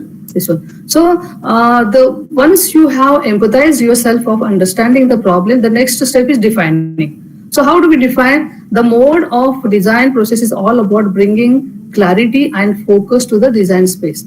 As I came back to the same example of mobile phones, we never knew actually did we need a phone like this, but everybody knew that there is a crucial factor of connectivity. Why each one of us will not be connecting whenever we want? That problem was there, but we did not know. But then somebody, a creative person came out with that. He had that design in his mind, and he said that yes, it requires, this is a particular product which will solve so many problems. For example, is there an organizational communication to be given to everybody, especially for sales forces? Now, sales people will be always moving around in the locality for marketing. So how they can be connected with, how they can be communicated with. So this is at the organizational level. Similarly, at the personal level, suppose there is an emergency in the house and the family member is away. How are you going to connect with that person and pass the communication? So this is about, where somebody thought about and felt that yes, the important thing of developing a prototype of a mobile phone is having a clarity and focus on the objective of connecting and communicating with anybody, anytime, anywhere, and it is very, very important. And this is what definition was done, and somebody has done the research on that, and we are finding how the prototype has become a necessity today. Then this stage is about making sense of widespread information you have gathered. So many times what happens, before you come out with an idea and you have to have the design of prototype, you also have to gather lots of information. And this information is not from sitting in your house. You have to look at the markets you have to talk to the people, you have to find out what are the previous research being done in that particular design, and then know whether it is going to be the same or technology is going to be changed. What is that you are going to look at? So here many times, information will be very crucial. What are the processes required there? What are the, factors of production are required there, and how to develop that prototype? Who is going to take it? Who is going to make it popular? And then how is it having any potential in the market? So lots of things are there when you define the this one particular design thing. And then ideating. Yes, it is very important, because where you concentrate on idea generation, you sit together and then you come out with the kind of idea here, maybe by collaborations, maybe by interactions, brainstorming and all, and then you zero upon one particular thing. If you can remember that, before mobile phones came, there was one pager. Okay. Now, of course, that also is the first, infant stage towards having mobile phone as a final prototype. But the first prototype which was developed was a small pager, and it had only the information coming in a digital form, just passing on some messages and all. And it was not accessible everywhere, maybe because there were problems of telecommunication and other things. But over the period of, with the same idea, people sat together and they thought that we have to develop the further product. And that is how the idea generation was done of a mobile phone, when lots of brainstorming was done on the same product. So many times what happens in the design process, a product which is supposed to be for telecommunication, you are designing that. So there are different types of, prototypes being developed in the same prototype. As you go on refining, you are going to change it. As you go on, adding more and more features to that, you are going to have a different prototype at the end. And that is what in the idea generation happens. So it provides both fuel and also source material for building prototypes and getting innovative solutions into the hands of user. So before it comes to the final customer or the people who has to use it for, solving their problem, lots of improvisation and refining will be done there. Now coming to the prototype, which is the ultimate outcome of this, it is the iterative generation of artifacts intended to answer questions that get you closer to your final solution. Do I require this product? Is there any problem, it is going to address properly for me? So I have to think about that as a customer. I also have to think about a business, producer. Is it going to be helpful for me to have kind of sales in the market, demand potential in the market? So then only probably I should go there. So when you develop a prototype as a designer here, you have to think about whether it is giving the solutions to the correct type of solutions which I am looking at. Now we all know that today, aeroplanes and flying has become a very necessity, especially when we go for long tours and all that. And even in developing countries like India, we are finding here that most of the districts are covered by airports now, because connectivity has become such an important issue that this protocol has been developed as a necessity now. Okay, but if you look at the evolution, how this particular product was developed, if you can come back to the Wright brothers and find out what happened before they could develop it as an aeroplane, we have seen that many times, many years they worked on that and they failed. They injured themselves. Okay, and they were so much discouraged and all. But still, ultimately, the final production happened, which is supposed to be a great revolution in terms of transportation, which we saw. Same is whether it is a Talva, Edison, or any other scientist we see. There are people who have worked overnight and so many years, and so many types of prototypes they developed. They failed, and they came back to the final prototype, which is very near to finding the solution to what for they were identified. And then ideation provides both the fuel, as I told you. So prototypes are very important. You have to come out very closer to your kind of solution which you're looking for. And then the final aspect of the whole process is testing. Now, how do you test it? Testing is required because you require feedback on that. You have seen even in the houses when the food is prepared, or when you go to any hotels and any kind of service industry, if the final production is given to you, you need to have feedback on that, saying that whether it is good or bad. And who is going to give the feedback? Probably the person whom you assume that he is my potential customer, or the final user of the prototype which I have developed. He has to see this first.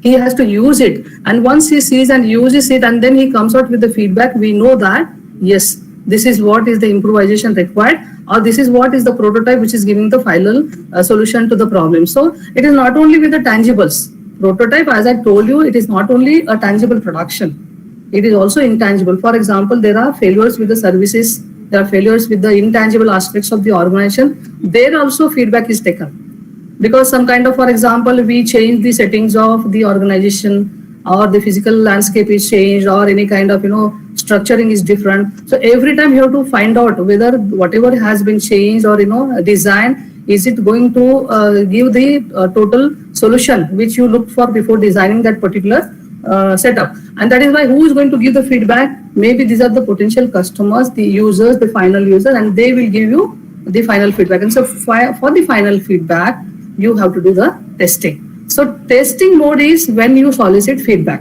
about the prototypes you have created from your users and have another opportunity to gain empathy for the people you are designing. Because sometimes people will say that I don't require this product which you are giving, it doesn't have the feature which I have. Okay, so if that is the case, then this prototype may not be suitable for that kind of segment of the people. So probably you have to add something to that, okay, or you have to create some other different prototype there. And that is how the testing will help a lot to the people who are developing the prototypes. And that is another opportunity to understand your user. But unlike your initial empathy mode, you have now likely done more framing of the problem and created prototypes to test. So when you are into this particular stage, definitely you have done things which you are almost arriving near to the solution given to the problem which you are looking. Okay, so here what happens, probably it is going back is not difficult, but you have to eliminate certain aspects here and you cannot come back to the same mode of empathy here. Probably if the particular use of the prototype is not convenient for a user, you have to exclude that segment. And if you already have finalized your objectives of, or the problem which you have created, you have to focus on the modification which is possible for that particular segment only. So why do we use the design thinking in daily life and how to use it is very important, because I told you design thinking is not only required for business organization, it is required for individual life, it is required for social life, it is also required for the whole international scenario also. Because when somebody thinks about a problem, comes out with a solution to that and tries to solve whatever are the issues, then it becomes a very convenient and peaceful atmosphere everywhere. So here in daily life, suppose for example, there are simple things that you are in the house and suddenly the electricity goes off. So when the electricity goes off, there are so many issues related with the daily life in the house. And that is how somebody must have come with the kind of solutions there, providing parallel sources of electricity, and the kind of requirements which are there for the consumers are going to be catered to that. And that is how first is visualizing the problem. So let it be at a personal level. It should be, you have to sit and think about what is that my problem, why I'm not able to do certain things in my life, or why my income level is not increasing, why I'm not utilizing my potential of creating more assets. So all these at the personal level. Similarly, at the organization, which I already told you, so you are solving critical global problems or tackling micro level projects, visualization reveal key themes and patterns. So this is how one can apply it in the daily life. Now challenge common assumptions. Many times you will not be accepting what has been already told by someone, and you don't think that is the solution for your problem. And in that case, you challenge and you try to come out with another solution. Reverse your thinking. Sometimes, their problems are there and you are not able to find the solution, or you are not able to identify that. If that is the case, you reverse your thinking. You think from somebody's point of view or some other perspective you have to take, and you have to come out with the problem and solution thereafter. Empathize with your audience. Now, many times, if it is a business organization, it comes out with a product, it also has to think about the audience. Now, for example, cigarette. Now, this is one particular product. You have seen certain prototypes in that also. My dear friends who smoke, they can agree from the audience. And there was a time where, the cigarette companies also focused on women as consumers, and there were a kind of different prototypes and all that. But then, being the government as, very important decision maker for the society, and empathizing that what will be the impact of cigarette uses in the society and other people, you can see that mandatory, the kind of warning will be given on all the cigarette packets, saying that cigarette smoking is injurious to health. Now here, empathy with the audience. Okay, the audience may be the cigarette user, maybe a smoker, but if he does it for a long time, it is going to be very hazardous to his personal life as well to his health. And that is what empathizing also is there. And that is why many times this type of decisions will be very contradictory. So the segment which you're looking at, you have to look at that one point, and the segment which you think that it's going to be affecting, the same prototype is going to be effective, it is bad, then you have to empathize with the audience also. And that is why, let me come to other types of, whether it's there acids or poisons or the drugs or narcotic drugs and all this. Now this cannot be sold very easily to everybody.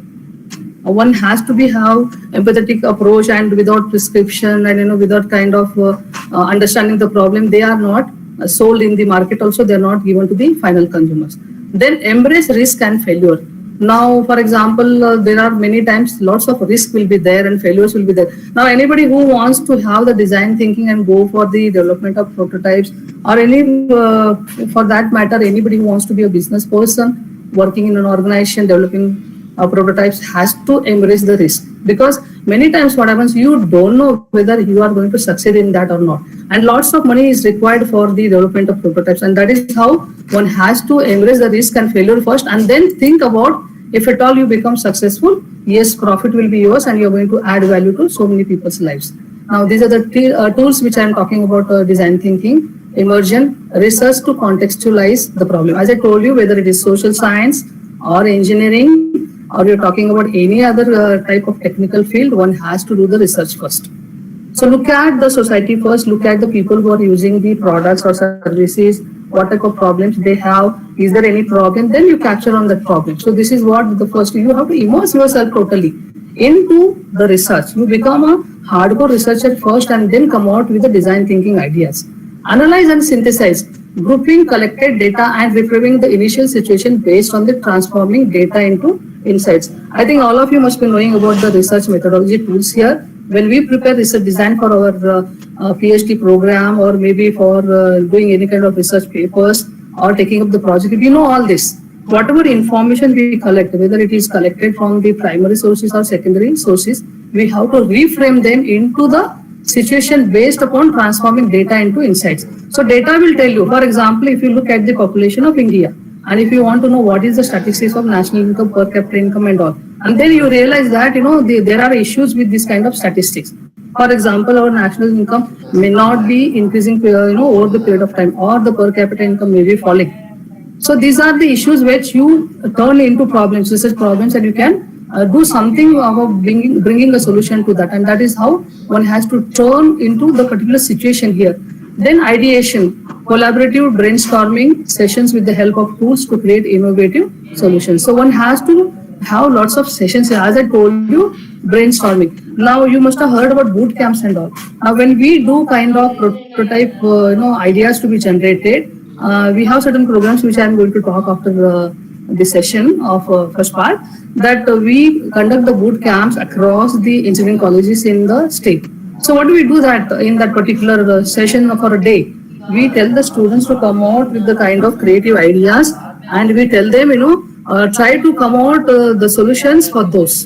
And that is what, when they are sitting in brainstorming sessions, they know what are the pros and cons of the ideas they have, and they come out with the best solution at the end, and which can be culminated into a prototype. So these are the few design thinking tools. Then comes to importance. Now why design thinking is crucial or important, which I told you from the beginning, because these are the skills, actually, the skills which are able to identify and develop innovative and creative solutions to problems as and when to face them. Now all of us know there will be problems always, and we never have a very comfortable life, whether in the work life or in the personal life. One has to have interactions with the issues and challenges and all. But if you have skills of design thinking, then probably you always know what is the problem bothering you, and you can come out with the solutions and accordingly face them boldly. And that is what is the very crucial, that one has to have design thinking whenever you look at a problem. Then optimistic, empathetic and smart working members of the society who can solve complex challenges of the coming future. So there are lots of issues that many times we have seen connectivity, as I told you in the beginning. So there may be problems with the food and beverages industry, there may be problems with the cosmetics, there may be problems with kind of healthcare and all. Lots of issues will be there. Now we had such a big area of COVID for more than 2 years now.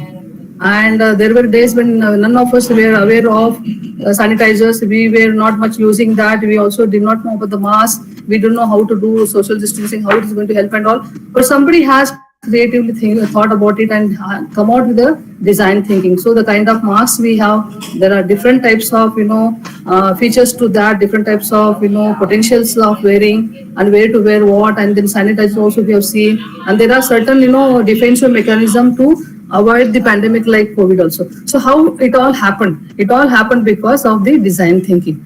All the people who were working in the healthcare industry, they came out with all this. So even if you say a small prototype for sanitizer, we have plenty of types of sanitizers we see here. You can carry them in the pockets, you can fix them at one particular locality, you can sanitize the whole location, you can do it through remote control. So there's so many things like so this is how we try to solve the problems, and that is why it's very important in day-to-day life.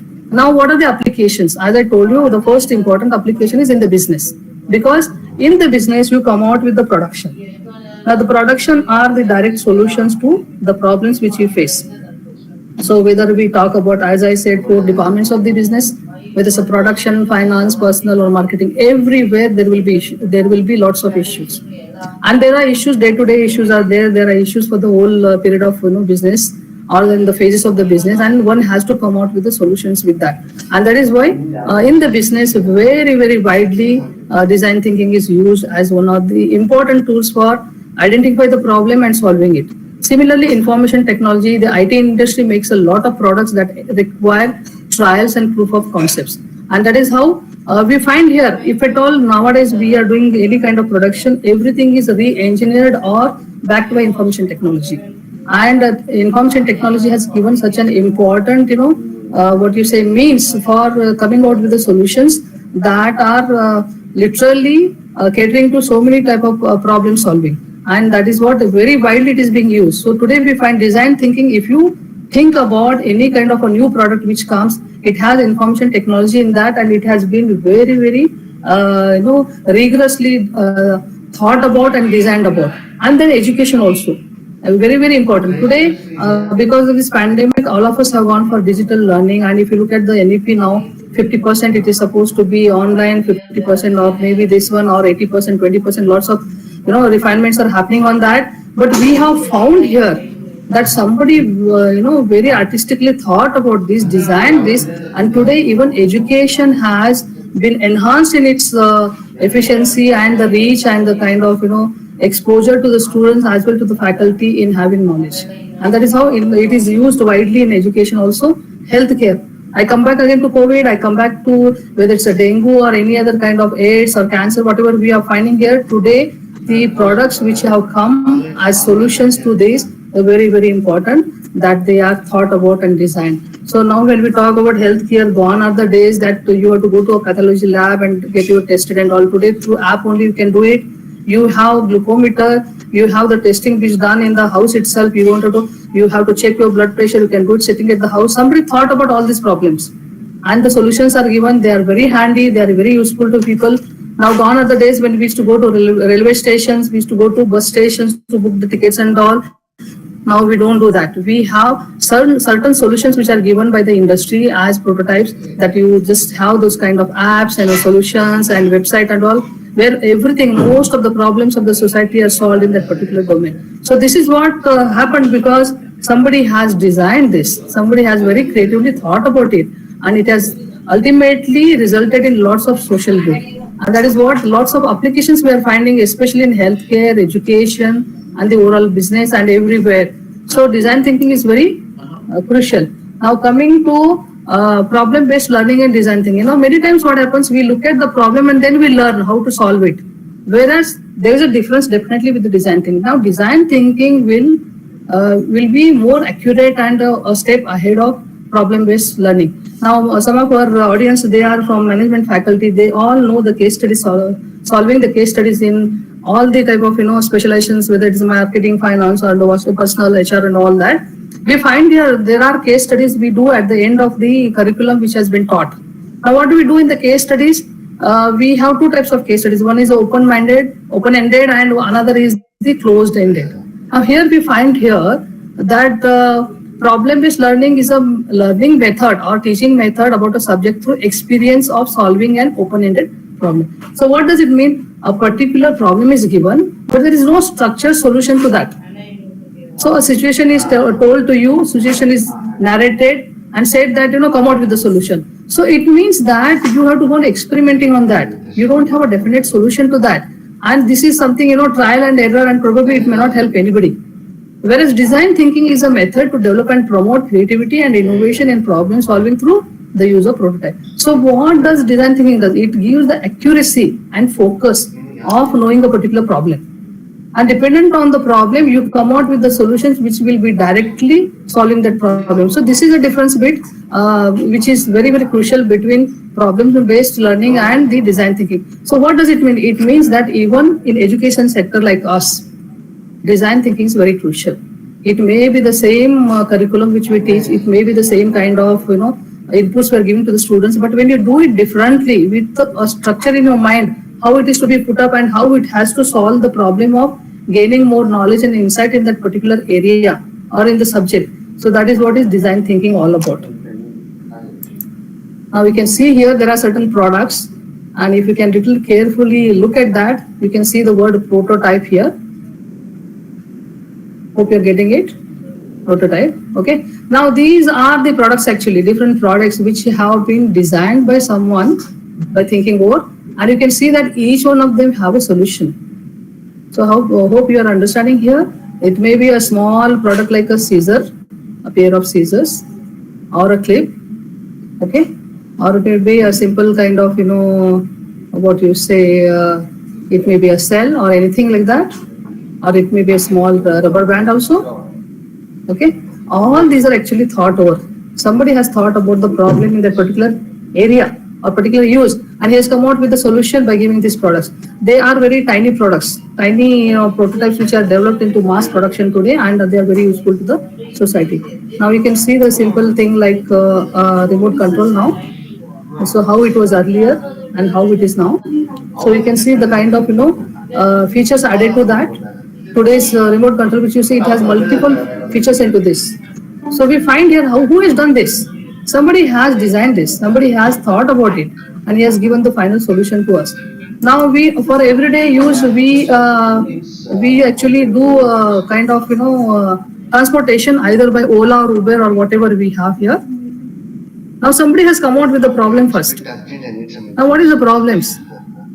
We have found that there are people who want to travel but they don't have their own vehicles, and there is no convenience of transportation. So how they should be catered to this problem? So somebody thought very creatively. So this is again an information technology based type of solution where something has been designed in such a manner that the customers, and that is the people who want to travel, the car and drivers, those are who are suppliers of this particular service, and then there's a mediatory of financial gateway.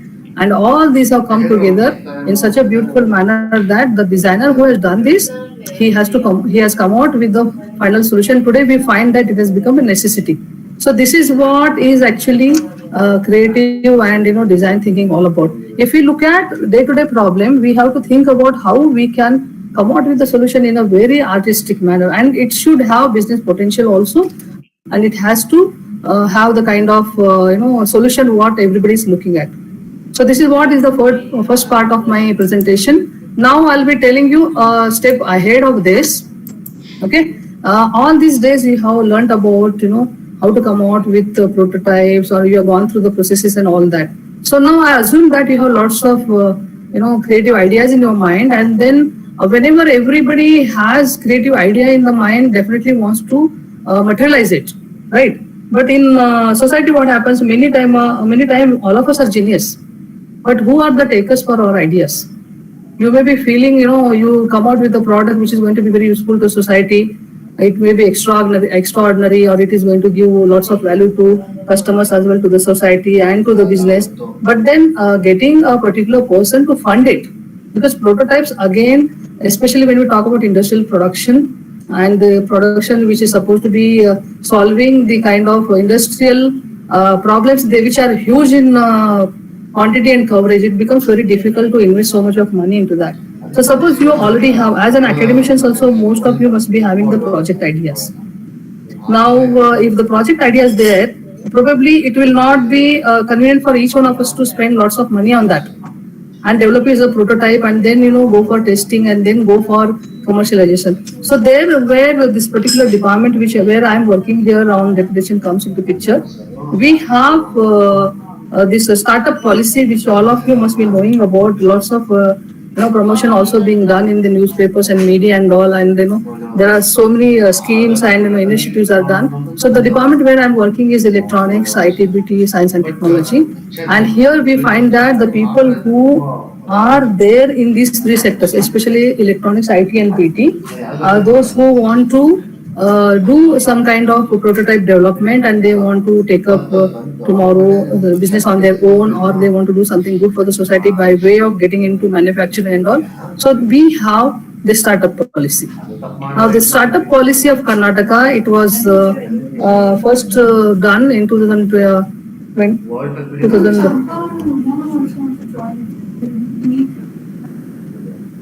I will be finishing by 4. Every cabinet, please tell them. Okay, sorry for the interruption there. Okay, so this particular department which I am quoting, it has startup policy which has been in the course for last 5 years, and it has been revised also. And you can see here different types of schemes are there. Now these are the schemes actually which are going to cater to people who have project ideas. So there may be students, there may be general public, there may be people who are ready with kind of innovative ideas, but they don't know whom to approach, whom to ask the money, and how to take up these projects to higher level of commercialization. So this is what are the components of the startup policy of Karnataka, and you can see here that Karnataka has been pioneer in this. Okay, because in the whole country, this is the first state which has come out with startup policy, and lots of initiatives are there. When you have an innovative mindset and you have an idea in your brain where you want to take something commercialization, so there are certain kind of initiatives which are directly helping the people who want to take up these projects. Now the first one is New Age Innovation Network. New Age Innovation Network is supposed to be for the students. Now the engineering students especially and the technical students in other, maybe in even in medical, they will have lots of ideas about certain projects. They want to come out with solutions and all, and they want to do commercialization on that. But being a student, probably people will not listen to what ideas they have. They will say that it's too immature and too impractical to encourage them and all. So here that is what the government does, Karnataka government, and we have this scheme where most of the engineering and non-engineering colleges, innovation centers are opened up, and there is an infrastructure for the students to come and work there. There will be a full-time manager who will be helping them out, and the projects are selected on the basis of potential they have, and each project will be getting a funding of rupees 3 lakhs. And within 1 year, one particular project should be completed and the prototypes are developed, and further they are held for setting up a startup. So this is what a New Age Innovation Network. And we have around 30 centers across Karnataka where lots of prototypes are coming up. I think more than some 400 prototypes have been already completed, and 31 companies have been formed, and so many 18 patents are finally filed and all. So this is one thing. And if you have a project idea, you can be a mentor. As a faculty member, you can be a mentor of the group, and through students group, you can apply for this funding. And you can utilize the district innovation hub which is there in the education sector, and you can come out with the development of the prototypes and go for startup or entrepreneurship which you want to further commercialize. We also have centers of excellence.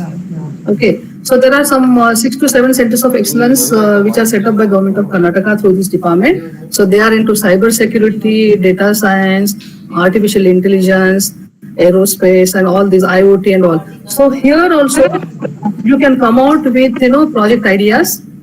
You can utilize the expertise which is provided by these centers of excellence. Lots of research can be done. There can be business ideas can be developed and all. So this is the second initiative. Then providing early stage idea to POC funding. Then setting up incubation infrastructure through PPP, venture funds, incentives and reimbursement, technology business incubators, grants. So this I'll be telling you one by one. Okay. So coming to the initiatives, whether I know you are aware of this or not, but lots of promotion also has been done in the media. There is a Karnataka Innovation Authority, especially for the people who have innovative ideas in their mind, and if they want to be mentored and handheld. This one particular authority has been recently set up by Department of ITBT, where it is called as a regulatory sandbox, where all the types of regulatory and legal support will be given to the budding entrepreneurs. So one has to go to this Karnataka innovation industry, and it will help you for the innovation to be taken for commercialization. And you can find here that this is the all sector regulatory sandbox in the whole world. So only one, first non-sector specific regulatory sandbox. So it is not only to ITBT, it can be for any sector. One can come and get in touch with them for the kind of legal and other support of handholding and mentoring. We also have that Karnataka Digital Economy Mission, which has been recently introduced one year back. And this is a new company actually under Section 8 of Companies Act.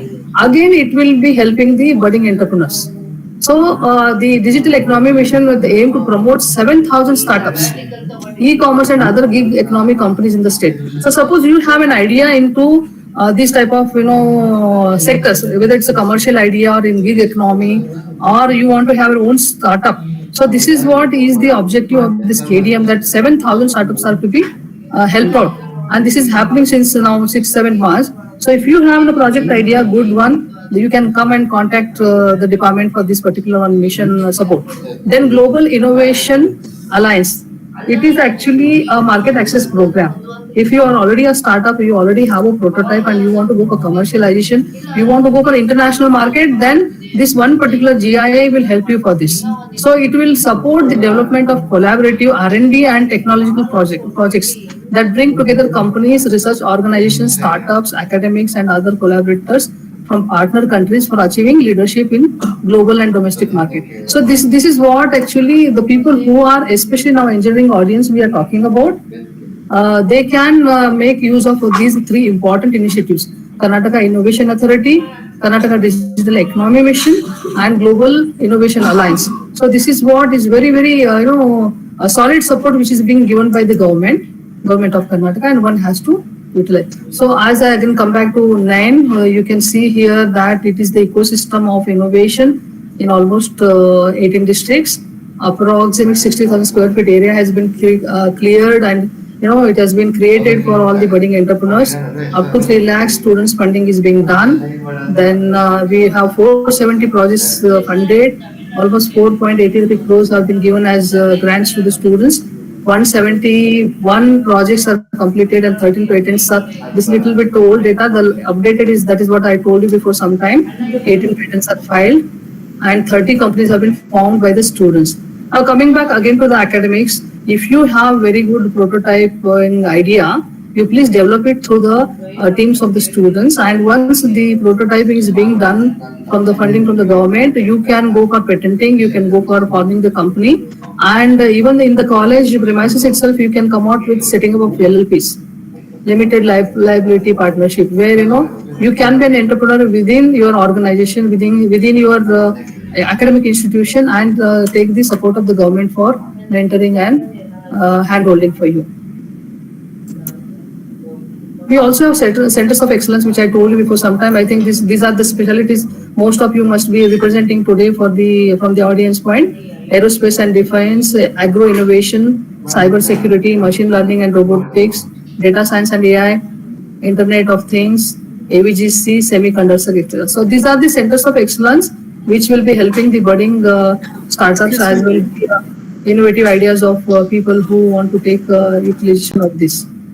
Then idea to POC, now grant in aid seed funding is there. Probably you must have come to know about the kind of Elevate Karnataka competition which happens. Okay, we have 4 phases into that, and this is one particular competition which is held for general public, where people have innovative ideas. They should apply in this competition to get funding from the Karnataka government of this particular department.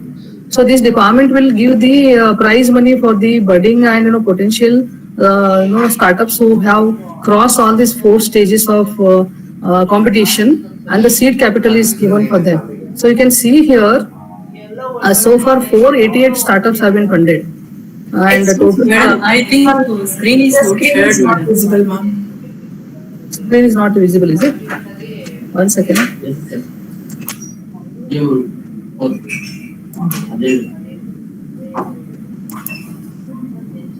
Is it visible now? No, ma'am. 1 second, let me check. There may be some problem. Okay.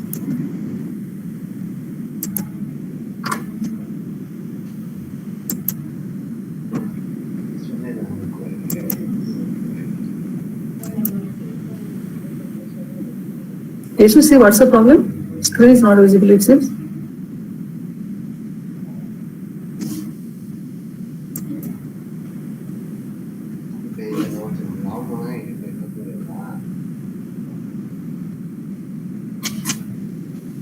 Can you?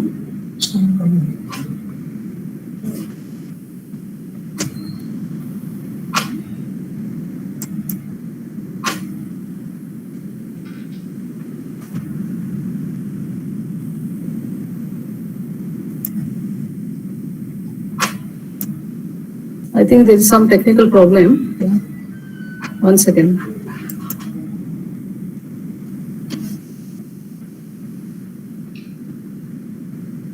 Yes, yes, yes. Just give me 10 minutes. I'll come back.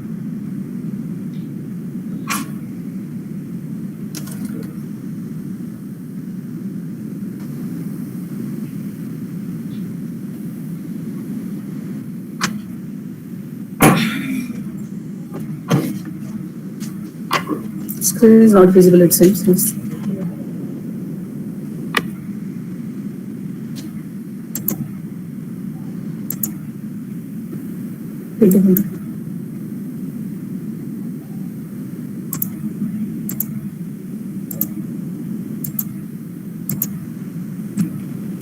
Is it visible now? Yes, ma'am, it's visible now. Sorry, I think it was not told to me, but all of the slides were not visible to anyone. Now it's visible now. Okay. No, ma'am, no need to worry. It was visible only. Yeah. Now we got disconnected, that's all. No worries. It's visible, no? Okay, fine. So as I told you, yeah, this is one particular competition for the general public, and almost 488 startups have been funded, and total 116 crores worth seed capital has been given. So the sectors which are funded are agri-tech, aerospace, aviation, AVGC, which I have told you before some time, medical technology, IT, ITES, biotechnology, ESDM, tourism, Kannada and culture. So you can, if you have kind of project ideas into this, any one of these sectors, you can come out with the project reports on this and submit to government through this competition, and you can come out with funding being given by this government to have your own startup. So this is what one particular competition where you find that there are different type of clusters of competitions being held. It is not equally done for whole of Karnataka, because the government also is aware of people who are from North Karnataka, South Karnataka, and then also the people who are from Bangalore. So they have different types of backgrounds and exposures here. So the competition is held into different layers. That you have a Mangalore cluster, you have Kalburgi cluster, you have Belgavi cluster, you have Mysore cluster, and it is also held for Bangalore. So these different clusters, different type of levels will be held. Okay, and even in the seed capital funding distribution, there are different types of categories being given. Women, there is a different type of category. You have different category for SC, ST. You also have different category for OBCs, and then there are general people. So that is what actually many people are not aware. In fact, when I interact with many of the faculties, they are not aware of this. If you have wonderful prototype, kind of ideas with you, please participate in this competition, because that will help you to set up a particular company of your own tomorrow, and with the government, 100% government support. Okay. Now next is the setting up incubation infrastructure through PPP. So we have some kind of a collaboration with NASSCOM. We also have with IMAI, actually that is K-Tech Innovation Hubs are there. K-Tech Innovation Hubs at BBC, that is for biotechnology, are there. So these are actually innovation hubs where general people can just go walk inside and make utilization of the facilities there. So there are facilities for production, there are facilities for for developing the prototypes, mentoring also will be done, training programs are conducted there. So one can also go for these kind of centers. We also have venture funds and incentives and reimbursement given. So Kitwin is one particular fund which is given for biotech. Kitwin fund is there for AVGC. Kitwin Carlsbad fund is there for other sector, and the support is given like this. The patents money is given for registration. In India and abroad, and all different type of funding is there. 2 lakhs and 10 lakhs. Marketing support is given. Taxation relief is given. So all these are things given through the different initiatives. So if you plan to have a kind of a startup here, lots of facilities are available from this particular department. Then also we have technology business incubators. So now these are the centers where support is given to the project ideas. You have to walk into this type of TBIs. Here is the list where you have one in Bengaluru, you have in IIC also again you have, then IIC I think some 3-4 are there, then Mahe Manipal it is there, then in MS Ramaya. So here the technology business incubator will give you the machines and other supports for developing your prototype as well to go for commercialization of the production. And this is all being done by the government at a very concessional rate and with lots of mentoring being done there. But only thing that you should be able to go there and make utilization of this infrastructure. People are not much knowing about this. So this is one good platform today to share with you that lots of things are there offered by the Karnataka government for people who have the project ideas. So funding is being done, mentoring is being done, training is being given, and lots of support comes even in terms of finance. So one has to go for this type of kind of support which is given by this particular department. Then we also have, as I told you, the competitions. The grand challenge also is another competition. There are different types of grand challenges. So totally 6 challenges were called for. This is other than what Elevate Karnataka competition is there. This is a different one. So here you can find that challenge 1 had funded 3 projects, challenge 3 5 projects, 3. So like this is also one particular good option for all of you to submit your business ideas and get lots of support from the government. So I think we are running almost 1 hour I have completed, and I'm open for the discussion now. And if you have any kind of queries, you please can ask me the questions.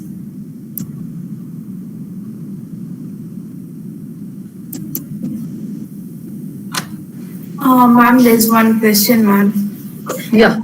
Any case studies of VTU students benefited from the government scheme?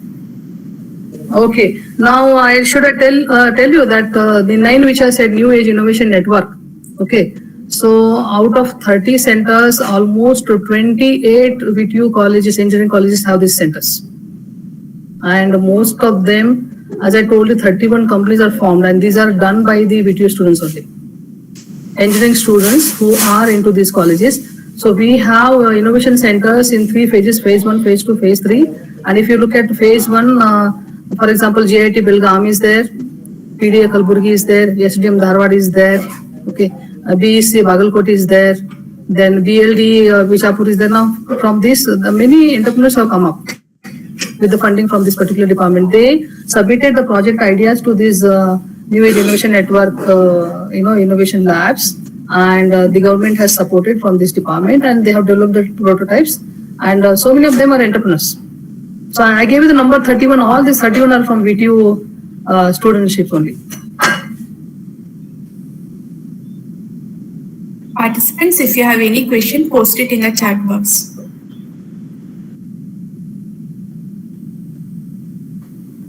I hope the discussion was not very serious, and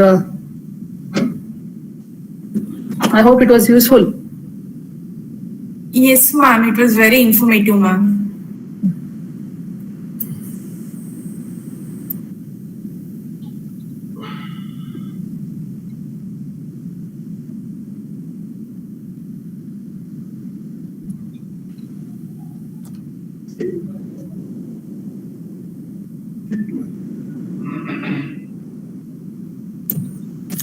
The session was really good, ma'am. Thank you so much for a wonderful session. Dear participants, if you have any questions, please put your questions.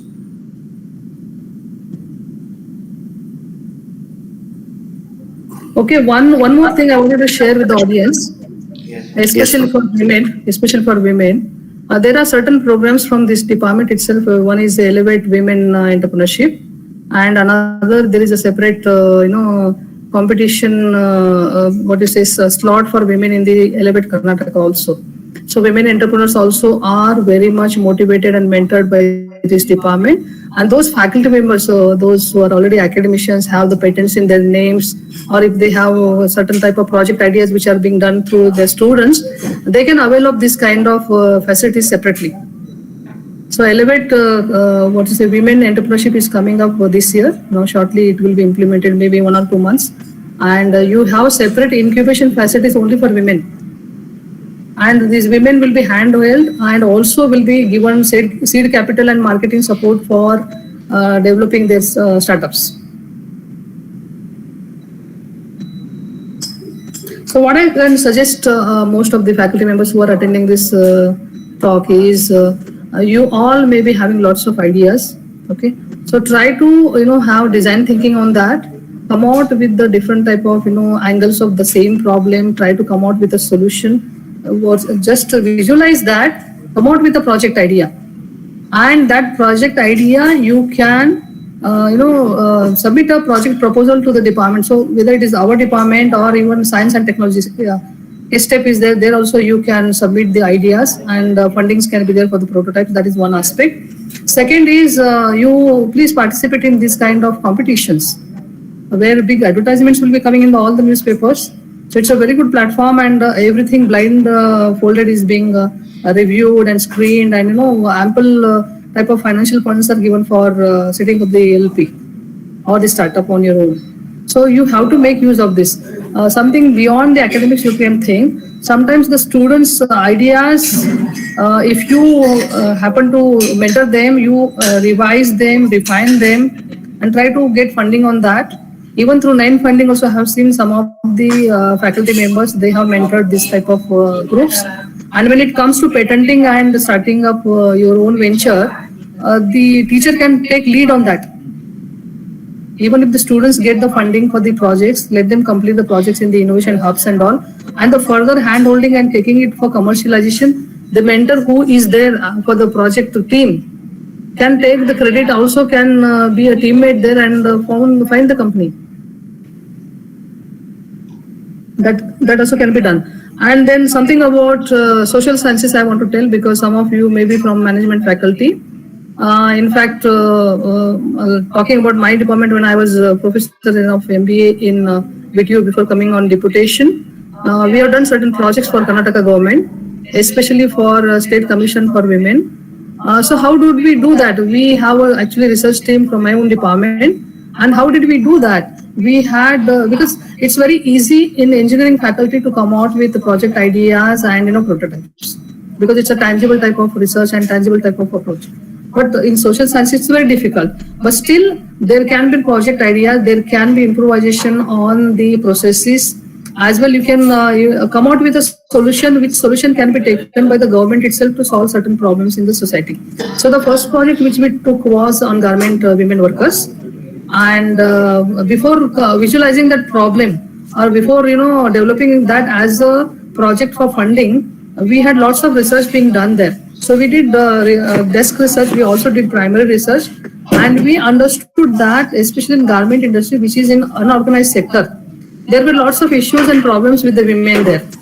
They did not have job security, they did not have health care. There were no concession for them on par with the regular sectors, and exploitations were there, low salaries were there, and they were deprived of so many things, social security measures and all that. So that we found, and we felt that this is a major problem with this particular sector of garment industry, and these women should be solving this problem by way of the solution which we are giving. So we just did a project on that. We came out with excellent type of design thinking on that, we came out with the solutions. The solutions were submitted to the government, and many of the solutions have been taken up by the Labor Department to implement. So this was the one project which we did. So being in the social sciences also, whatever we do, unfortunately, we cannot patent on whatever ideas we have given to the government because it was funded.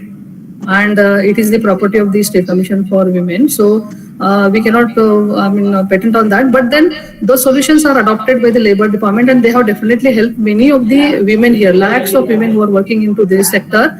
And it has improved their lifestyle and their quality of life also. So this is one project when we did. And the second project which we completed recently, it was on education and hygiene challenges of women, especially in South Karnataka belt. So starting from Udupi and Chikbalapur and Mysore and all the going to the lower patch of Karnataka, we found that the bordering districts of Karnataka were situated next to Andhra and all. They had lots of issues with education as well with the hygiene. Okay, now how did we come out with this type of problem? Again, we did lots of desk research, and we also read lots of reports, and we interacted with the people. Sometimes we went as a pilot study, and we came to know that there are lots of issues with these two type of aspects of human life. One is the education facility, and another is the hygiene for good health. So when we saw this, we visualized it, and we again did the design thinking on that, and we said these are the problems. Now these problems are to be solved, and for that we have again given the solutions to the government, and we have submitted the report, and shortly again I think the problems will be solved by taking up giving those solutions. Because in certain areas we found that absolutely there were no schools available, there were no health centers or healthcare facilities available. So these are the things even in social sciences one can do. Now the third project which we took up, it is on the IT industry. Now especially for maybe because it's my own passion, or fortunately or unfortunately, but I happen to do lots of research on women only. And again, the third project also which I took, it was on women. Now in this project, we are going to focus on what are the issues the women are facing in the IT industry. Okay, so now again, please think over that. We have not come out with a prototype. We have not come out with any kind of tangible solution, but we are coming out with the solutions which can be adopted as policy measures, which can definitely solve problems of so many women who are suffering in the sectors.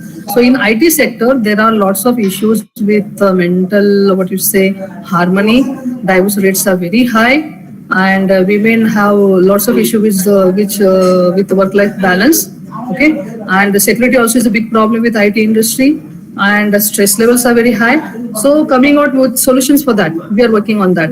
And the fourth project which we will be shortly taking up is the same type of education and hygiene problems happening with women in the North Karnataka belt of Karnataka. Now again, how did we do this? We didn't have to be engineers for this. We didn't have to be technically trained for this. We are social scientists, but the same method of design thinking we used.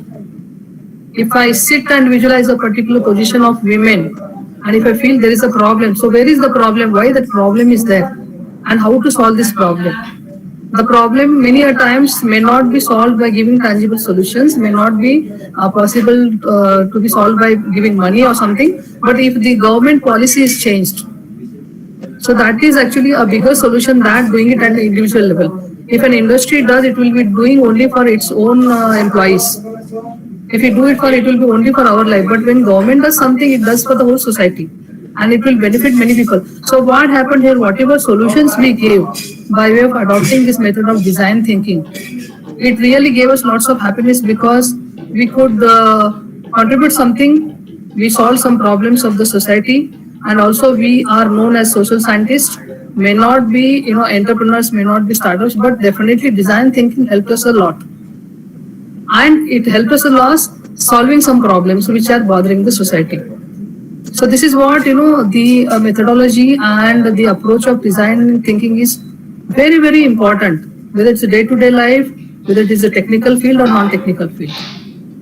So what I suggest to all my engineering colleagues here is, you can come out with the project ideas for the prototypes which can be tangible. So come out with the solutions, whether it is in civil engineering or mechanical engineering or any kind of tangible sector, you do that. Lots of opportunities are there, because now with the smart city development, we are almost now reaching to the second phase of smart cities, where lots of innovations will be taken up for direct application for solving the problems. So you have plenty of opportunities there, especially in infrastructure, transportation, civil, mechanical, okay, all this you can take up. And looking at the kind of pandemic we had, COVID and all that, people who are into chemicals, healthcare, okay, and those people have lots of, ideas can be taken up for startups. And also, if you look at the kind of industrial policy we have, lots of focus is given on entrepreneurship, lots of focus is given on startup innovation to be built up in the state and in the country also, Make in India, for example. So one can look at this. Funding is not a problem unless you try. Because most of us are having the ideas in the mind, but we don't want to talk about ideas. We think that money is required, who will give us, let us not talk. It's not always that you have to think about the monetary aspect. There may be people who take up your ideas. There may be, angel investors. There may be people who are venture capitalists. And that connect is available in this particular department where I am working. So if you have good ideas, if you can come, if we can link you with something, there are funding given by the government, funding given by the angel investors or venture capitalists, that can be happen. But you have to take a step forward.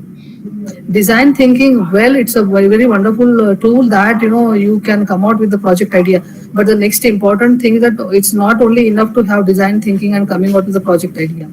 Of developing prototype and then taking it to commercialization is very important. And for that, one has to take steps beyond your academics. Because there are cases in, if you can look at IITs and IIC as well, if you take IIMs and all, most of the people over the period of working as an academicians, they have become startups and very big entrepreneurs. That can be any field. Now, if you can look at even some of the ministers which we have at national level, they are IIM graduates, IIT graduates. They have thought beyond their, field of academics or being in the industry. So if you have good project ideas, discuss with your peer group, discuss with the people who can mentor you, come out with a particular format. And there are so many government departments who fund. It's not only ITPT department. Suppose, for example, as I told you, 3 projects which we did with Karnataka State Commission for Women. Now, this is not the department which is going to give entrepreneurship development and all that, but they do something for the society by giving solutions, and those solutions they fund. So it's not only that you have to go for a particular department. If you go to women and child also, they will give you. Suppose you have a tangible production to be done, skill development ministry is there, that especially is formed for skill development, entrepreneurship and livelihood. If you have something related to ITBT and science and technology and electronics, this is the department. So there are different departments, different type of funding happens. If you go to MSME, micro, small and medium enterprises, lots of funds are available for setting up the industries in MSME sector. Then there are also, if you look at NSDC and NSIC, there are, even for SCST, separate type of funding is available. Separate type of funding is available for OBC, separate type of funding is available for women. You have to take steps. Think beyond your academics, think beyond your classroom teaching. You yourself think as an entrepreneur. Come out with a solution looking at the problems which you face or the society around you faces or your students face. Any kind of app it can be some online solution for something. One can think about all this and come out with the preparation of the project reports. And this format of preparing the business plans or the project reports, they are plentifully available in the websites. And also you can check the different departments. For example, if you see our department and our website, ktech.org, there are certain formats for some applications.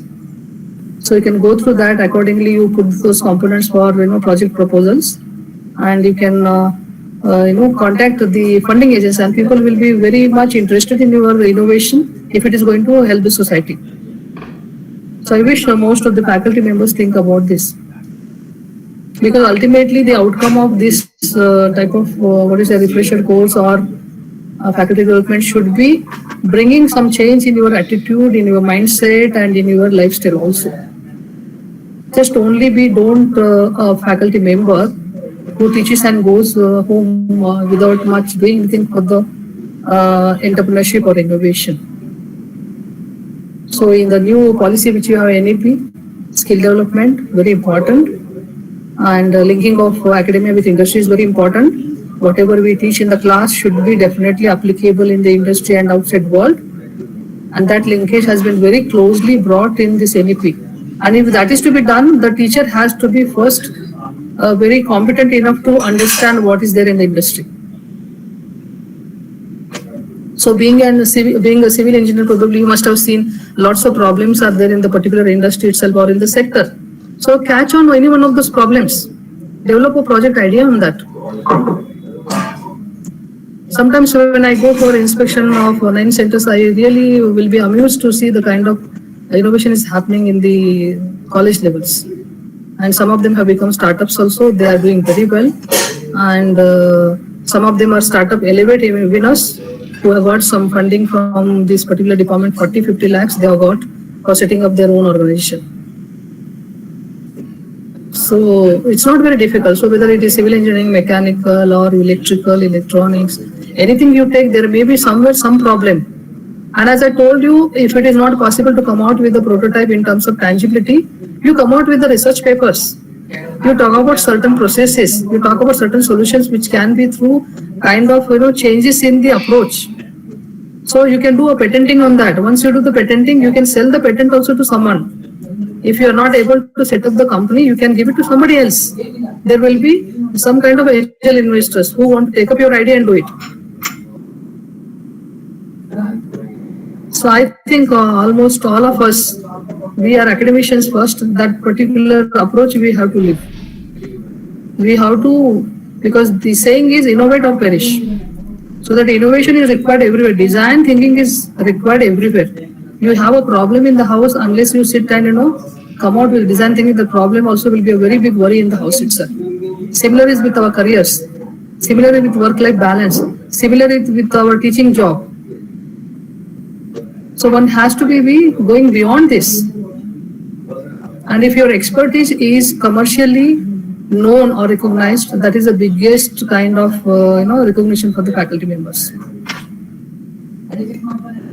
Because if we are excellent teachers, probably we may get an award or some kind of good marks in some kind of competitions. But the kind of research you do through patenting and registration of all those kind of ideas, and setting up of the LLPs inside the college or having a startup of your own, these are the recognitions which are required today for the teachers, especially for engineering faculties, I'm saying, because this is a very much applied field where solutions are directly coming from your expertise.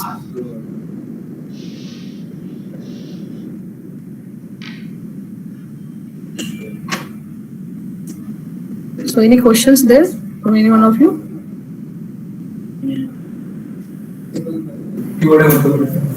There are no questions, ma'am. Ma'am, thank you so much for your valuable information. The session was really wonderful, ma'am. Thank you so much, ma'am. Thank you, ma'am. Thank you so much for a wonderful and informative session. In spite of your busy schedule, you have accepted our invitation and be a part of this 1 week on the FTP program. Thank you so much, ma'am. Thank you once again. So, Dr. Guru, some of them have asked for sharing of the presentation slides. I'll do that. I'll do that. Yeah. I'll do it. Yes. Okay. Thank you. Thank you for giving the opportunity. It's a pleasure, ma'am. Thank you. Thank you so much. Yeah. Okay.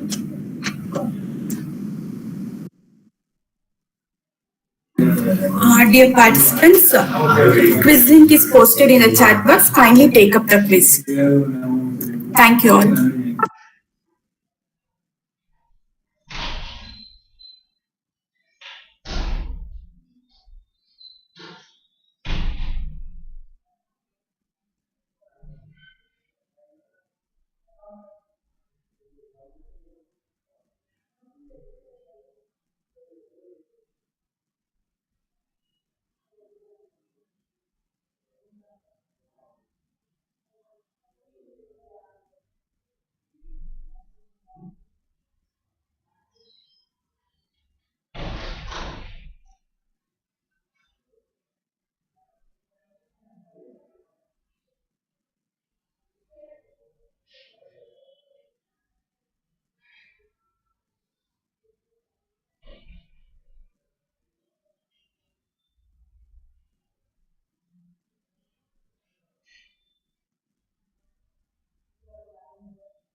Quiz link ಅಲ್ಲಿ 2 times email ID repeat ಆಗ್ತದೆ. Sir ಈಗ ಅದು email ಐಡಿನ connect ಮಾಡ್ಕೋತಾ ಇದೆ ಇನ್ನೊಂದು ಅವ್ರು login ಆಗ್ತಾ ಇರೋದು. ಚೆಕ್.